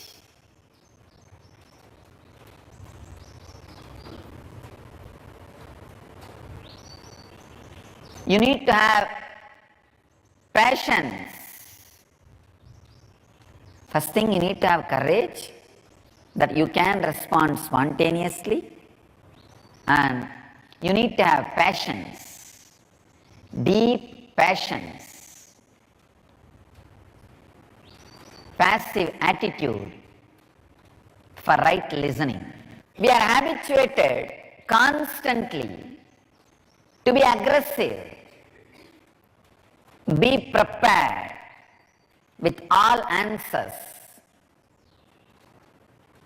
Almost all human mind is made out of stuff called preparing answers and solution for the problems and questions which does not exist.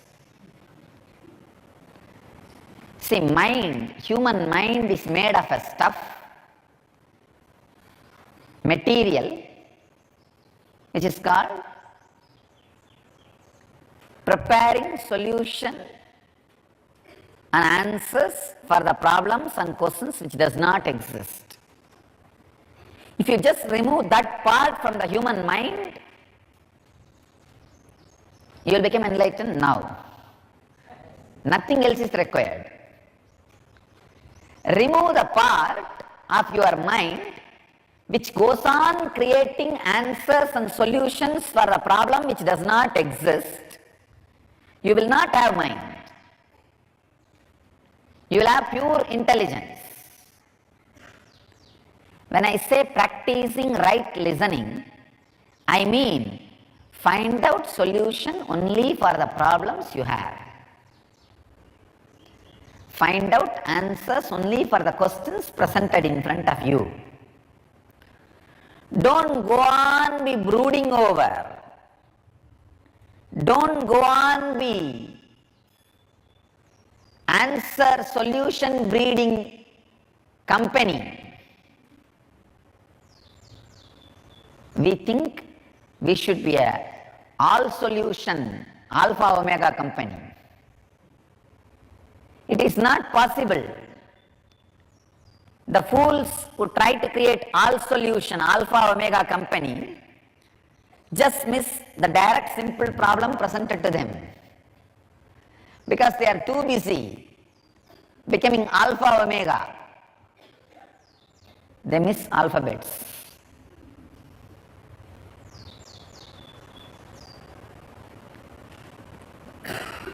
Art of right listening, science of right listening is, don't be prepared, just listen. Just listen.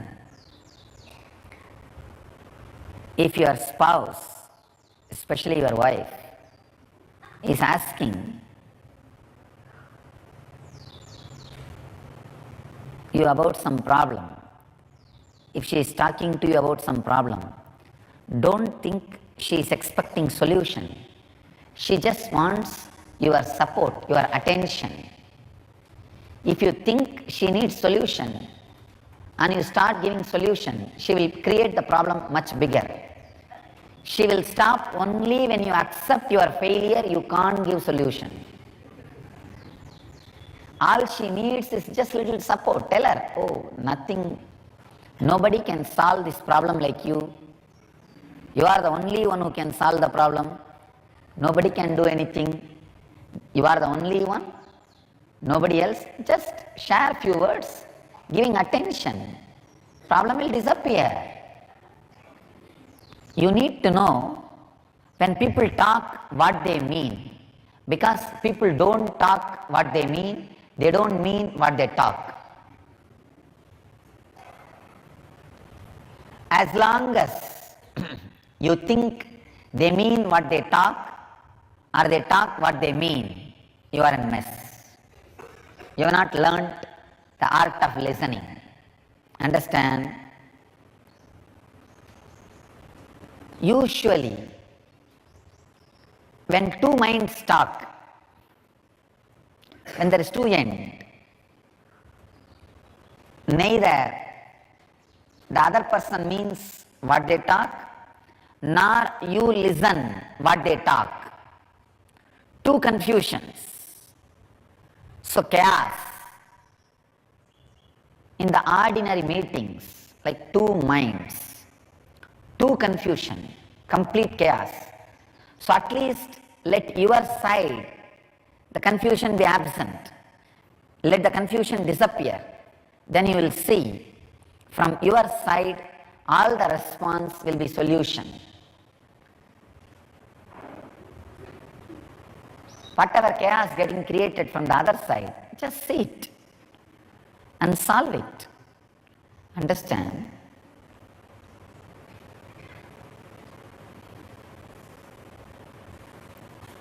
Communication can happen only if at least one side is ready to listen.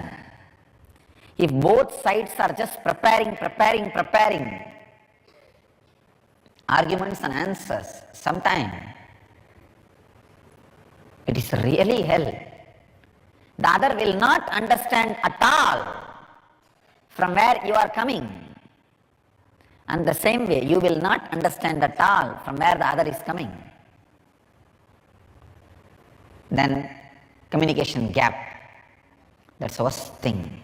That's the worst thing can happen. I tell you, all problems can be solved if the communication gap is bridged. Whether in your office or in your life or in your home, anywhere. If the communication is retained, problem can be solved. If the communication is broken, problem can only become much worse and worse, deeper and deeper. It can never be solved at all. So please be very clear. if you are talking to a person with mind, you just drop your mind, listen with a deep passiveness without preparing answer before the person ends. Even in the modern day, marketing is no more aggressive, it's more listening. All successful marketing philosophies and ideas are based on listening, not on shouting or aggressive.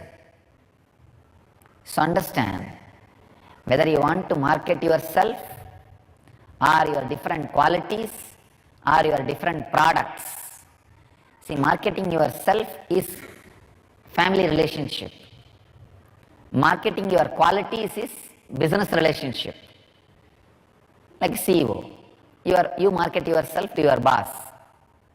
Marketing product is the factory, the consumer and supplier relationship. In any relationship, if you are handling a mind, be passive, listen.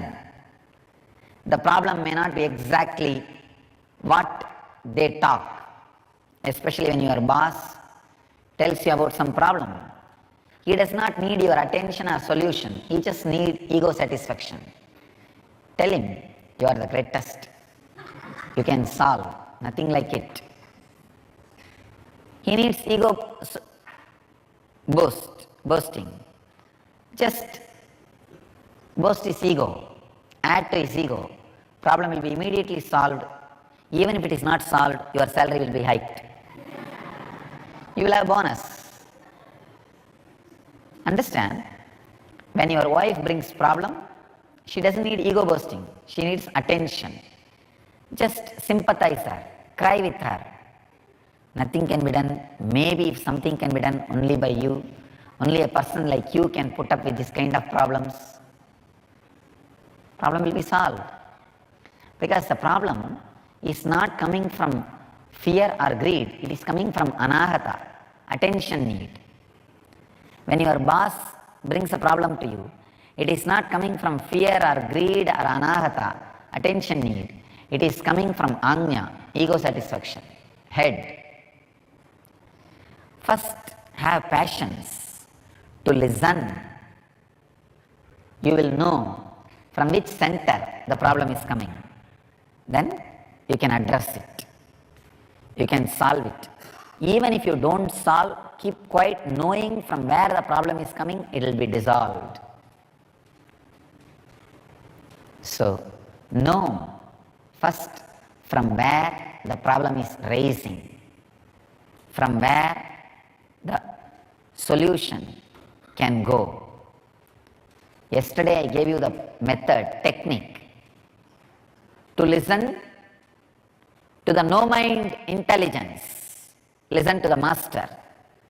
Today I am giving you the process to listen to the ordinary minds. When you learn to listen to ordinary minds, communication will happen. When you learn to listen to the no-mind intelligence, communion will happen. Communication will fulfill all your outer world needs. Communion will fulfill all your inner world needs. So, art of listening, art of right listening and practicing right listening, these two is equivalent to Kamadhenu and Kalpavriksha. Kamadhenu is the thing which gives all the outer world needs. Kalpavriksha is the thing which gives all the inner world things. So understand, art of right listening and practicing right listening, these two can lead you to the outer world and inner world fulfillments. Let you all experience and radiate enlightenment. Let you all experience and radiate the Nityananda. Let you all achieve and radiate the eternal bliss, Nityananda. Thank you.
सदाशिवसमारम्भा शङ्कराचार्यमध्यमा अस्मदाचार्यपर्यन्तां वन्दे गुरुपरम्पराम्.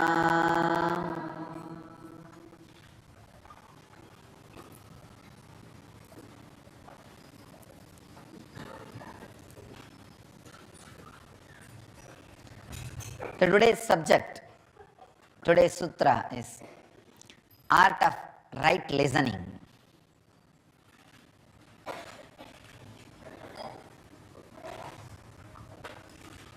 Listening has been prescribed as a first step in almost all spiritual traditions in the world.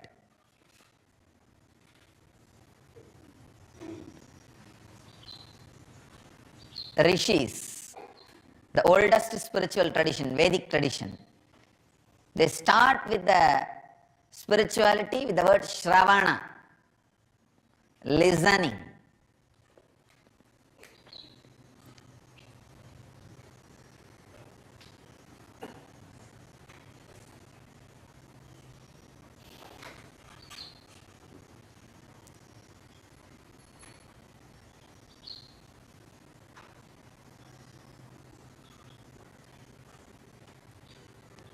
Buddhist tradition starts the 8 steps for nirvana. First step is right listening. J. Krishnamurti, the modern day master, goes a step ahead, step further, says right listening is God. He gives the place of God to right listening.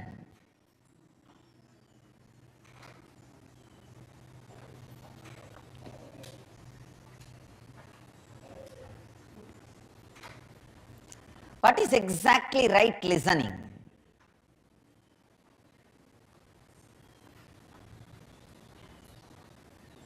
Hearing is different, listening is different. Hearing means sound enters into your ears, gets processed. Either it creates fear or greed or different emotions. Listening means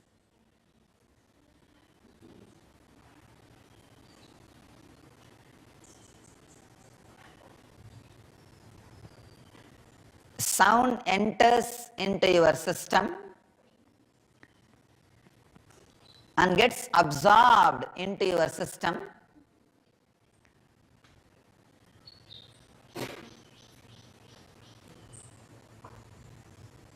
leads your system from sound to silence.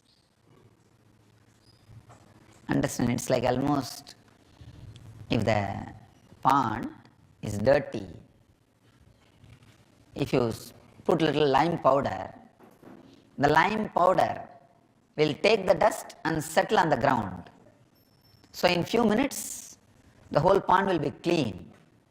Same way, the right listening is put on chaotic mind, the mind which is full of words. Right listening is sprinkled, sprayed, like a lime powder. It will take away all the dust, which is words and thoughts in your mind, and settle down on the ground. Right listening means the sounds which leads you from sound to silence.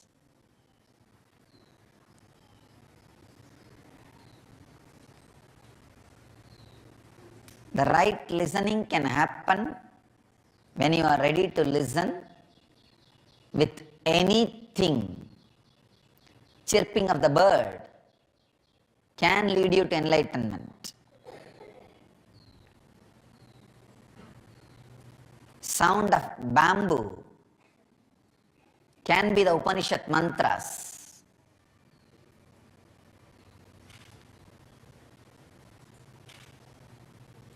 The sound of Ganges can be the Anagata Dvani.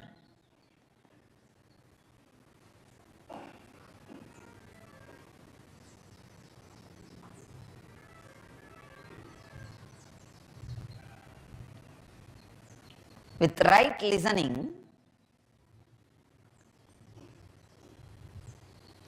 everything that echoes in your system, everything that reverberates in your inner space leads you to silence.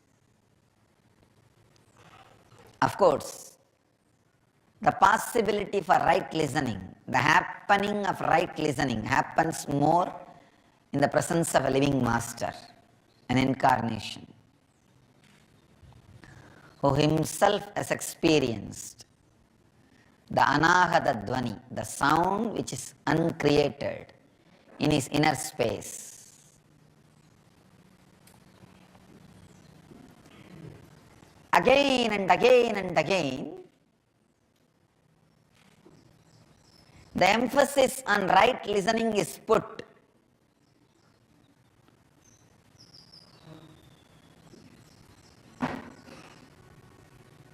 Because the right listening is an independent, intelligent technique which can directly lead you to the higher space and higher reality.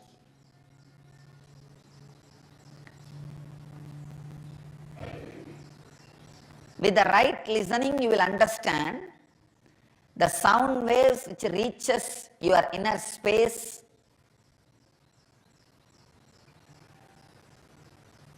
is deeper than the visions which reaches your inner space. When I say this, I mean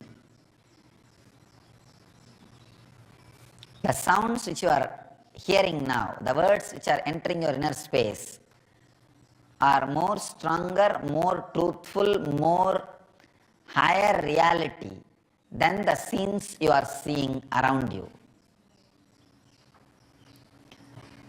The wax out of which the scenes are created, which you are seeing around you, is of much lower quality than the words which are reaching your inner space.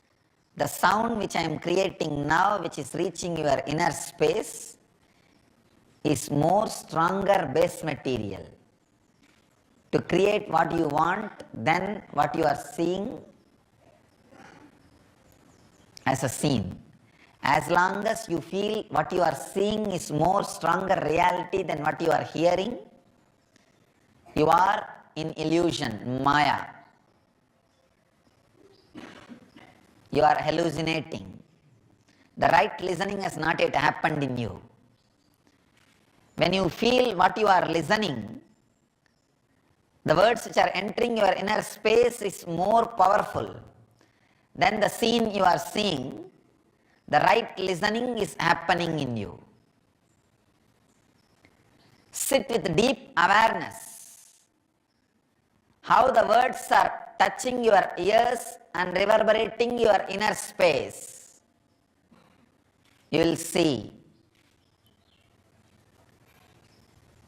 the words which are touching your inner space and reverberating, and the reactions created by them, and the space created by them, consciousness happens in you by them, are more higher reality than the scenes you are seeing around you. This is what I call art of right listening. Better I will use the word science of right listening. The word art is too much loaded and abused by too many people with too many words. Science of listening.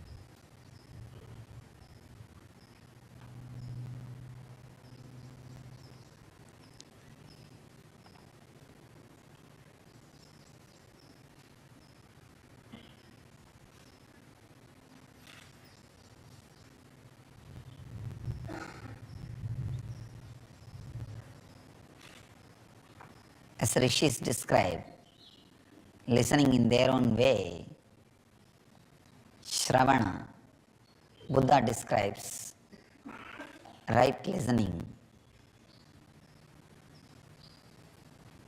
Krishnamurti describes right listening is God. I'll add my part to the right listening. I'll give you a powerful process for right listening. Bring your awareness to the third eye area, forehead.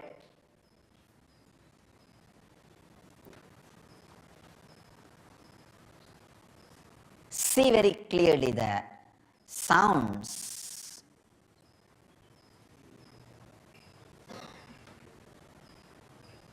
Sounds is the right word, not even words. Sounds from the master. How it penetrates your third eye. Please understand. Sounds from master reaches your system through your third eye, not through your ears. Ordinary words which leads you to more and more words reaches you towards your ears. The words which leads you from sound to silence, the sounds which leads you from sound to silence reaches your system through third eye. Have your awareness in the third eye. See how the words are penetrating and how they are reverberating and what kinds of meanings, emotions, experiences they are creating in your system. Just see the whole thing. Seeing the whole thing is listening. Understand? Listen through the third eye. Whatever happens inside, see it. That's all. This is a powerful process to listen.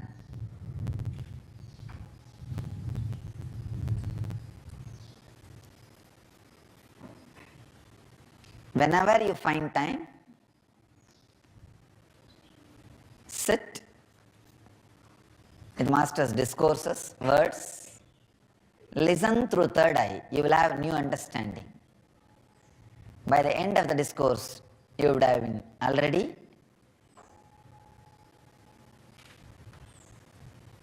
put in deep silence.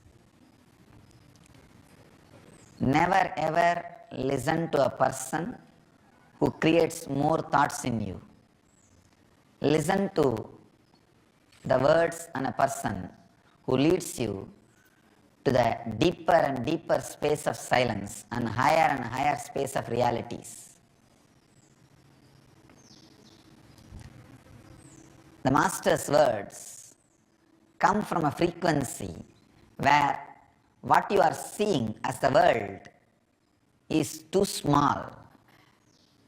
What you see as the world is illusion in my space. So anything comes from my space and reaches your inner space lead you to the same experience of my space. So any word which comes from this inner space and enters your inner space leads you to the same experience of my inner space. Means this is smaller reality than the sounds created.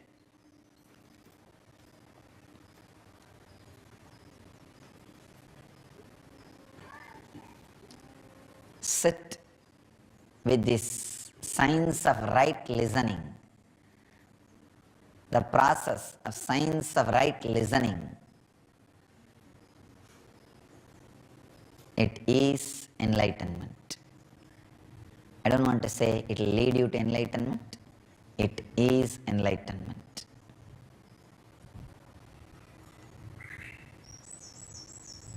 What Upanishads calls as Shravana, what Buddha calls as Sammati, what J. Krishnamurti calls as right listening is God. I am giving you this process to make all the three as experience into you. My unique contribution to the spiritual tradition is creating processes, sharing the processes with the world to make every truth into experience, reality. So, I'll add my part to the Shravana, Sammati, right listening. This part, the science of listening. Sit with your awareness on the third eye, listen through the third eye, and see how the sounds penetrate your system and how it reverberates in your system. What all emotions, experiences, expressions, ripples it creates, and those ripples and emotions and experiences, where it leads you, just see. You will experience right listening, as rightly said by J. Krishnamurti, God Himself. Let you all live and radiate enlightenment, live and radiate the eternal bliss, Nityananda. Thank you.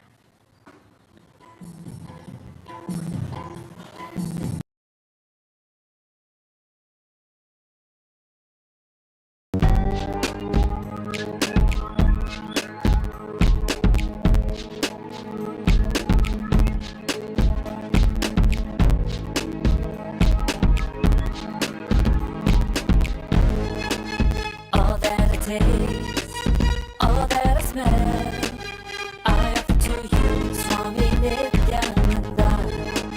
All that I see, all that I hear, I offer to you, Swami Nityananda. Like this dance, and this song, and this joy, I surrender to you. All that I feel, all that I am, I offer to you, Swami Nityananda.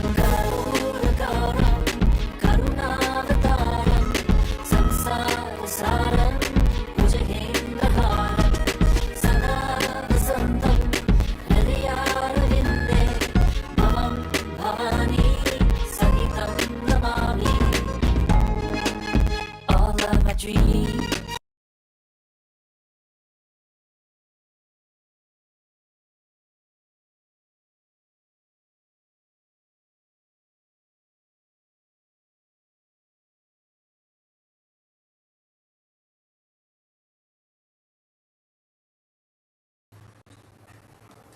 Sadashivasamarambham Shankaracharya-madhyamam Asmadacharya-paryantam Vande Guru-paramparam.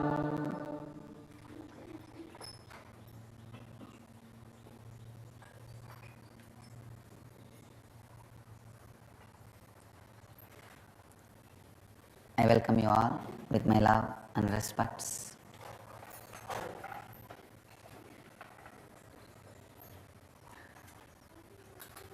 Today's subject is sleep your way to health.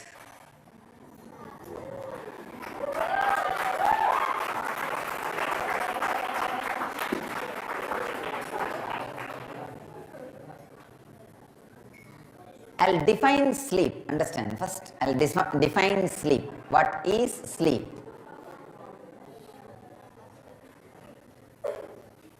By very nature, by the innate nature,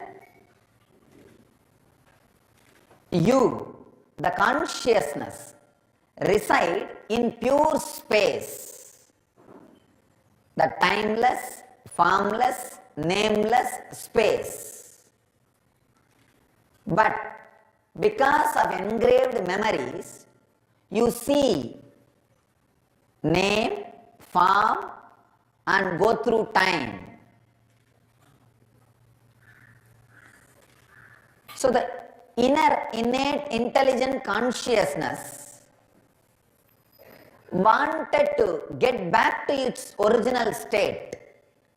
It just wanted to retire, go back to its original state, original space. But these engrams, engraved memories, by its very nature, the engraved memories create name, form, time. But by the very nature, the consciousness is timeless, nameless, formless. When the engrams are active, they create this world and dream. But when the consciousness overtakes, it just rewinds everything, gets back to its pure original state, but the engrams do not die. They only get back to that seed level. So, understand, I'll define sleep.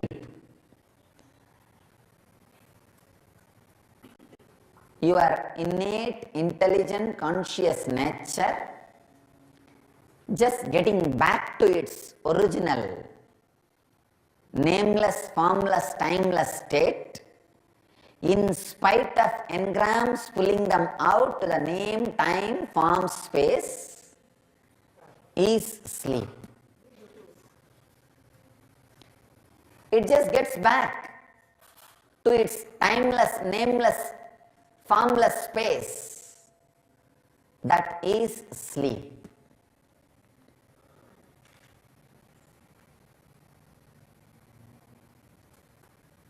Too much of attachment to what is seen or heard, means the engrams, is responsible for insomnia and all sleep disorders. In your body, in your nervous system, when the consciousness flows, it just packs up all engrams, almost like packing your tent into a small size and retires. The effect of consciousness on your nervous system, the effect of engrams on your nervous system. If they are 50-50, you will have the right experience of world, dream and sleep. If the consciousness becomes less, the effect of engram, if it is more, then naturally sleep disorder, unable to sleep, insomnia. If the effect of consciousness becomes more than the effect of engrams on your nervous system, that is what leads you to the meditative state and superconsciousness. It will naturally first lead to awareness during the dream state, then awareness during the deep sleep state, then awareness during all three states, sleep, dream and deep sleep. Awareness during all three states is what I call turiyaha, fourth state. So understand the whole truth about the sleep. By nature, engrams pulls you out and shows you the time, name, form. By nature, consciousness takes you to the timeless, nameless, formless state. Fight between these two is your life. When the engrams have more power over your nervous system, you see the world and dream. When the consciousness has more power over your system, it rewinds and puts you in rest. But even in the rewinding state, you rewinded your tent, you have not burnt it.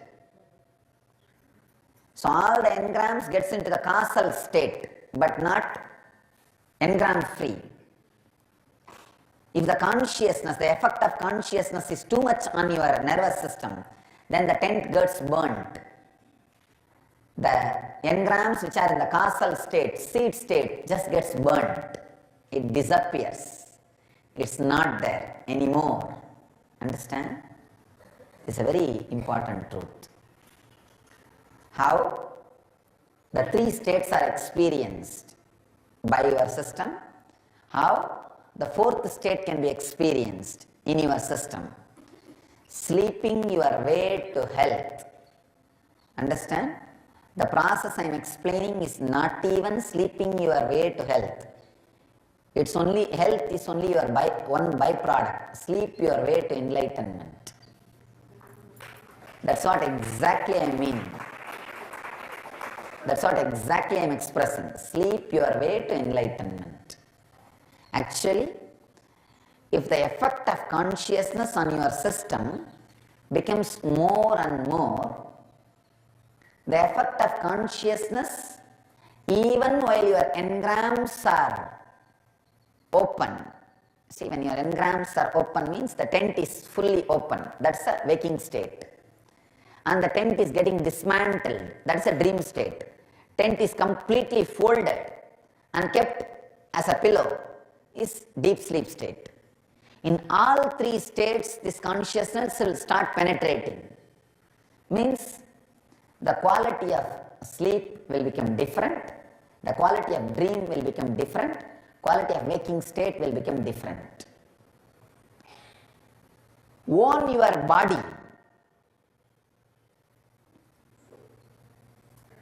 Own your mind. Own your lifestyle. This is the solution. Understand? This is the solution for sleeping your way to enlightenment and sleeping your way to health. Own your body. When I say word, own your body, your own body, own it, build it as you want with yoga. Owning your body means, yes, that is the closest object you have. If you don't own your body, what do you mean? It is just there, like a garbage can. For most of us, it's there. Because it is dumped on you, you just dump everything on it. That's all, like a garbage can. Own your body. That's the first step for enlightenment.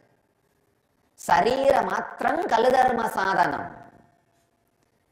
Means it is the body which is base for all achievements. Own your body. Feel it, it is yours. So design it as you want with yoga. Yogic body. Own your mind. It is yours. Design it so that never any suffering can touch you. Never any suffering can happen to you. Your own mind, just this very feeling, my mind, come on. Now I am designing it so that nobody can give me any suffering. No suffering can touch me. Same way, own your living, my life. Come on, let me own it.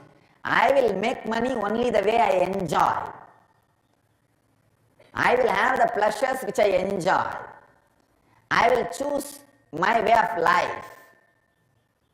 I will be conscious in every step. See that I achieve what I want. Own your body. Own your mind. Own your living. Own your lifestyle.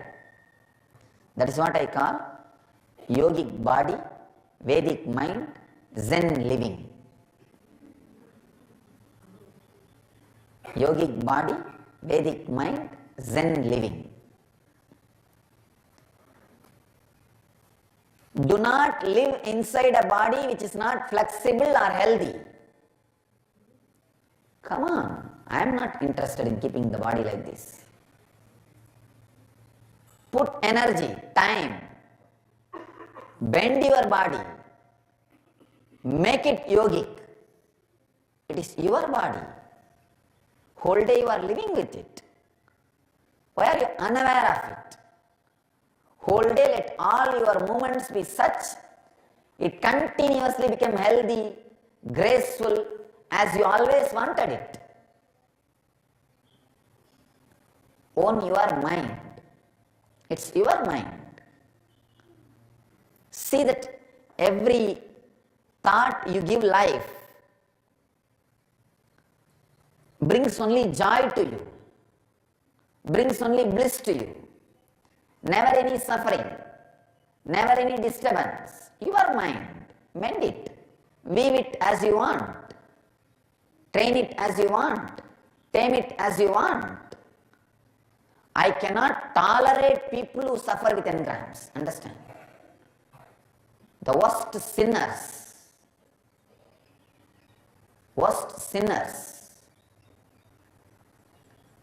How can these people say, your mind?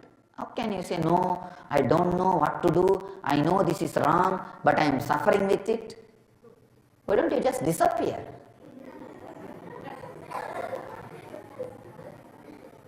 No, even that is not the right punishment. My mind, let me own it. It is time, I take ownership. Let me live as I want.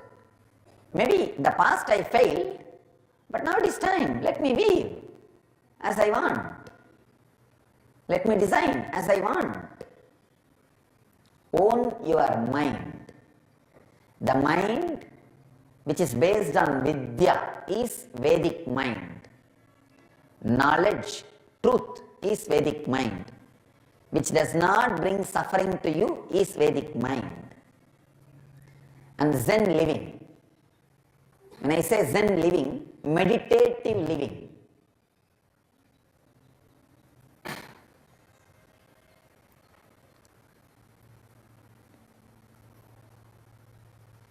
Infuse awareness into every action. Walking, talking, sitting, moving, breathing. Infuse awareness into everything.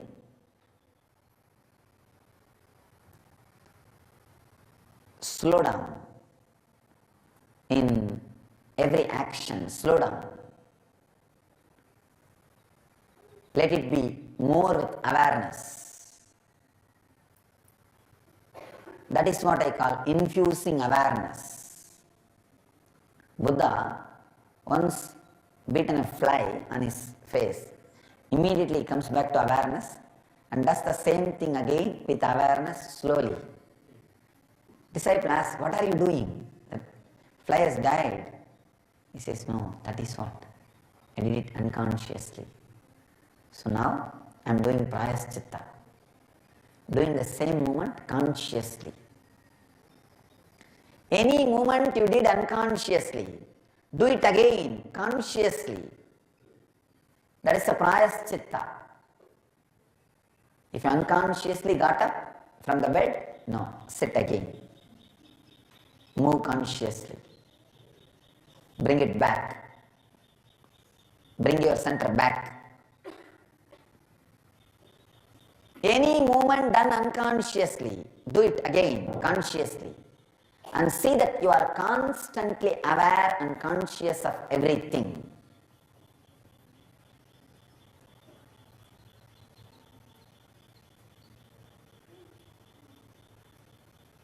You will easily sleep your way to enlightenment. Whole day when you are aware and conscious, whole night you will be aware and conscious. Whole night being aware is sleeping your way to enlightenment. Understand these three things. First, the truth about sleep. By your nature, you are timeless, nameless, formless. But the engrams create the name, form, time. the world. So, when your nature takes over you, takes over your nervous system, it rewinds itself, recoils itself, recalls itself to its nature. So the tent is packed. The packed tent, see, the open tent is the waking state, tent getting dismantled is the dream state, the packed tent is the deep sleep state. Too much of interest, attachment in the engrams creates sleep disorder, insomnia. Reducing the engrams into thoughts by removing attachment.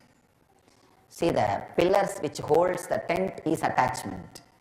The cloth is thought. If the pillar is not there, it can be just winded up and kept under as a pillow. Pillar is attachment, the cloth is thought, and the established pillar with the cloth is engram.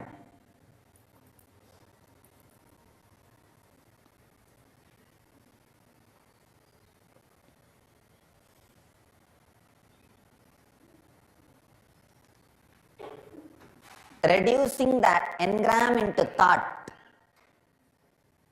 is one of the best powerful process for sleeping your way to enlightenment.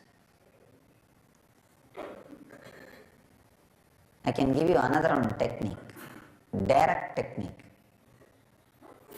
Sitting and meditating in the darkness, on darkness, in darkness, on darkness.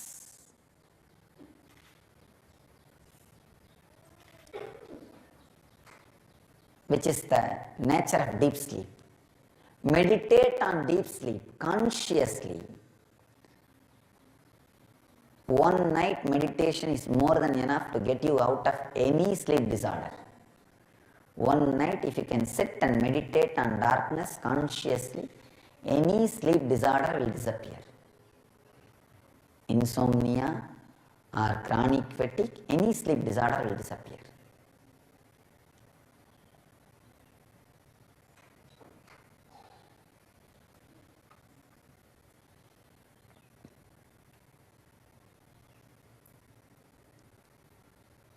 Vedic mind, yogic body, Zen living will directly lead you to health and enlightenment using your just ordinary sleep. Nothing else is required. Your ordinary sleep will simply lead you to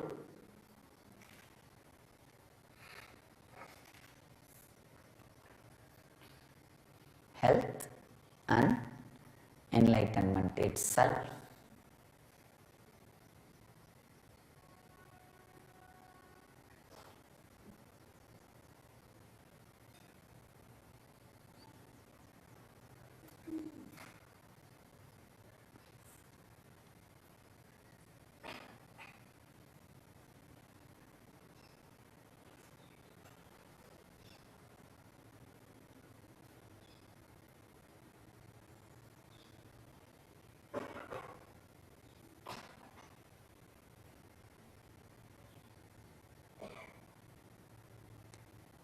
Understand the truth about the sleep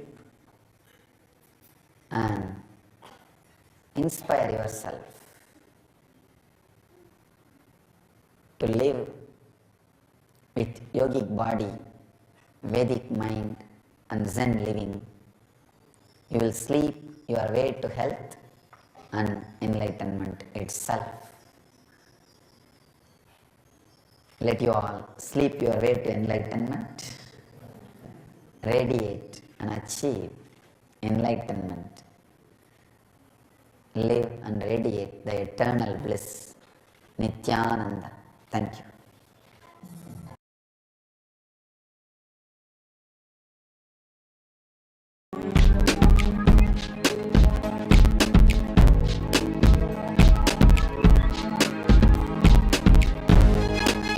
All that I taste, all that I smell, I offer to you, Swami Nityananda. All that I see, all that I hear, I offer to you, Swami Nityananda. Like this dance, and this song, and this joy, I surrender to you. All that I feel, all that I am, I offer to you, Swami Nityananda. Karunakaram, Karunavataram, Samsara Saram, Puja Hindaharam, Sada Vasantam, Hridayarvinde, Bhavam Bhavani, Sahitam Namami. All of my dreams,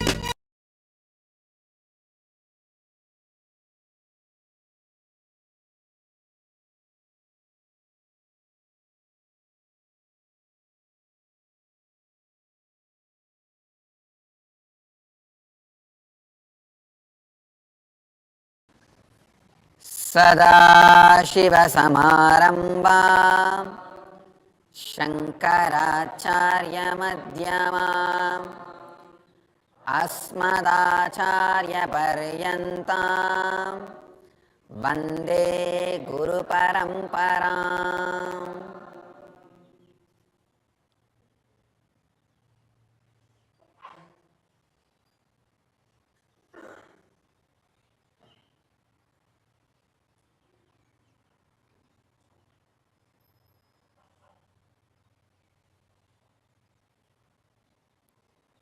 Vedic tradition, the masters of science of holistic living.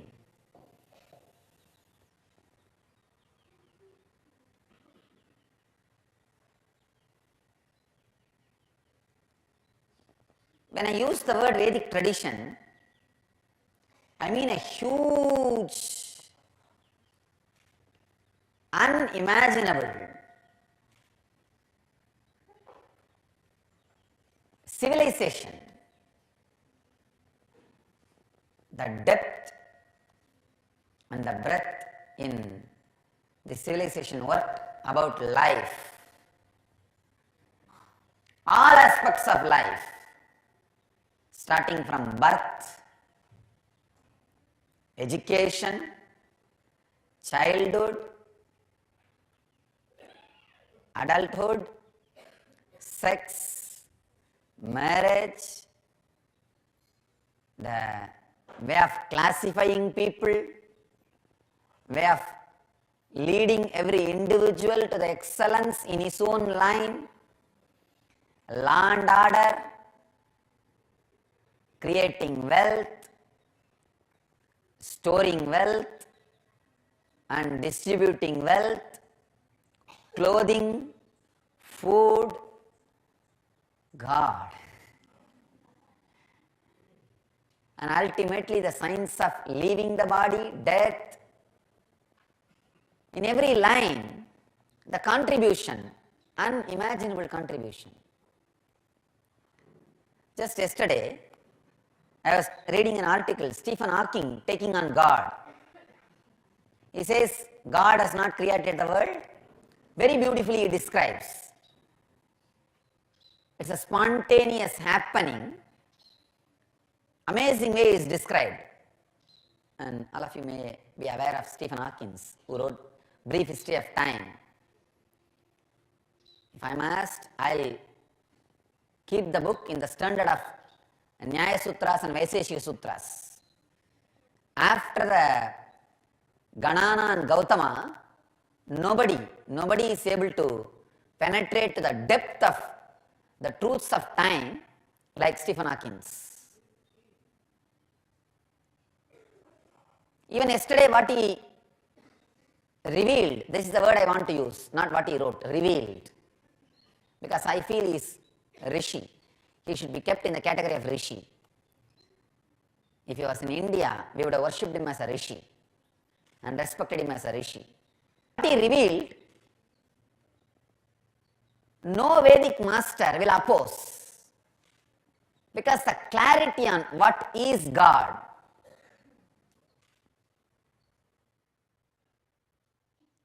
even if he does not agree with our clarity, we will have patience. Can you spend a little more time with us explaining?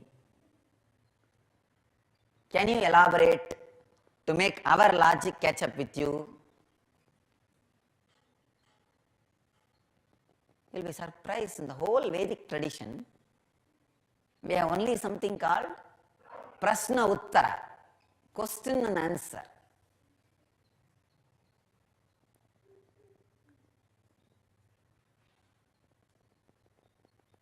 When Buddha comes, ready to take everybody one step further, all the Brahmanas, the Vedic priests, drop their Shrukshrua, Homas, Yajnas, go and sit at the feet of Buddha and evolve. When Shankara comes and ready to take people one step higher than the Buddha, all the Buddhists, they drop everything and go and sit at the feet of Shankara. When Nagarjuna comes from the Buddhist tradition and ready to take everybody one step higher than Shankara, all the Shankarites drop their danda and everything, go and sit at the feet of Nagarjuna. The greatness of Vedic tradition.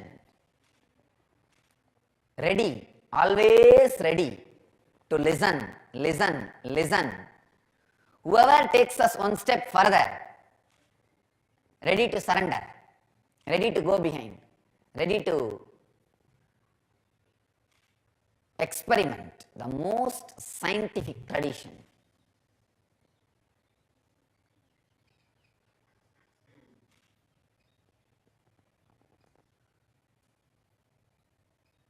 Masters of holistic living.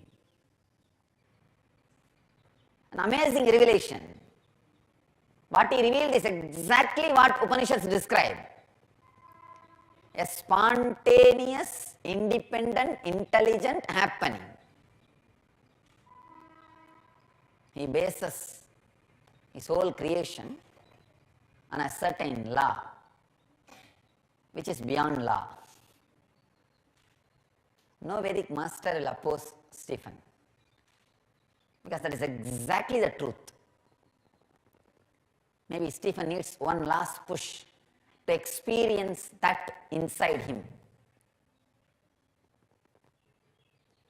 What has happened in him as a revelation, if it becomes experience, he will write few more things.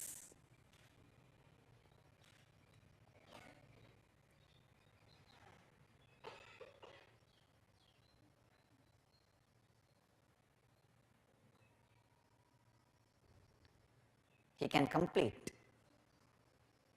all his revelations. He can make a real last statement like Zen masters.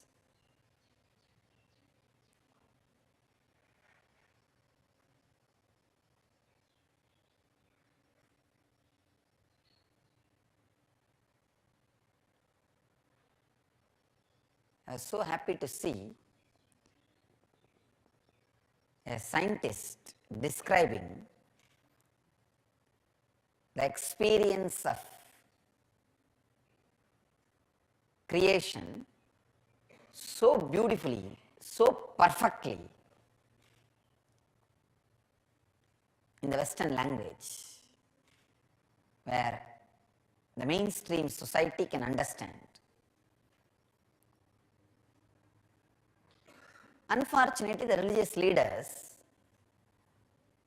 they see God also in their own personality, as if a power center. So they can't understand God without being a power center. Please understand, every center is power. Only then you will understand there is no power center. Every center is power, is the truth. When you understand that, only then the holistic lifestyle evolves. That is why the Vedic tradition, not just a person who invented theories and truths about God is Rishi. Every person who dedicates his life to any center of life, reveals truths in any center of life, is Rishi, is power. I have a list of people. Sushruta, father of surgery, who is master of Ayurveda. Ayurveda is one of the greatest gifts to the world from the Vedic civilization. Bhaskara, father of astronomy.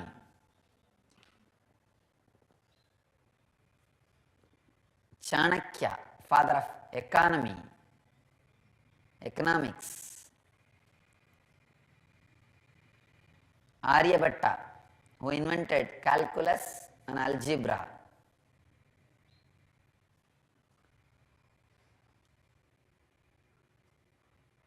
Panini, father of grammar. Agastya, who father of electricity.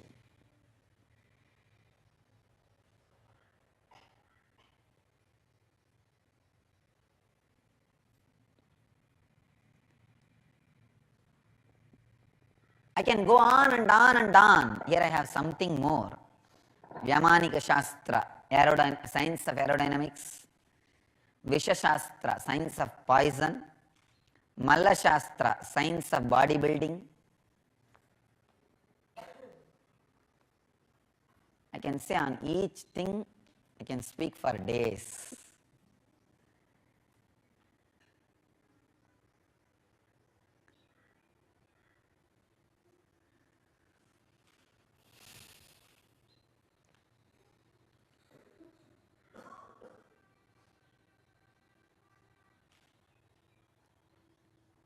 I only wanted to tell you one thing. Today, as my message. Two ways of keeping this Vedic tradition alive. One, studying and doing research and development in whatever was revealed already.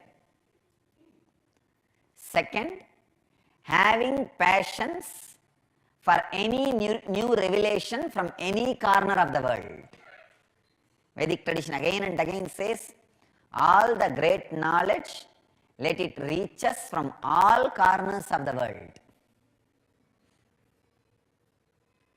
From all corners of the world. When it comes from Stephen Hawking, don't have a shield. Don't think, oh, how can he talk about God? I am here wearing this robe and sitting in this seat for years and studying about God for years in great theological seminaries, discussing, debating. How can he knows more about God than me? No. A rishi from Vedic tradition can never think of that way. He can only have passions. Can you explain with a little more words? Can I have a little more time with you? Is it possible to learn what you talk in my language, in my logic, in my understanding? Have these two. This is my message. One, try to explore whatever is revealed in different lines of Vedic tradition and keep your being open for more and more new revelation. Vedic tradition is the only tradition which can update itself because there is no last word. Our Shastras can be updated, can be commented, can be interpreted and reinterpreted. Understand? There are some sutras like a Shruti, Upanishads, which cannot be altered. But you can comment on it. You cannot alter the original sutra, but you can comment on it. But other Smriti and all you can even alter. So we have many lines. Sutra is the revelation. Bhashya is the commentary. And Vartika, commentary on commentary. Then Tika, commentary on commentary on commentary.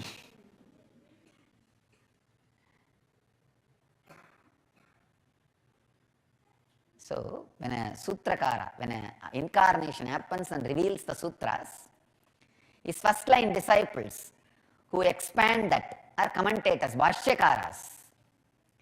His next line disciples who write Vartika on the commentary, they are called Vartikakaras. The third line disciples who write Tika on Vartika, they are called Tikakaras. So, the possibility for updation, commentary, expansion is kept alive in the Vedic tradition. People have so much confidence about their revelation and their contribution to that tradition allow the updation and commentary, who are very clear, very confident about their commentary, their revelation, their contribution can never be destroyed, can never be taken away, cannot be abused. That is the courage you need to allow people to comment, allow people to update, allow people to interpret. Have these two, explore as much as possible the lifestyle depth of Vedic tradition,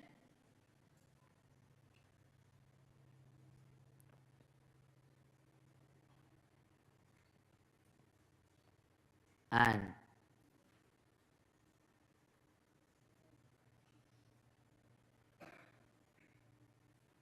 add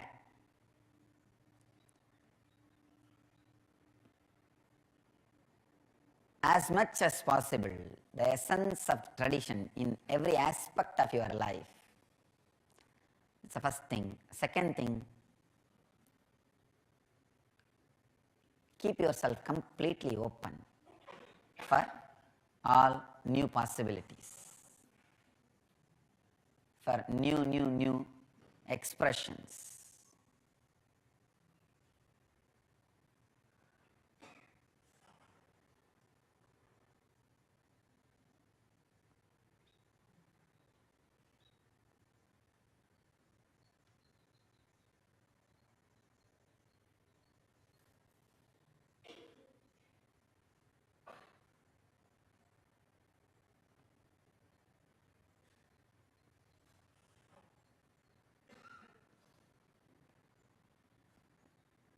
That is the only way to keep the Vedic tradition alive. So live Vedic tradition, live and radiate enlightenment.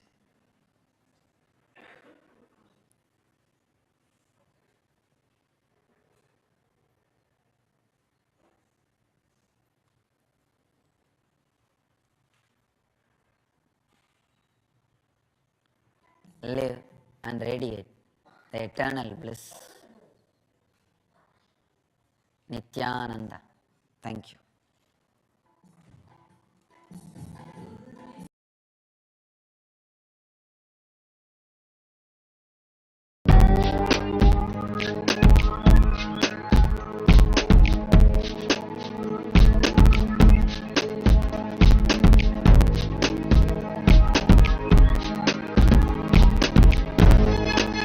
All that it takes, all that I smell, I have to use.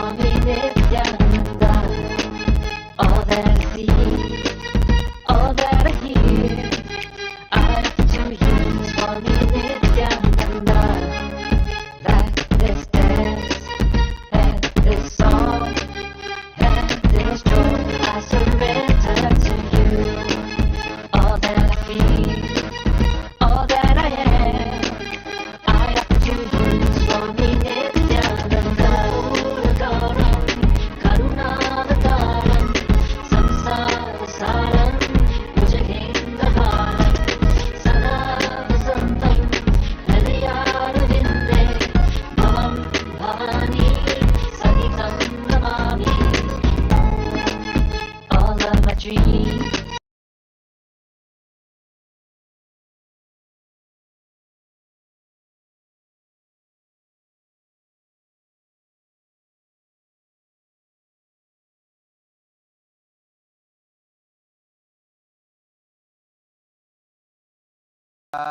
शिवसमारम्भा शङ्कराचार्यमध्यमाम् अस्मदाचार्यपर्यन्तां वन्दे गुरुपरम्पराम्.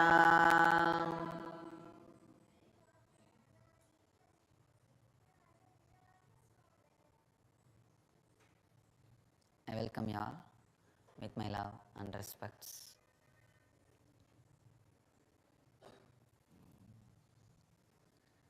Today's subject is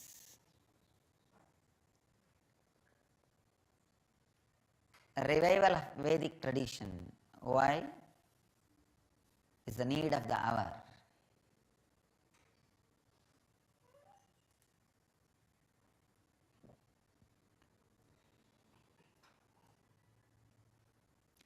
Because this is the last hour human consciousness is having.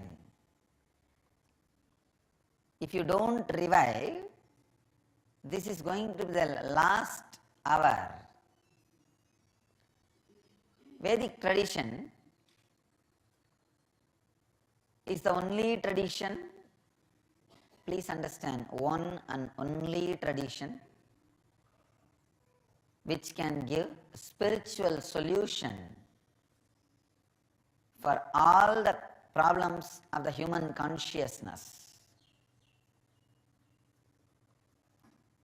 Whether it is the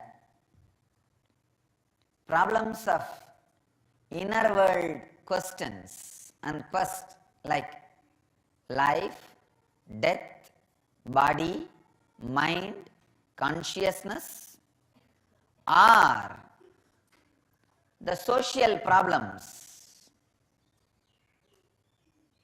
peace, unity, love, existing together, coexistence, ahimsa, or the personal relationship level problems, understanding each other, accepting each other, or creating wealth without sucking others' blood,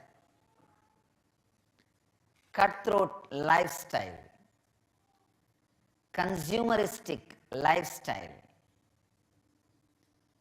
I tell you, these are the major problems humanity is facing, which really makes us feel. I wanted to add some more really. Makes us feel this may be the last hour of the planet Earth, because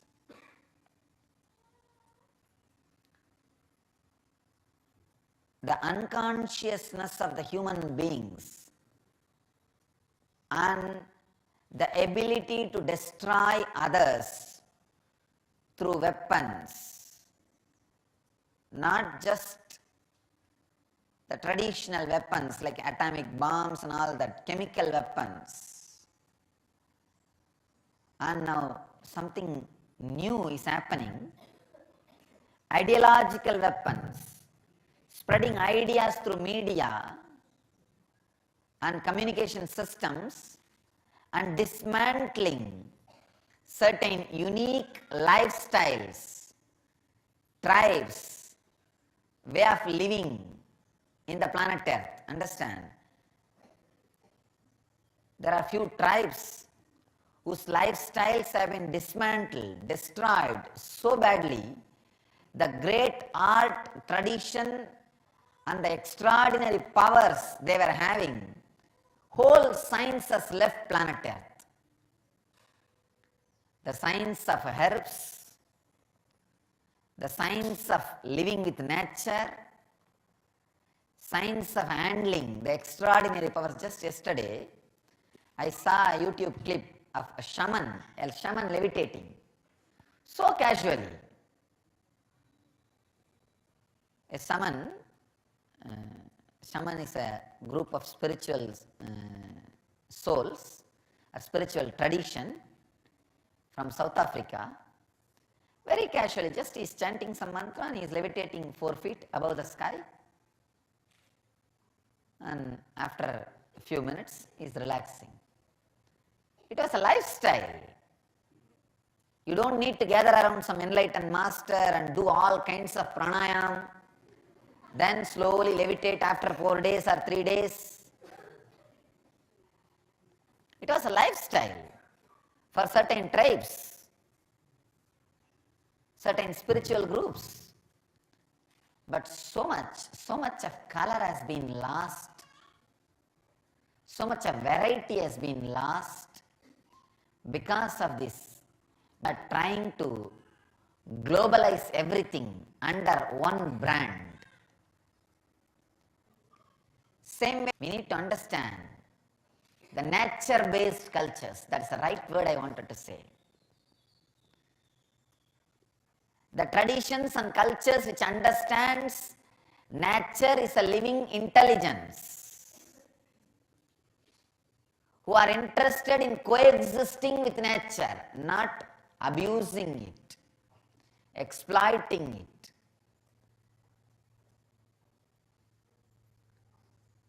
Vedic tradition grew up with Ganges and Himalayas.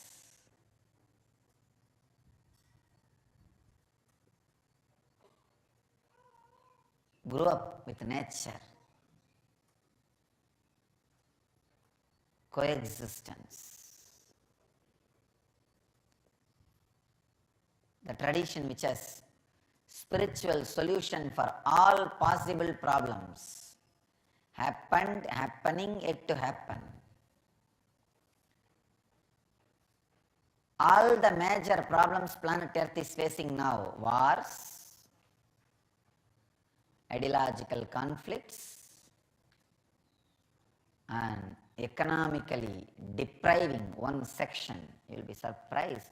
Just a handful of people in the world are having around 60% of the wealth of planet Earth. Just 4 communities, 4 group. Just 4 group. It means the whole world is serving that 4 group.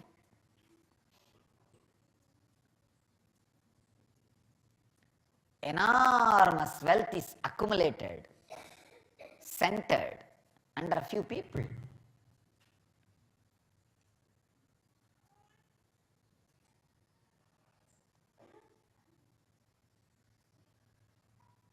Whoever has 6 feet body has a right over whatever exists on the planet Earth. Because planet Earth provided everything for all the people whoever has 6 feet body. So all 6 feet bodies, when I say 6 feet, I don't mean exactly 6 feet, I mean just the body, the human body.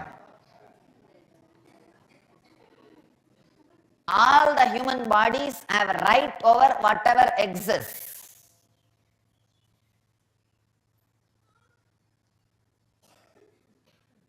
Just few people depriving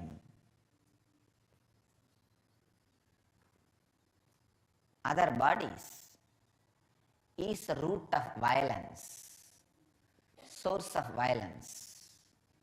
I tell you, these major dangers human society is facing: terrorism, consumerism, which is responsible for terrorism, and conflict ideologies or ideological conflicts, and the diseases which are spreading rapidly because of consumerism, not only in the level of food, clothes, furnitures, lifestyle, even in the level of music, sex, lifestyle, in all levels. HIV is just because of consumerism in the level of sex. That is responsible for HIV. And obesity, consumerism in the level of food. So many psychological disorders are just because of consumerism in the level of music. Music which creates so much of restlessness.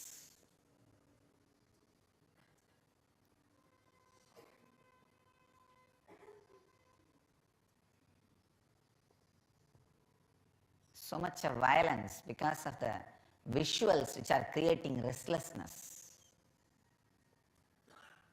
So in every way, we are heading towards the last hour of planet Earth. If we take responsibility and revive this great Vedic tradition, the other day I was reading an article, the future religion has to be accepting many gods or all gods. Only the religion which accepts many gods or all gods can give peace, permanent solution for all religious terrorism on the planet Earth. If you want a permanent solution for the religious terrorism on the planet Earth, the Vedic tradition, the Hindu tradition is the only solution which accepts many gods or all gods. We don't have problem. Any number of gods, Rama, Krishna, Shiva, Buddha, Jesus, Muhammad, all of us can coexist in one puja room. Happily. We don't have problem.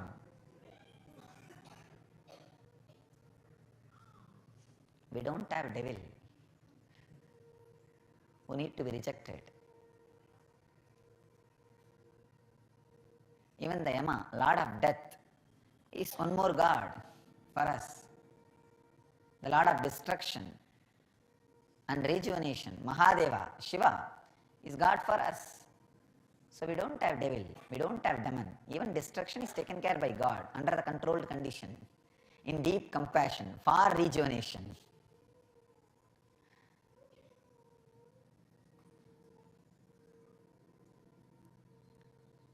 When the earth is overloaded, Krishna comes and he does the whole destruction, rejuvenation under the control condition. So even for that, we don't need to depend on devil. God takes care of that job also. Devil is out of job in Vedic tradition. So understand, it is time. It is time that we revive Vedic tradition, which accepts all gods, which is ready to coexist with all gods. We are happy with all way of systems of eating, all systems of clothing, all systems of furnitures, all lifestyles. Each system originated in each state is original. See the variety of dressing and eating in India. The difference between one state and the other state is much more than difference between one country and the other country. If you just travel 100 kilometers, you will see just totally different world. In food, the housing construction method, or the clothing, or the language, or the lifestyle, or the religion. You can't imagine, oh God, morning I was in a different country and evening I was in a different country or what? 100 kilometers is more than enough to see totally different world in India. And peacefully coexisting. That's the most funny part. We do not want companies, machineries, which makes all of us like one mold, which takes away our unique way of lifestyle, our unique way of existing. Please understand, every tribe needs to be kept alive as they are. Every tradition needs to be kept alive as they are. Every lifestyle, every food tradition, every clothing tradition, every housing method, every way of furnitures should be kept alive as it is. To tell you honestly, this seat is not more costly than an ordinary middle class executive chair. People think, oh, it's ego, too costly, luxury. No. This seat on which I am sitting is surely not more costly than any middle class CEO's chair in any company in India or any office in India. There are so many brands, the furniture brands.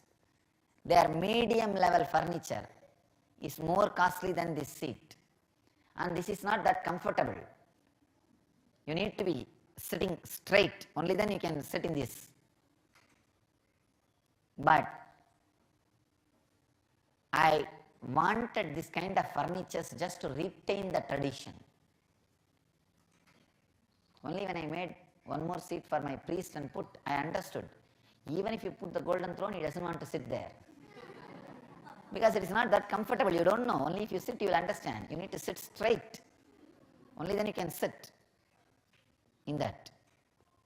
Rarely when I am in samadhi, I just put the body, rest on it. But you can't sit in this posture in which I am sitting now for a long time in this seat. You have to be a yogi, only then you can sit in this throne. The design of the very throne will let only yogis to sit on it. Others can't sit on it. Others can't use it. It's a independent intelligence by its own design. Understand, the Vedic tradition has unique thing in everything, in every level. Whether it is food, cloth, housing, furniture, dance or medicine, in anything.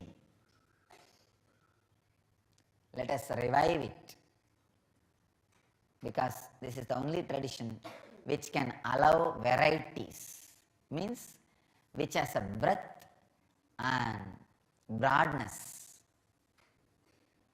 for coexistence, which can coexist, which is based on ahimsa, non-violence, which does not claim the monopoly in any line. So I sincerely request all of you to stand strong, live and radiate Vedic tradition in every step, so that this may not be the last hour of planet Earth. As predicted, and not only as predicted by the many of the ancient Western civilizations, as getting executed by the modern Western civilization.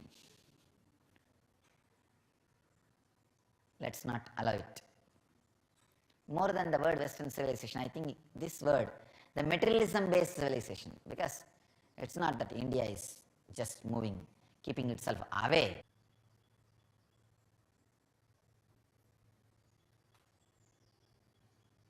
So it is time we get back to Vedic tradition. Keep it alive, it will keep you alive. Keep Vedic tradition alive, that will keep you alive.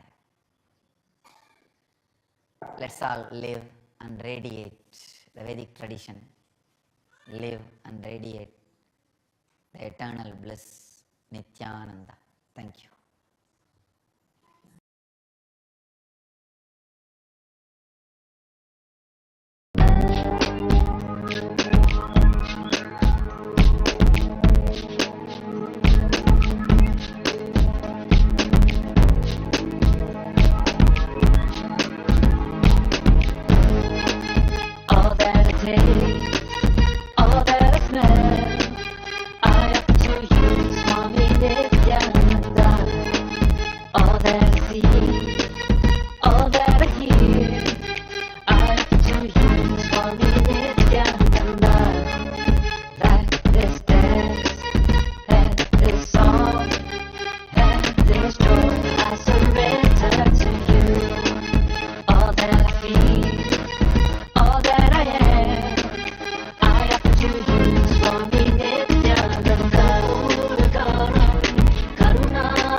सदाशिवसमारम्भां शङ्कराचार्यमध्यमाम् अस्मदाचार्यपर्यन्तां वन्दे गुरुपरम्पराम्.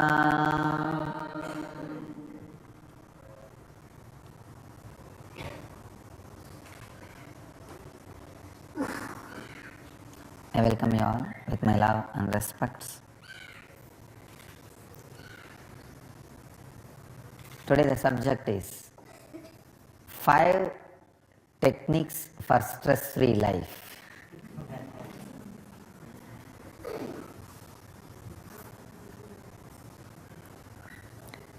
I tell you, stressing anything, including technique, will make your life stress.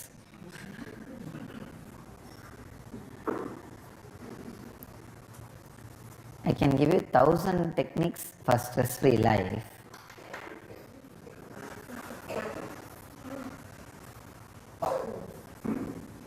But if you start stressing the necessity of those techniques, you have stress.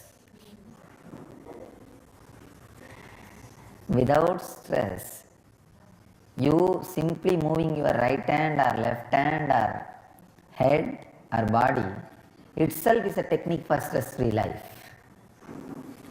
Any simple movement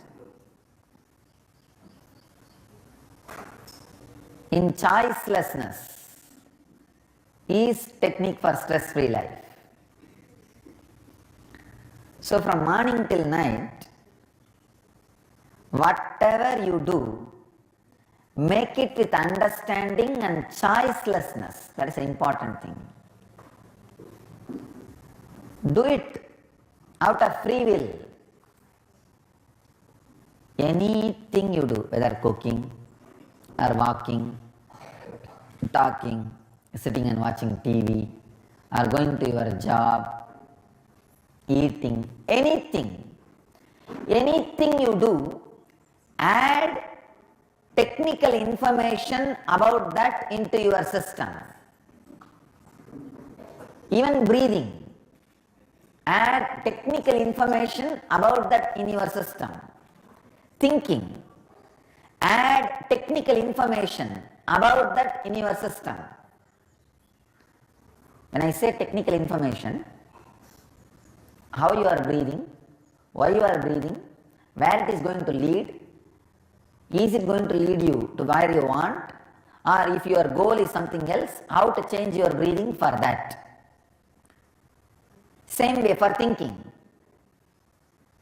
What you are thinking, why you are thinking, where is it leading you, is it going to lead you to the same space you want, or is it leading somewhere else, then how to change. That's all. Add technical information to all your actions. About walking, talking, breathing, doing anything. See, now you are ready for doing Guru Puja. Add complete technical information about that to your being. What am I doing? Where is it going to lead me? And what way this is going to help what I want. Completely being in tune with the technical information. When you are not in tune with the technical information, that is where the conflict and the stress starts. The problem is sometimes you want 2-3 different things which are self-contradicting. Now even that, if you bring right technical information about everything, then you will know very clearly which one to choose. And you are intelligent enough to know that you need to choose sometime only one, because only one can have place in your heart, your inner space. Only one can be done by your body. Only one can be experienced by your mind. Only one can be happening in you. So bringing that technical information clarifies the whole being. So I tell you, If the technical information is brought, everything you do is a technique for stress-free life. If the technical information is not added, even technique will add more stress in you. I know thousands of people stressed about not being meditating, are very stressed to meditate. Oh, today I have not done my kriya, today I have not done my meditation. Highly stressed. What for you want to do meditation? To be stress free.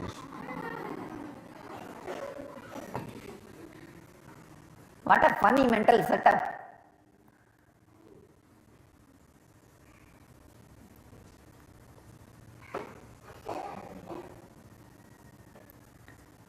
The action or technique is not directly going to help you to be stress free. The technical information is what going to make you stress free. Understand? The action or technique is not going to make you stress free. Technical information, that is going to make your life stress free. Maybe I can give you some few techniques, kind of anesthesia for instant pain relief. For half an hour you will be stress free because you are diverted to some other direction. But if you want stress free life, you need technical information. If you want stress free 1 hour, I can give you 5 techniques. Each technique will put you out of stress for 1 hour, 2 hours. But if you want stress free life, then technical information about your whole day is needed. Iron out your whole day. Now it is too much in chaos. Iron it out. Ironing out your whole life is what I call spiritual routine. For some time, you need to spend in a clear routine. Even the Parivrajaka sannyasis, Agoris, Nagas, even those sannyasis who are wandering all over the world, even they stay in one place between Guru Purnima and Navaratri, the Chaturmasya. They observe Chaturmasya. They stay in one place and go through a kind of a spiritual routine just to iron out their whole life. Means adding technical information to whatever they are doing and making them stress free. I can say this is one of the first teaching I want to give for all the ashramites and for the people who are dedicating their whole life for the spiritual enlightenment. If you have dedicated your whole life for enlightenment, this is the first thing you need to do. Ironing out your whole day. Everything you do should be consciously chosen by you and being celebrated or getting celebrated or celebrating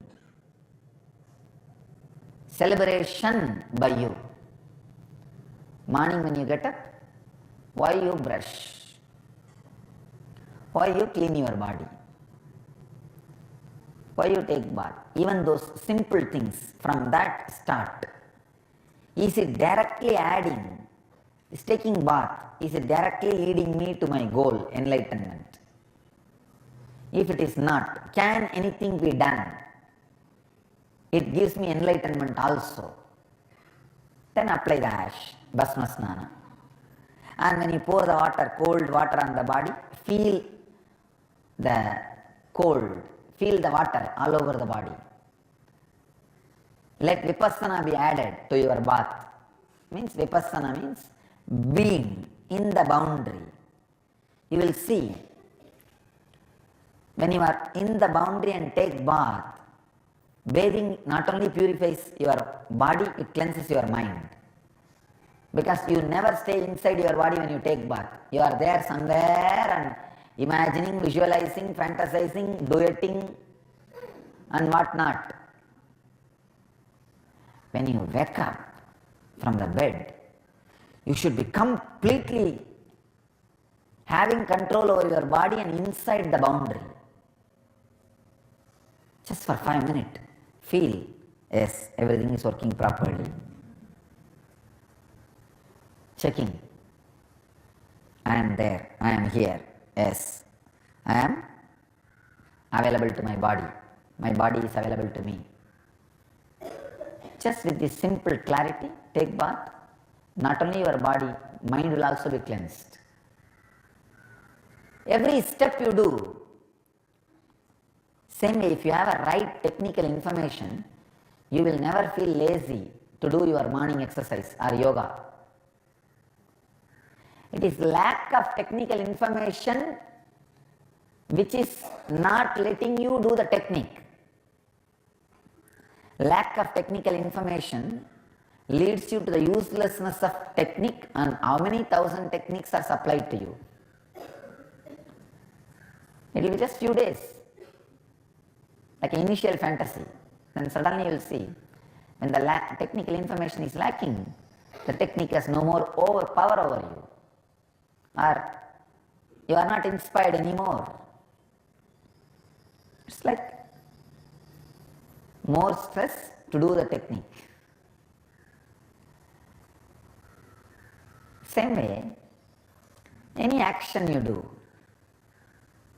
go on having clarity, technical information, till you fall asleep. When you fall asleep, remember, is this sleeping going to help me for enlightenment?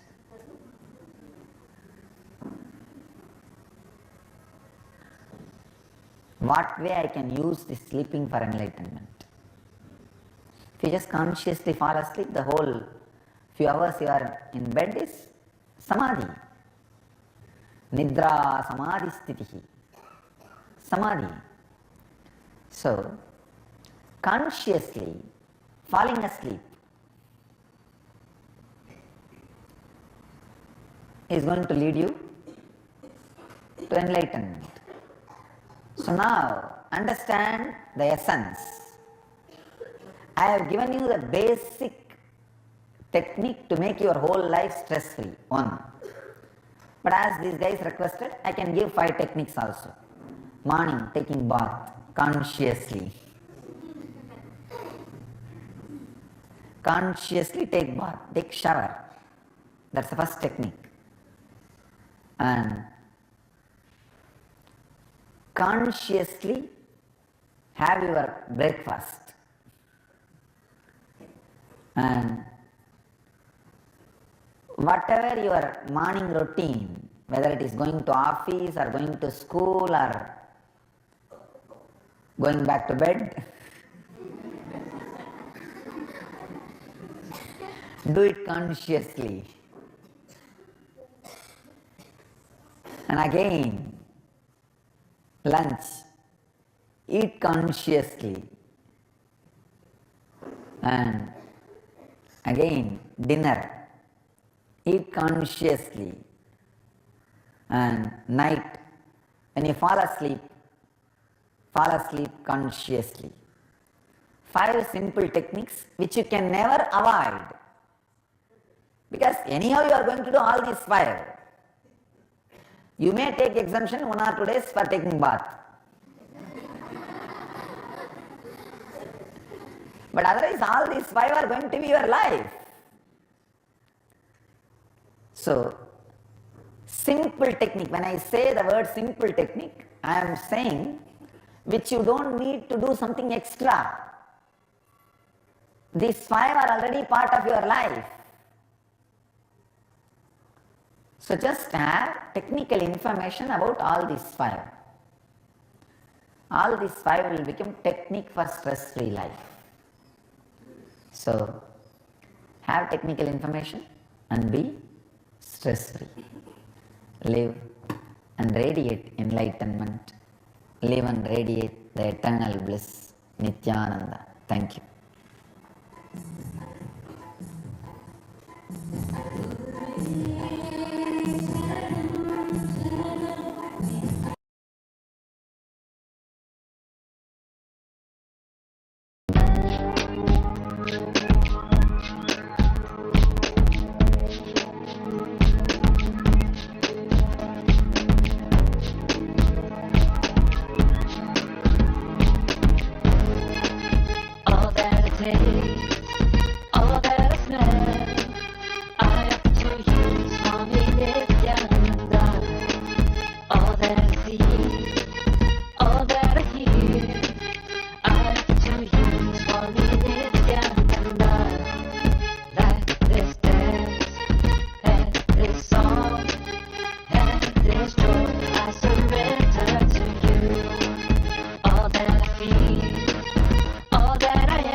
सदाशिवसमारम्भां शङ्कराचार्यमध्यमाम् अस्मदाचार्यपर्यन्तां वन्दे गुरुपरम्पराम्.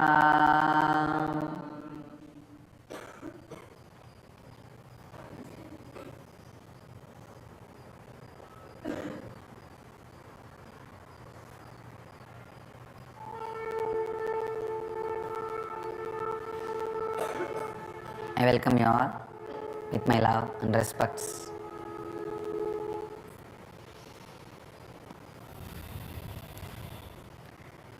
Today's subject is Himalayas.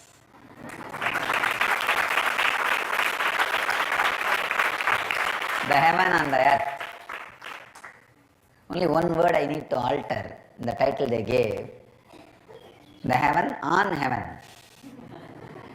It's never on the earth. It's never on the earth. We may be able to reach from earth. That does not mean it is on the earth. There is nothing earthly in Himalayas. Even the earth in the Himalayas is not earthly. I don't know what all I can describe about Himalayas. Maybe I will describe the greatness of the physical existence of Himalayas.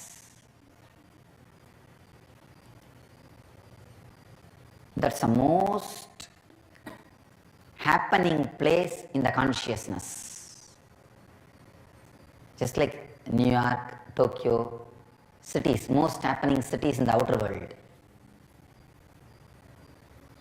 Same way, most happening place in the consciousness is Himalayas. All the biggest happenings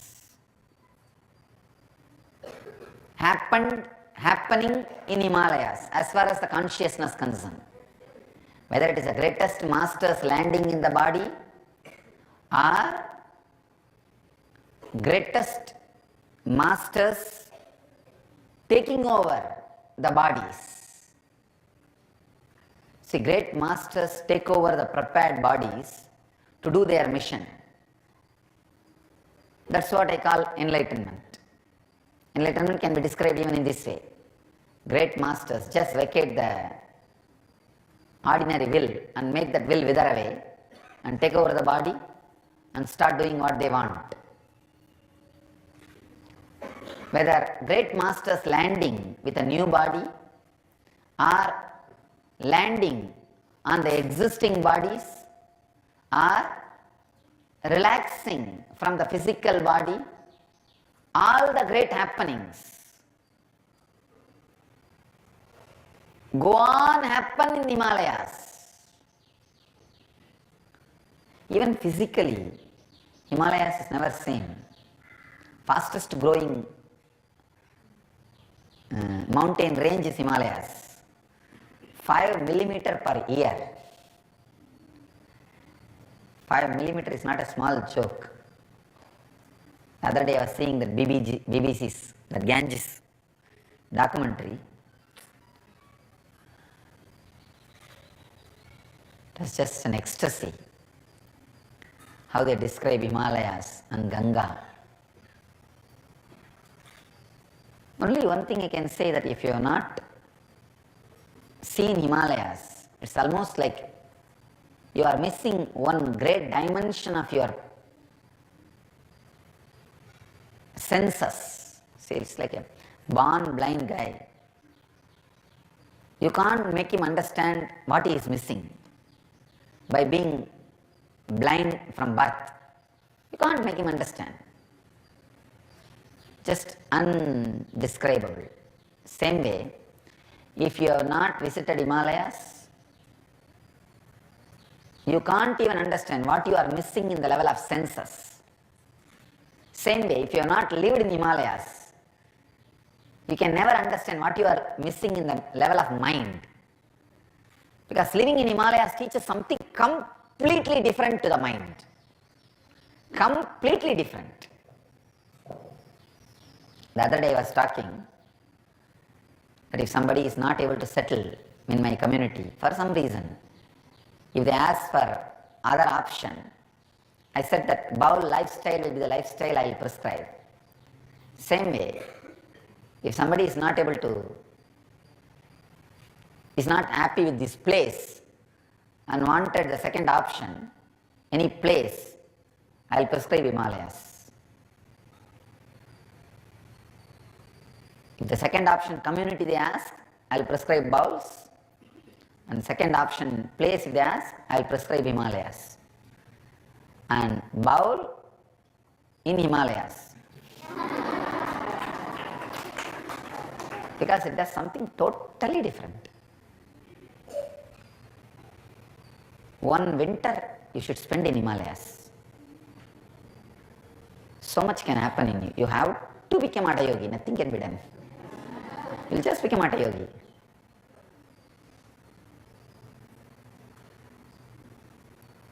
If you want to become a Vedanti, just talking, all lousy, tall, go and settle in Kashi. If you want to become Hatha Yogi, means really achieving Yogi, Himalayas is the place. Because very lifestyle will make you Yogi. Even to have a cup of water, you need to climb up and down. For anything, your body needs to move. That's why they say that Tibetans are the people who live longer in the whole earth. Because their very lungs and the body is capable of living with less oxygen. The whole body evolves in such a new way, it can live with less oxygen.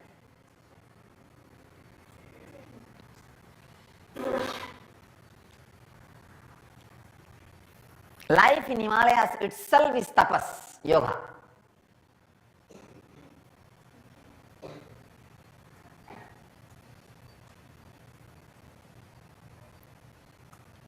What happens in Vegas stays in Vegas. But what happens in Himalayas in you stays with you. Not just stays in Himalayas. Understand? What happens in Vegas stays in Vegas. But what happens in Himalayas in you stays with you.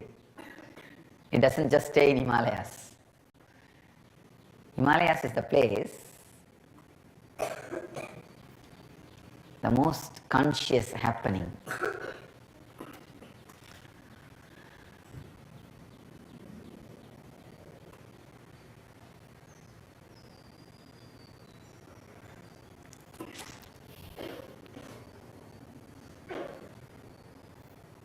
It's again such a experience. It's one of the biggest problems. When the experience goes beyond certain frequency, it only expresses as a deep joy and sweetness in the body, never as words. And I'll have to pick up the words here and there, here and there, here and there, like this. Some statement, what happens in the Vegas stays in Vegas. People will be shocked. How can you connect Vegas and Himalayas? Because I don't have any words, I have to pick up all outrageous words. I have to look out of the box and all outlandish expressions. What to do?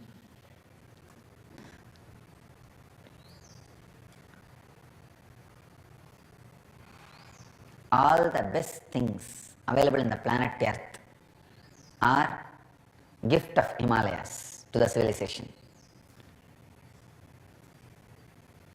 Whether it is a great spiritual enlightenment philosophy or the amazing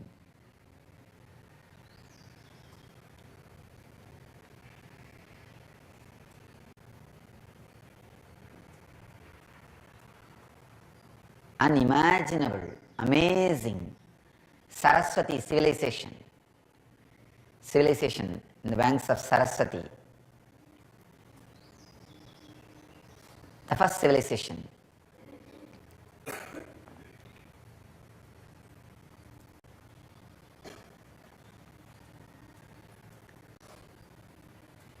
The extraordinary metaphysical discoveries of rishis.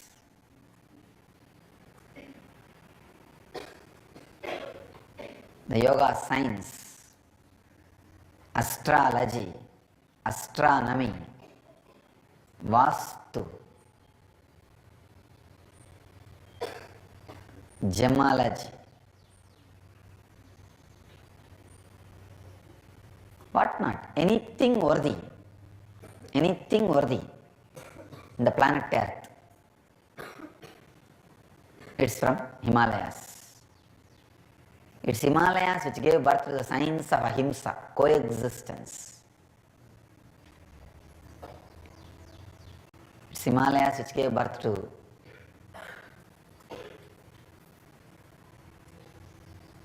all great sciences available to the human beings today. Ganga, which still feeds 1/10 of the world population. 10% of the world population lives in the lap of Ganga. Please understand. It's from BBC's Ganges documentary. Even now, 10% of the world population lives just on one river's lap, Ganga. And Himalayas is responsible, Ganges is responsible for the rishis to have so much of free time and to contemplate and come up with the great metaphysical discoveries. All their basic needs are fulfilled just like that. And grand Himalayas in front. What will you do? You go on, get awestruck, wonderstruck. Your logic gets slapped every time by the unimaginable expression of the cosmos. So naturally you start diving into the mysteries of cosmos. I tell you, the geographical place where a religion originates plays a major role in the depth and purity of religion. Himalayas cannot be ruled by any socio-political laws. That is why the Upanishads and Vedic tradition is completely devoid of any socio-political rules. There is no socio-political part in Upanishads. Pure spiritual science, metaphysical discoveries, that's all. Just science, that's all. That is why still, even now, the sadhus who stay in Himalayas, they consider themselves as the sadhus of the headquarters. See, it's like ashramites who stay in this ashram, they always have the pride, they get the news first. They get the information first. They are in the people in the center of the cyclone, most happening place. So they always feel pride and feel they are little more than the ashramites who are staying in the branch ashrams. Because anything is received by them after these guys receive. So the same way, still in the Himalayas, that sadhus who stay in Himalayas, they claim that they are the headquarters sadhus. Whether in Kumbh Mela or anywhere, they get the first right. They are worthy. They are worthy of getting it because whatever is said and done, Himalayas is Himalayas.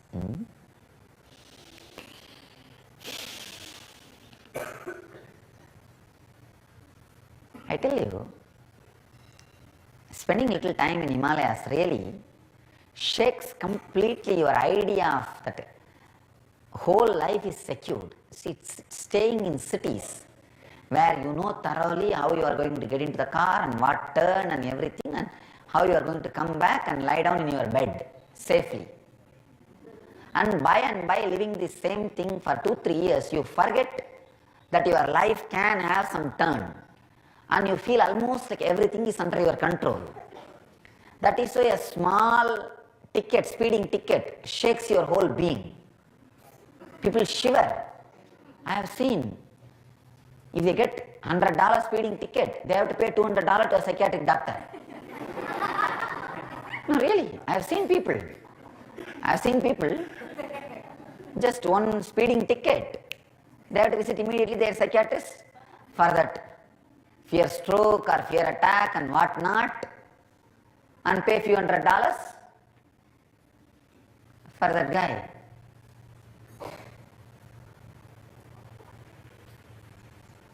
Or even that anger and vengeance they cannot tolerate.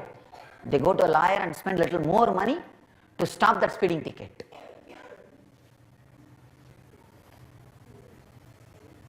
Because unable to handle even a small change. Too secured. I tell you, spend little time in Himalayas. Either visit or spend little time in Himalayas. It will teach you life. Because every moment it is different. When you go, the road will be open. After 1 hour when you want to come back, the road won't be open. Not only open, road will not be there. No, really. Just it will not be there, that's all. And you do not know how many more days it will take for the new road to be created.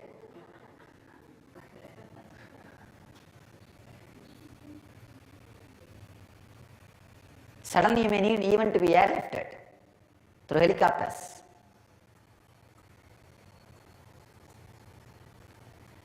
Those helicopters are bought before the Indian independence.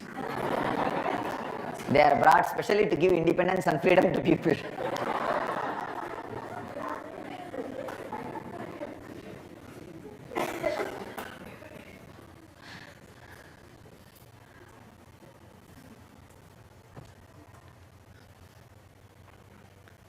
Just life.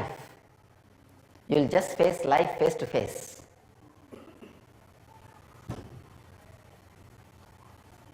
We do arrange so much, take care.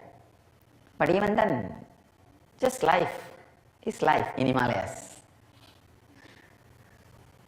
You will have a taste of adrenaline in your very tongue. Not just in your body. The adrenaline release will be so much, you will taste adrenaline in your tongue. Because the roads, you just see this side, and the speed with which Ganga is gushing, you will directly reach Calcutta. Before any 911 you call. In India there is no 911.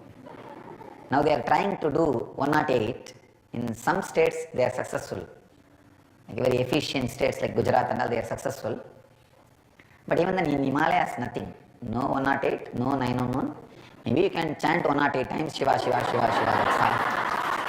That can give you much better help than any other 108.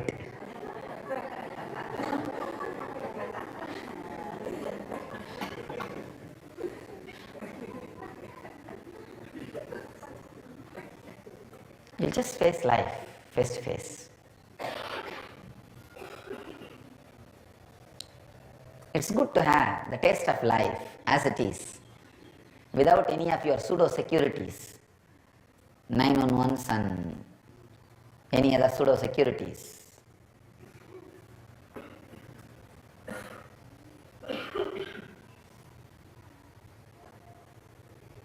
Even if your vehicle hit some other vehicle, I have not seen in Himalayas anybody fighting for these accidents.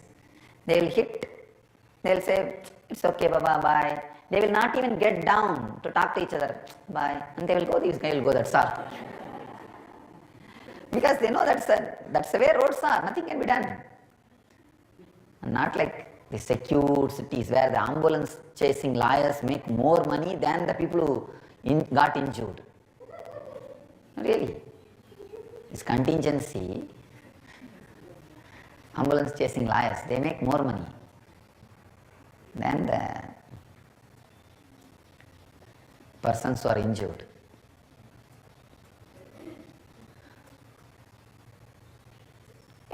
This is the, you will have just taste of life and how people coexist. That's another one extraordinary thing. Just to be lived. To be lived.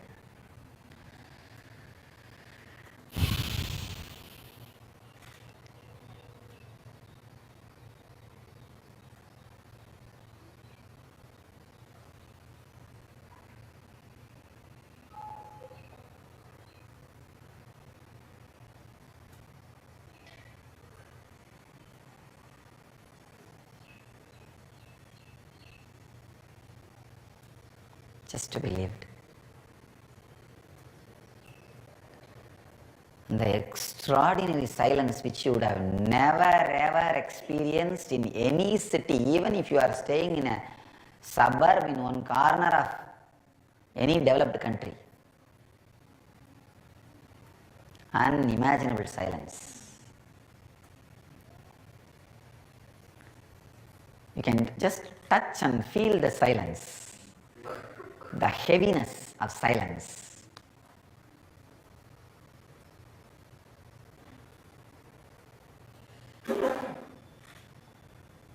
Once I lived without hearing any artificial sound for 7 days.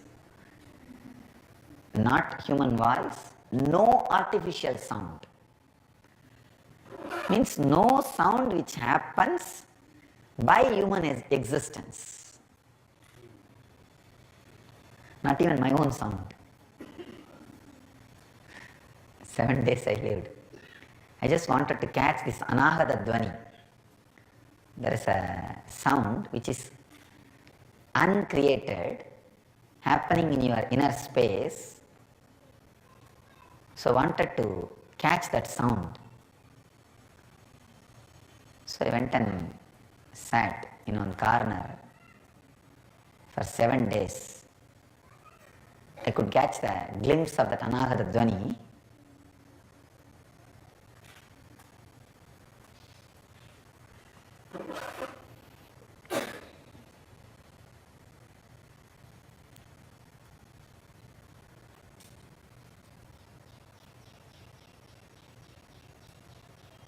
I'll really recommend everybody to have at least one visit to Himalayas. You see, understand, I am not promoting our trip. Of course, this guy wanted me to talk about Himalayas for the mainly just to introduce these Himalayas to the world. If you can come with me, that is okay. Otherwise also at least make one trip. Don't miss Himalayas in your life. Then you will really feel that you missed something really which need to be seen. Himalayas is the Las Vegas created by rishis. I can tell you, it's an extraordinary experience.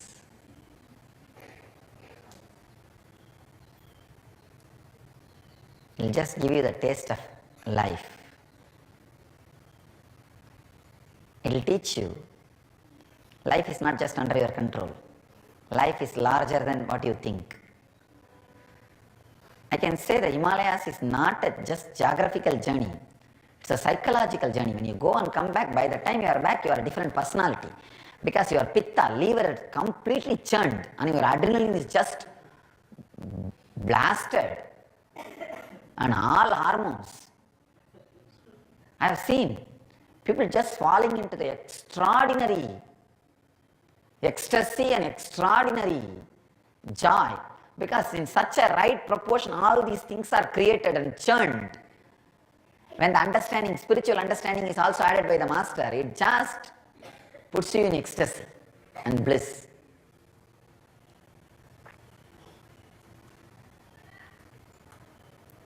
Especially this trip, the theme is truth is.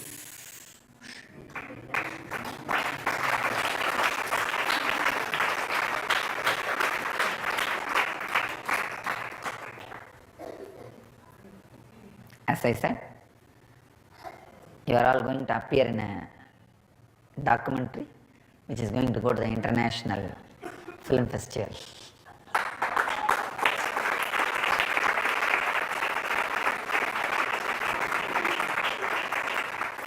So, leave Himalayas.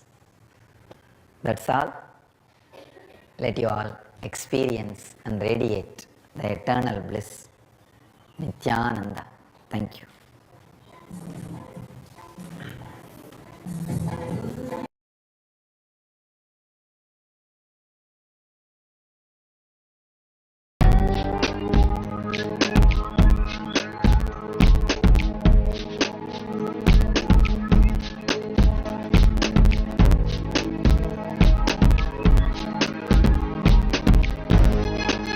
All that I taste, all that I smell, I offer to you, Swami Nityananda.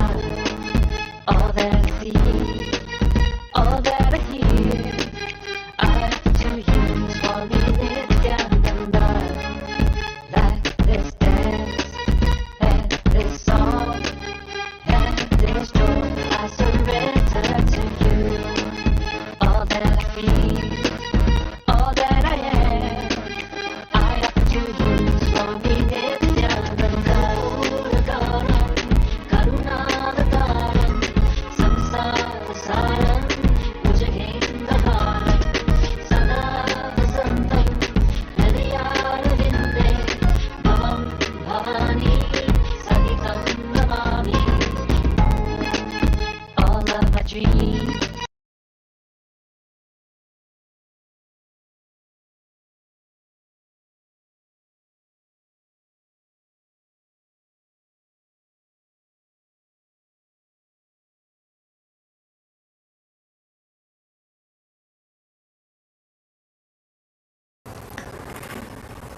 सदाशिवसमारम्भा शङ्कराचार्यमध्यमा अस्मदाचार्यपर्यन्ता वन्दे गुरुपरम्परा.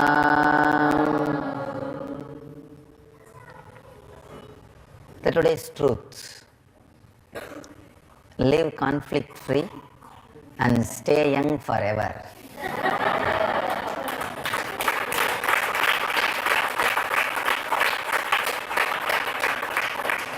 You may think how living conflict free can make you live young forever. Understand the concept of time in the Vedic tradition.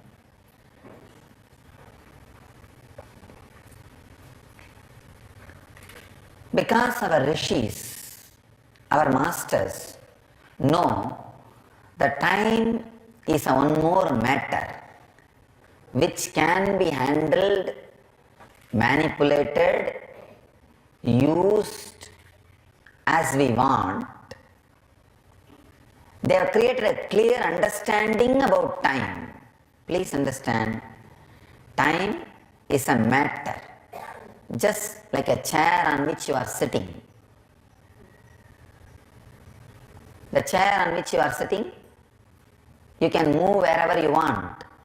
You can either sit on it or you can sit on the ground. You can use as you want. Same way, just like that, time is a matter. What is aging after all? Look deeply into this idea of time and idea of aging. See, your body is made out of biomemories. Means lot of thoughts and engraved memories, engrams, which inspires you, pushes you into actions. Thoughts, engraved memories which pushes you into actions. These two are the base material for your body. Thoughts are like a random, vague, as I said, that random fishes jumping. Engraved memories, the thoughts which you picked up again and again to work, those became engraved memory. These two are the base material. Please understand, I am revealing one of the important truth. The gap between one thought and the other thought is kshana, 1 unit of time in Vedic tradition. If you pick up more and more thoughts to make it into action, more and more engrams.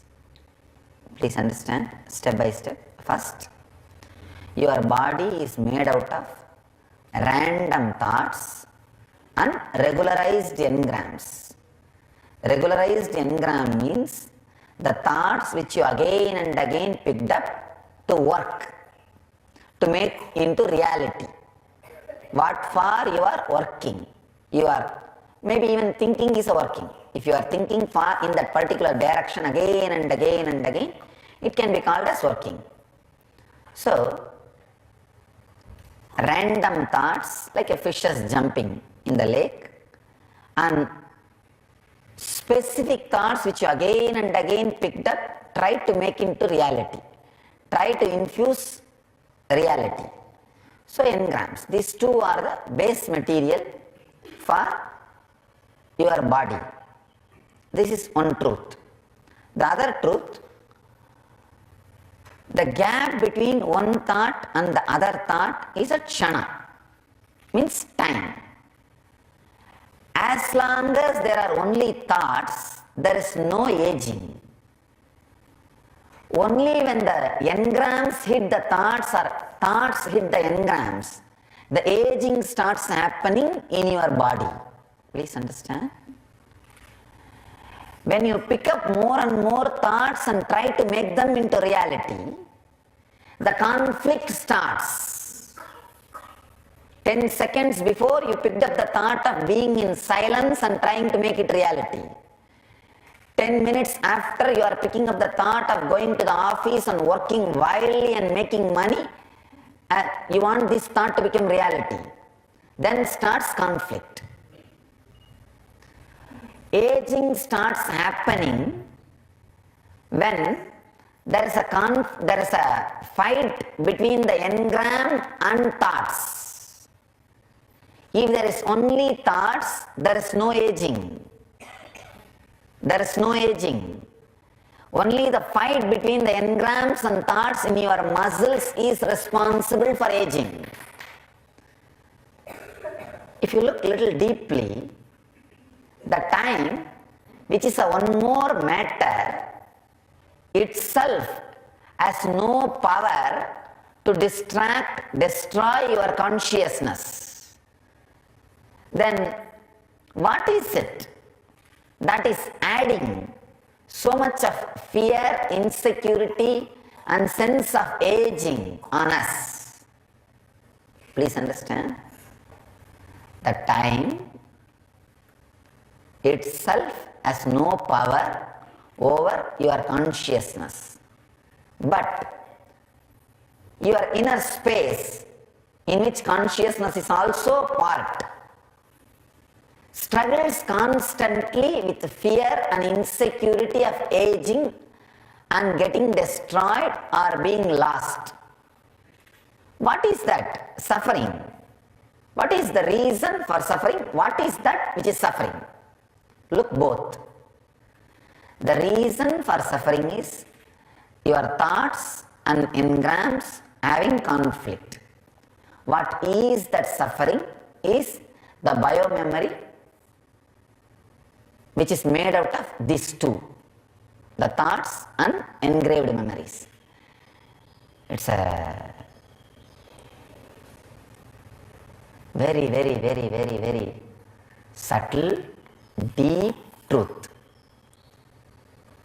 I wanted you to understand this important fact. If you go and see the Kalabhairava in our ashram, in charge of security, is the Lord of Time, you will see he will be standing on the time shaft. Means he is the Lord of time shaft, who is beyond time shaft. If you see, he will be having his left leg in the front, and right leg in the back. Funny thing is, the right leg represents the future, left leg represents the past. So he says, past comes before the future. Please understand. Now what I am going to utter is past. Please understand. What I am going to utter is past. What I am going to say is past. What I am going to do in next 1 hour is past. I am not saying what I did is past. What I am going to do is past. You think, what? What is happening here? Anything which is going to happen, as you understand, is the conflict between the thought and engrams. I don't know whether you are able to catch. Anything which is going to happen is the fight and conflict between thought and engrams, means time, which is already defined. Anything already defined is past.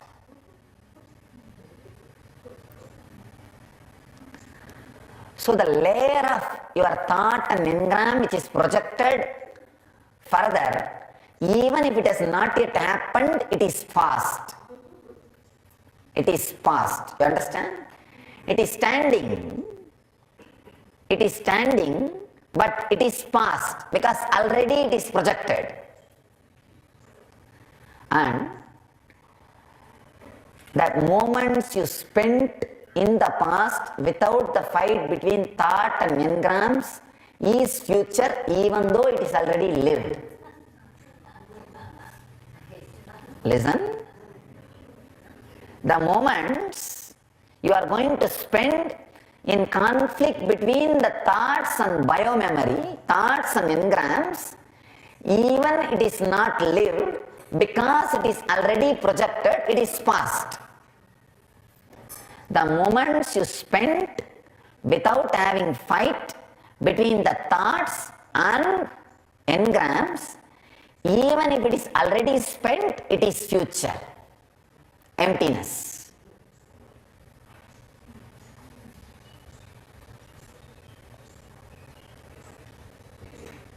The aging process is quickened if more and more thoughts hit engrams, or if more and more efforts are made to make thoughts into engrams.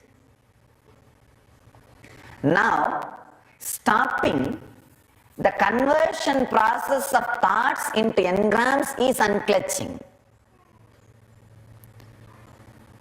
The process of converting thoughts into engrams is an automatic process when you are clutched. Stopping that conversion is unclutching. That is what I call conflict-free life.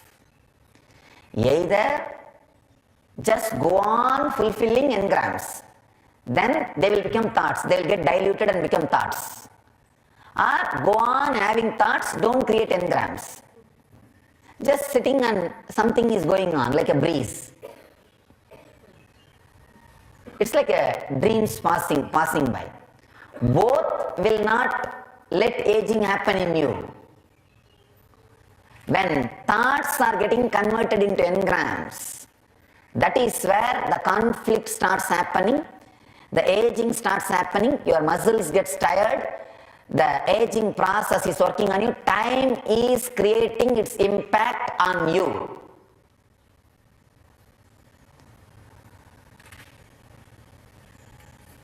Your inner space, which is mixture of the pure consciousness and thoughts and engrams, will start experiencing chaos only when the thoughts and engrams hit each other. Try to overlap onto other space. Actually, if the engrams becoming thoughts will not have much difficulty, much problem. But thoughts becoming engrams will create deep tiredness in you. See, all catharsis process which I am teaching you, either shouting or screaming or crying or releasing, is nothing but diluting engram into thoughts so that you can unclutch easily from it. All catharsis process, including samana balancing. See, samana balancing is a subtle part of engrams becoming thoughts. A reversal of engrams becoming thoughts. What you do in the life is making thoughts into engrams. That is what we call pravritti marga. And converting engrams into thoughts is what we call nivritti marga in Sanskrit. Understand? If you are moving towards nivritti marga, you will stay young forever. If you are moving towards pravritti marga, you will get aged very quickly. Aging is directly related to your inner space. The idea which you carry about you in the inner space directly reflects on your body. You can see the Indian middle-aged women are more aged, I can say at least twice more aged than a Western middle-aged woman. Because for an Indian middle-aged woman, after 2 kids, her life is done. Nothing more to be done. Nothing more to be done. But in the West, it's not like that. There is a life. There is life. There is something more to do. So your inner space, what it feels about you, is going to reflect directly on the physical aging. One devotee asked me in US when my father died. My father died by the age of 50. And he asked very innocently, will your mother not remarry?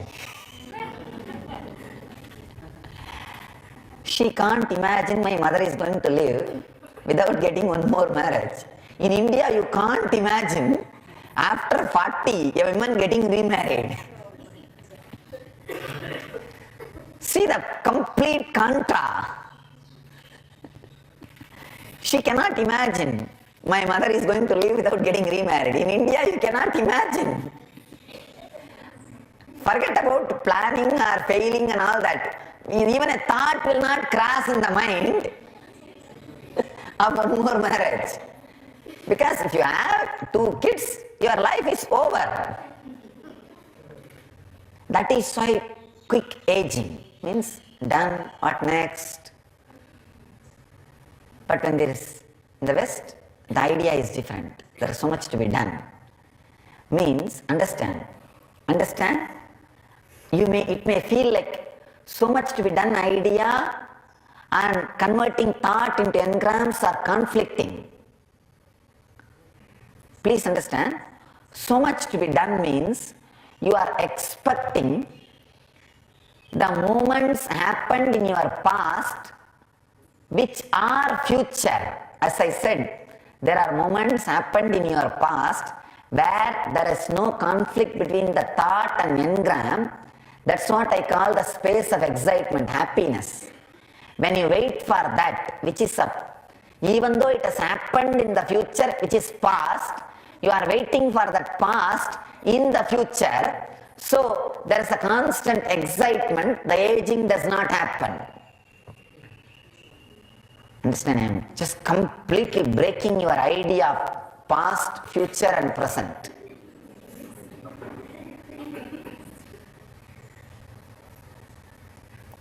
Past is not past as you think. Future is not future as you think. What you think you are going to do today is already past. Whatever few moments yesterday you had without conflict between the thought and the engrams is future. Even though it has already happened, it is future. So having more and more space of future in the past is the anti-aging. So push more and more time into future. I can say push more and live more and more time without conflict and send it to the past, you have future. The ultimate bank balance you can create for the future is putting more and more time in the past without conflict between the engram and thought. So that account directly comes to you as future. If you want to save money for your future, the only long-lasting wealth is the time you spend in the past without the conflict between the thought and engram. Because that is going to come back to you, it will be reimbursed. They say money back offer. Whatever you spend in our shop, 10% money back. Same way, whatever time you spend in Janapetam, 100% time back.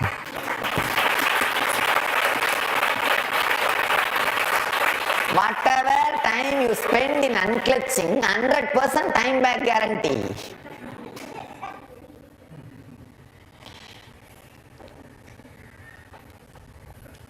Just be unclutched. Do not allow your thoughts and engrams to fight. As much as you can, you will see the bio-memories will become so soft, no fight. Every moment you go on spending is future, not past. Even if you have not lived, the moments already you planned with the conflict between the thought and engram is past, over, done, you are aged. That is what happens to middle-aged Indian women. They are done. Whatever they think is going to happen is already planned. What is their life? Going to get up and fight with the daughter-in-law and have some gossip with others and over, okay. It's already lived, done. So aging. When it is done, they have finished living their future with their engram and thoughts. Means whatever they have is not future, it is past. That is why body also acts as if already it is past. Your body is intelligent enough to respond to your inner space. It's already past, over. So then body says, hey, what am I going to do? Come on, let's fast forward. Quick, pack up. I tell you, push more and more time into your chronological past without fight between the engram and thoughts. That is your bank balance future. That will straight away come as future. Will never let aging happen in you. I tell you, for the planet Earth, today I have given one of the greatest gifts. Not as pride. I have opened the huge Vedic Pandora box. Just like unclutching, when it is applied with anything, creates a new philosophy. I am telling you this one truth today which I revealed. Apply with everything, with lust, with anger, with fear, with greed. Use this key to solve all the problems of life. It will become a new religion. This is the philosophy of Kala Bhairava. The truth of Kala Bhairava. The past, the chronological past, which is represented by the left leg, is in the front. The chronological future, which is represented by the right leg, is in the back. Understand the theory of Kala. If you are projected with the fight between the thought and the engram, even if it has not yet happened, it is past. if you have not projected, if there was a gap between the thought and engram, the fight between the thought and engram was not there, those moments, even though chronologically happened, it is your future. Same thing with your lust, fantasy. Please understand, if there is no fight between your thought and engram, if the act has happened, it is tantra.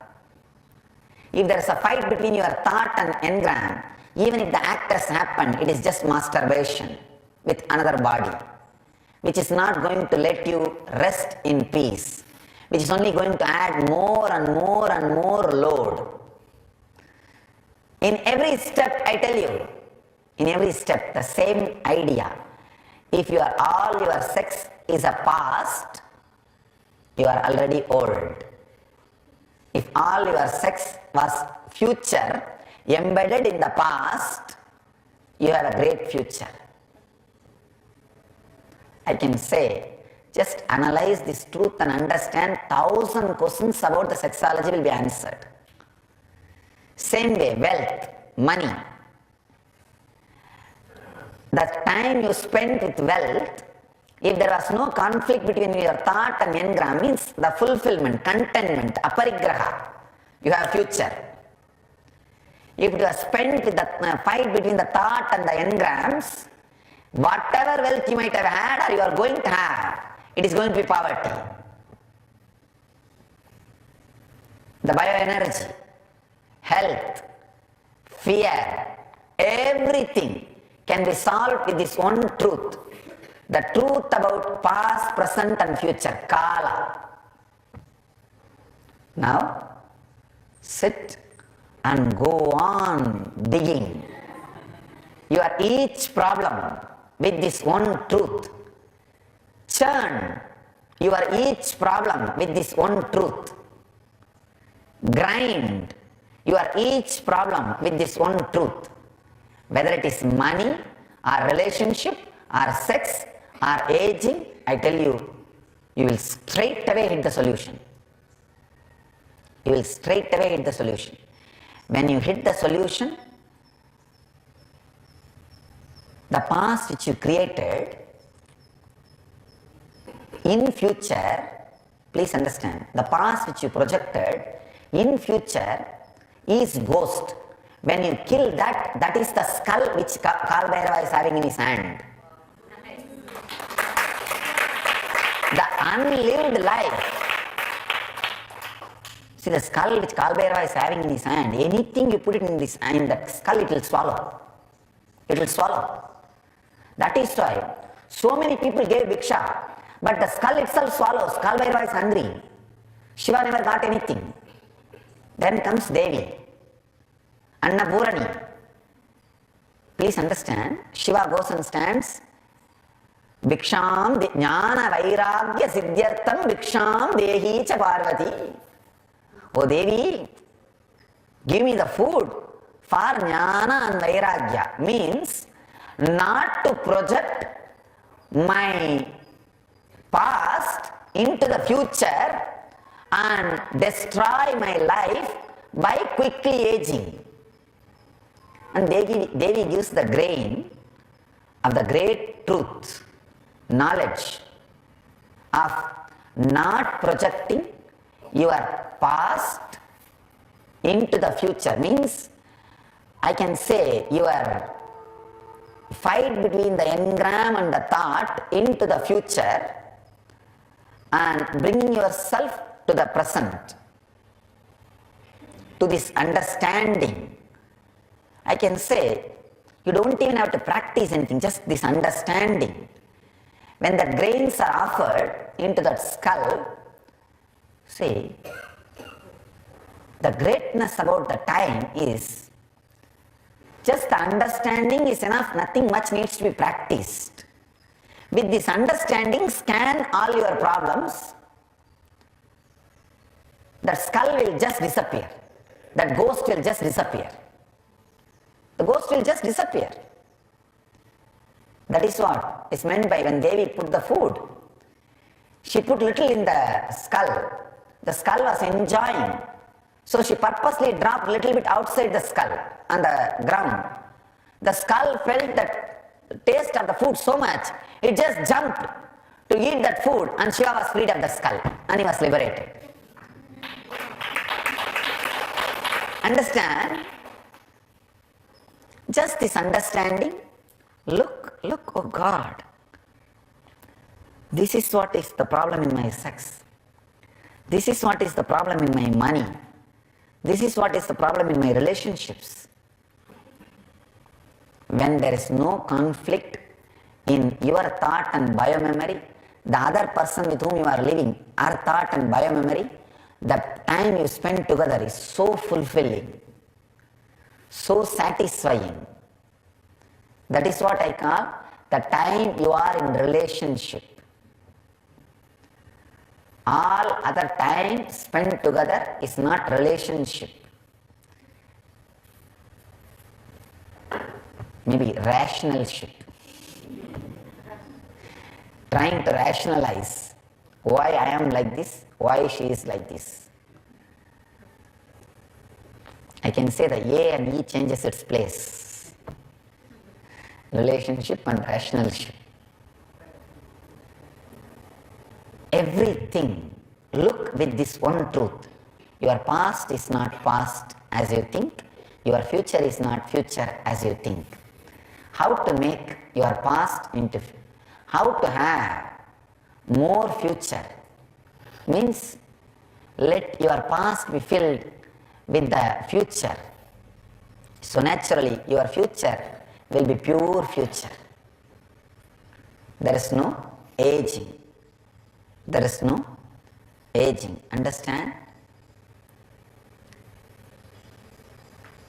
When you relax into the space of conflict-free zone, Yama, Lord of Death, when he tries to take you, please understand, the pasa rope, the rope which he is using, is the conflict between the thought and engram.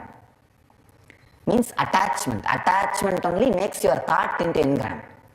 That is the rope which he uses, pasha, to take the life out of body, means to make the aging process complete. When Lord of Yama throws that pasha on you, because your inner space is not converting thoughts into engrams, that pasa, that rope will fall on the pure consciousness which is Shiva, and he will destroy Yama. It will just fall on Shiva, whom you are holding. Like how Markandeya was holding, he was holding on to the Shivalinga, and Yama came and threw his pasha. And because he was holding on to Shivalinga, it did not fall on Markandeya, it fell on Shiva. And Shiva kicked the Yama. The usual process. So just all you need is do not allow the thought to get converted into engram. Thoughts are not enemies as we think. Don't worry. It is just simple poor fishes jumping for their food or fun. But you taking note and trying to give food or trying to give some ball for them to play. No, they are all dolphins. They don't have any ball. See, we should be very generous. Why not get some balls and balloons for them to play? Why not make their life more entertaining? Now they have the load of kicking the ball. Till then it was a fun. If they want, they jump. If they don't want, they don't. Once you provide the ball and food, buffet rice, now they have to eat, they have to play. The whole thing is routine now.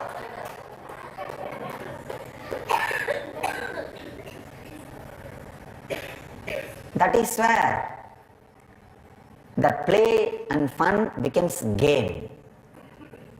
Let play and fun not become game in your life. Game means the winning and losing and prize. Play means just. Fun means just. So any thought which just happens is play and fun. But when it becomes engram, it's a game. Game is the most dangerous thing. Fun is the most funny thing. Understand, do not allow the kala sparsha, the emas, noose in your inner space to convert thought into engram. You will see the noose will fall on Shiva and Shiva will kick Yama, and Yama, because already he got one kick, he will never come near you. When he sees you are there holding Shiva. That's all is the whole science of aging. I have not only given the science of aging, the solution for anti-aging, not just mentally, it will directly work physically. Understand, apply this now in your breathing. When your breathing happens, just see what kind of thoughts are raising. And just see what kind of thoughts are raising. When you are exhaling, what kind of thoughts are raising. What kind of thoughts are getting intertwined with your inhaling and exhaling. Just sit with it. You will suddenly see you are not abusing your future by projecting past, by living it, by creating a hanging bridge on it. Same way, you are adding more and more empty space into your past, which is your bank balance, which is going to be reimbursed. Let your past be reimbursable future. Let your future be free from the load of the past. You have no aging. Simple science of anti-aging. And I tell you, this truth is so doable, so practical, just practical. If you sit with this truth, the understanding will happen in so many levels. With this understanding, scan your death fear engrams, scan your desire engrams, scan your guilt engrams, scan your suffering engrams, pain engrams. We can do one more NSP. Actually, let me do today. Today I'll make you guys go through the 7 layers with this one understanding. This one understanding, I tell you, I am not just assuring, I am promising in front of the camera. I know around the world people are watching. I am promising. I will make you guys have the body like Mahavatar Baba. You can simply say, the science of the body which Mahavatar Baba carries is, this is what is the science. What body Mahavatar Baba is carrying, this is the science. Just scan and have the honesty of killing that ghost, the Trishul. Trishul is the honesty. The Trishul which Kalbhairava carries, this is the honesty of killing that ghost, that Kapala, Brahma Kapala. Understand? When Brahma created this whole world, it was a fun, play. For a moment, he made it as a game. That moment is the 5th head. And Shiva cut that. Hey, play should be play. Why are you making it as a game? It's like I tell the temple priest, come on, sit in the golden throne. And it's a play. And suddenly the fellow thinks, I think I am also equal to Swamiji. When somebody touches his feet, I think I am great. How the gold throne looks, let us feel and see. Then comes the 5th head, and what to do? The play has become game. So now, let us convert the game into play. Let us come back game into play and play the whole fun of life. Life is not worthy at all to be played as game. Even death can be gamed as play. Understand? Life should not be played as game. Even death should be gamed as play. That's all. That's all is the essence of whole thing. Essence of whole thing, nothing else. And it's direct prasada from Shiva, Kala Bhairava. Understand? I am honestly telling you. Only when I walked into the hall, the title was given to me.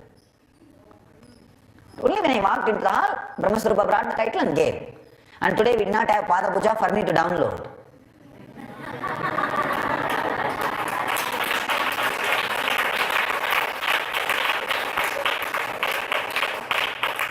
It was not thought words. Just the truth happened. How many seconds it would have taken from there to walk and sit and say Sadashiva Samarama? Maybe 30 seconds or maybe 60 seconds. So the truth expressed itself within 60 seconds in this biomemory. So understand, in any biomemory, if something this profound can express within 60 seconds, it is straight word from Shiva or the biomemory is Shiva.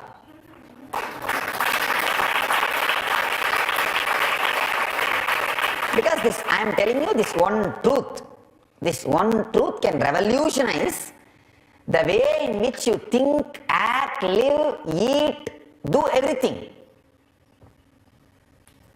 Because it is straight practical understanding. Anyhow, I know for sure it is a prasada from Shiva, Shiva prasada. Let us work on it today and then we will get into prana. Today I was planning to get into prana, but at least today let us work on this. Then get into prana. We have enough time. We have 48 days. 8 days are, not even 8 days are over. 24th we started. Today is only 30th or 31st? 31st. 24, 25, 26, 27, 28, 29, 30, 31. Today is 8th day. 8th day only. So first 7 days we spent on prana. Sorry, samana we spent. I thought today we will get into the prana, but let us get into prana tomorrow. Maybe by tomorrow evening, let us work on this great truth, this great revelation. And not only that, see, whenever you work on these great revelations, you respect the space in which it is delivered. You respect him. We receive it, we honor you. We humbly receive it, we honor you. We request you to be delivering this more and more and more. We submit our humble devotion to him for delivering these great truths. So let us honor Shiva, Kala Bhairava, by working on this truth today so that we can expect more and more from him. More and more from him. So this is the plan for miracles. When one miracle happens, even if it is small, very small, honor the space from which it was delivered to you. Respect the space from which it was delivered to you. Don't take it for granted. Surrender it. Devotionally say, I honor the space from which it has been delivered to me. I submit myself in a humble way to the space from which it has happened on me. That is the plan for more and more miracles to happen. The other day I received a letter. One devotee was saying, some ex-devotee who had a Satori experience. She was claiming that I had Satori because of my efficiency, my intensity, not by him. I said, great, I am no way contesting. If it is our sincerity, just tell her to have one more Satori, that's all.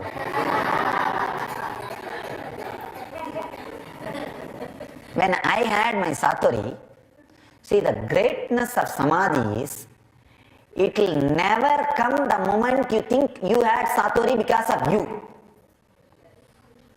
Because the ego has come back. So the second time the satori will never repeat. It will never repeat. Done. She has doomed herself. I tell you, now she doesn't need to give the credit to me. If she has given the credit to a small stone which was in front of her when that satori happened, hey, the stone is responsible. She would have had the satori next time. Surrender to something which you think as responsible, or just say that the space from which it has happened I do not know, I surrender to that space humbly, so that let that space have its grace on me. You call it as Shiva or Parvati or Vishnu or Guru or anything, or Guru Padaga or anything, no problem. God, I was fortunate when I had satori. I just put the responsibility on Shiva, the Arunachala hill, and that Kuppamal. On both I put. Actually, Kuppamal was not responsible, but I put it on her. And I said, oh God, she is responsible. Let it happen to me again. And it simply repeated.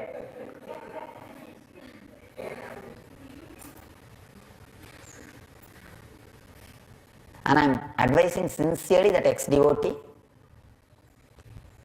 you don't need to put that responsibility on me. I am not responsible, don't worry. I am not taking the claim or credit or anything.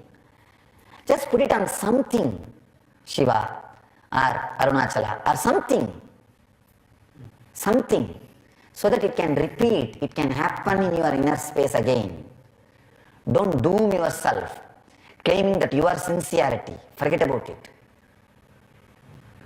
Even now I am telling you, this message has been delivered by the sincere request of the person who have chose the topics and the sincere need and the passive receptive mood with which all you guys were sitting. That's all.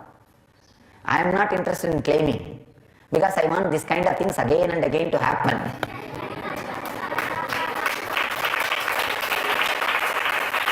Let us submit to the space where it happened. See, when you don't claim responsibility for the highest happenings, the play remains as fun. When you claim responsibility for the highest happenings, the play becomes game. It stops. It stops. See, the so-called modern day games, how much of violence,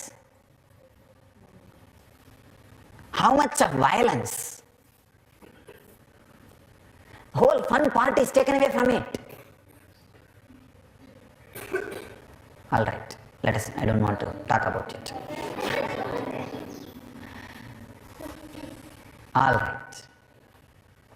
So I humbly offer my gratitude to whatever space we call as Mahadeva, Shiva, from which this great truth of Kala came out, and all your devotion and the sincere seeking, the passive sitting and waiting, that is responsible.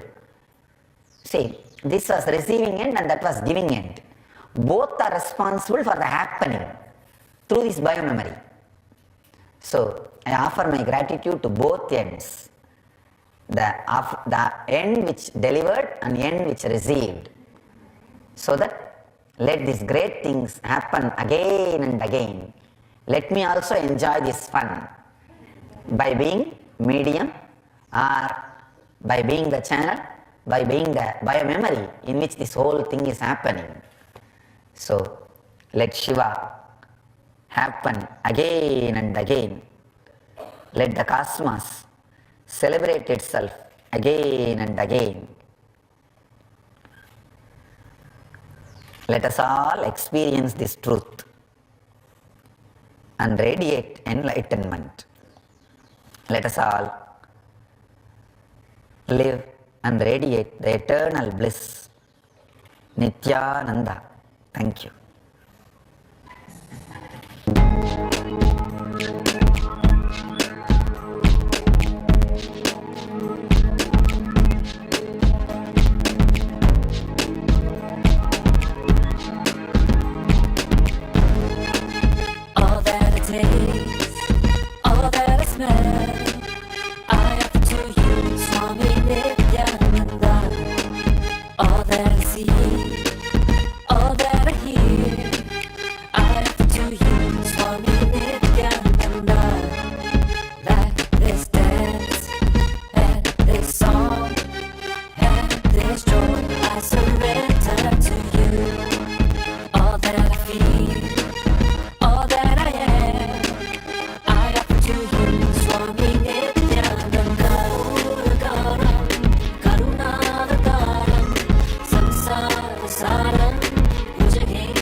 सदाशिवसमारम्भाम् शङ्कराचार्यमध्यमाम् अस्मदाचार्यपर्यन्ताम् वन्दे गुरुपरम्पराम्.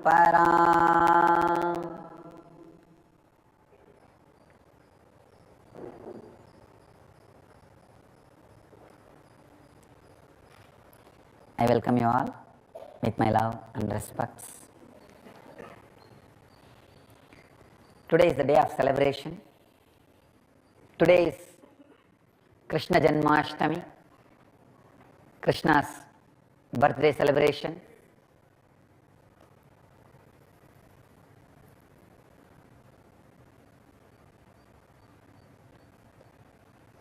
One of the greatest happened to the human consciousness on this very day.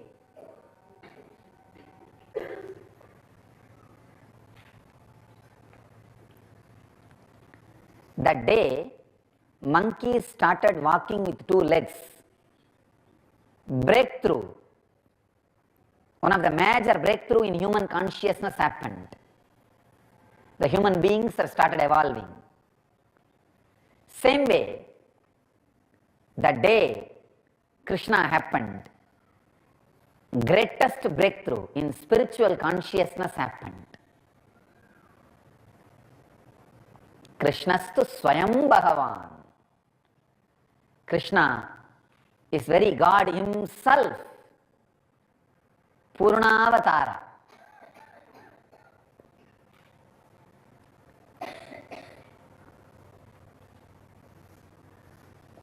Today's subject is Krishna, the ideal conflict-free idol.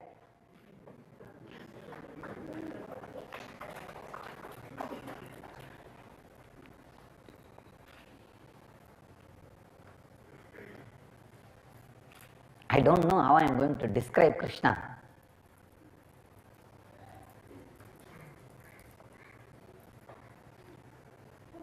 Krishnastu Swayam Bhagavan. Krishna is very God.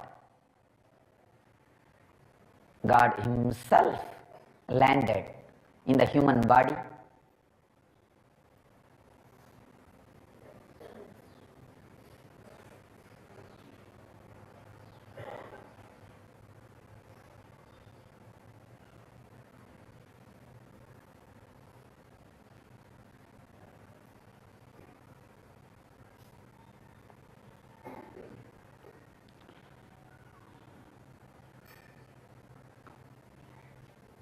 Purnavatara.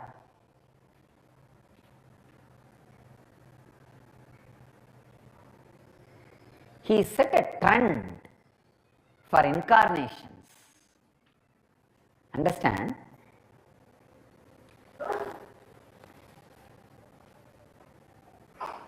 Like how in each field people give a breakthrough in that field, set a trend.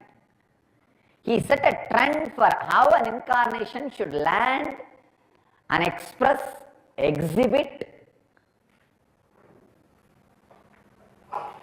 and make themselves available to the human consciousness.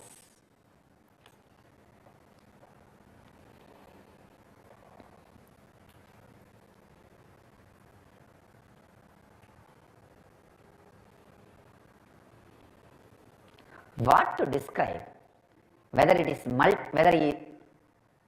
is multi-dimensional human personality or extraordinary energy expression or the playfulness or all these things expressing itself in one 6 feet biomemory without conflict.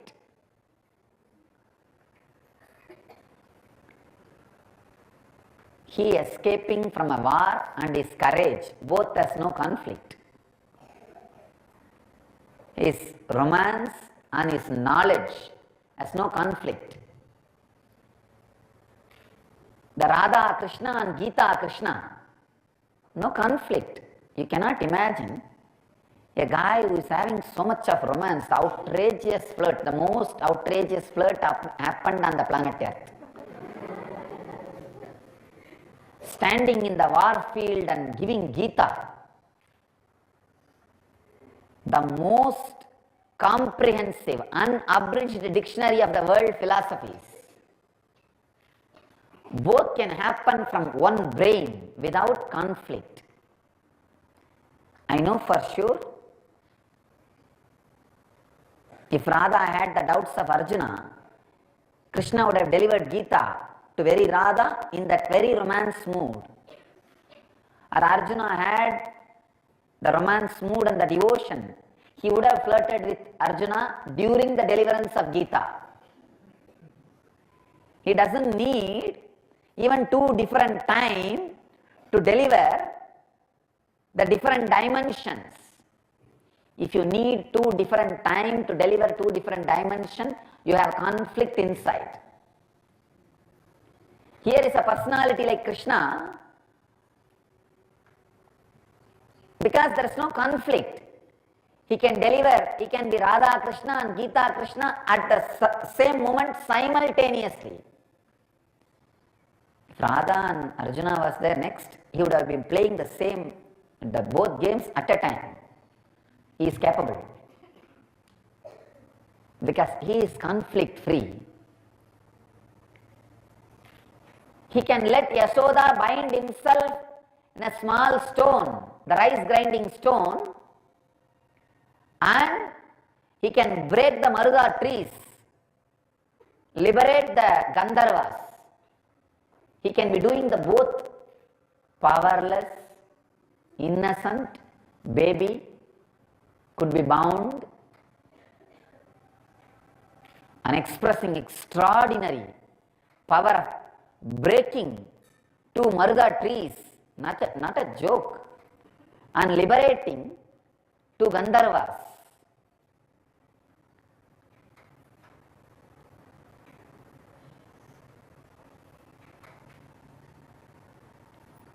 He can show the whole cosmos in his mouth to Yashoda and same time steal butter and eat from Gopika's house.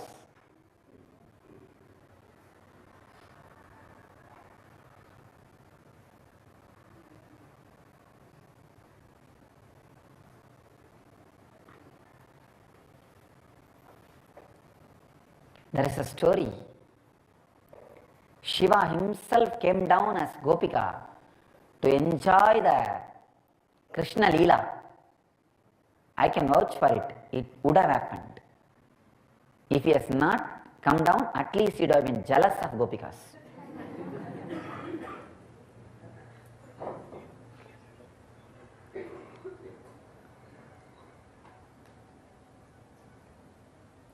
He is the master who expressed all dimensions of an incarnation. There is no dimension which he has not expressed during his physical happening in the planet Earth.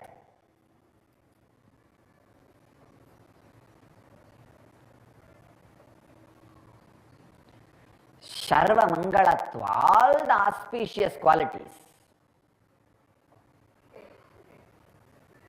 He is an architect, engineer, amazing strategy, planner, unimaginable romance, undescribable, unbound energy happened with utmost innocence and simplicity.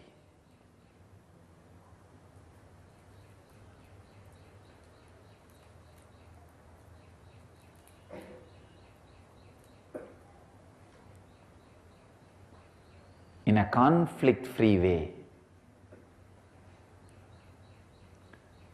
That is why we call his life as Krishna Leela, Krishna's Leela. It's a complete conflict-free. an unimaginable expression. How much ever I try to tell, the words have no capacity to tell what I am really feeling. Is love, is care, is grace,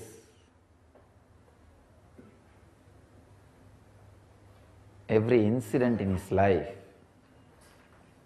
every happening in his life, I can say in the whole planet Earth. Nothing like Krishna, nothing compared to Krishna. One whole country still celebrates his birthday after we don't even know how many thousands of years, and still he is a beloved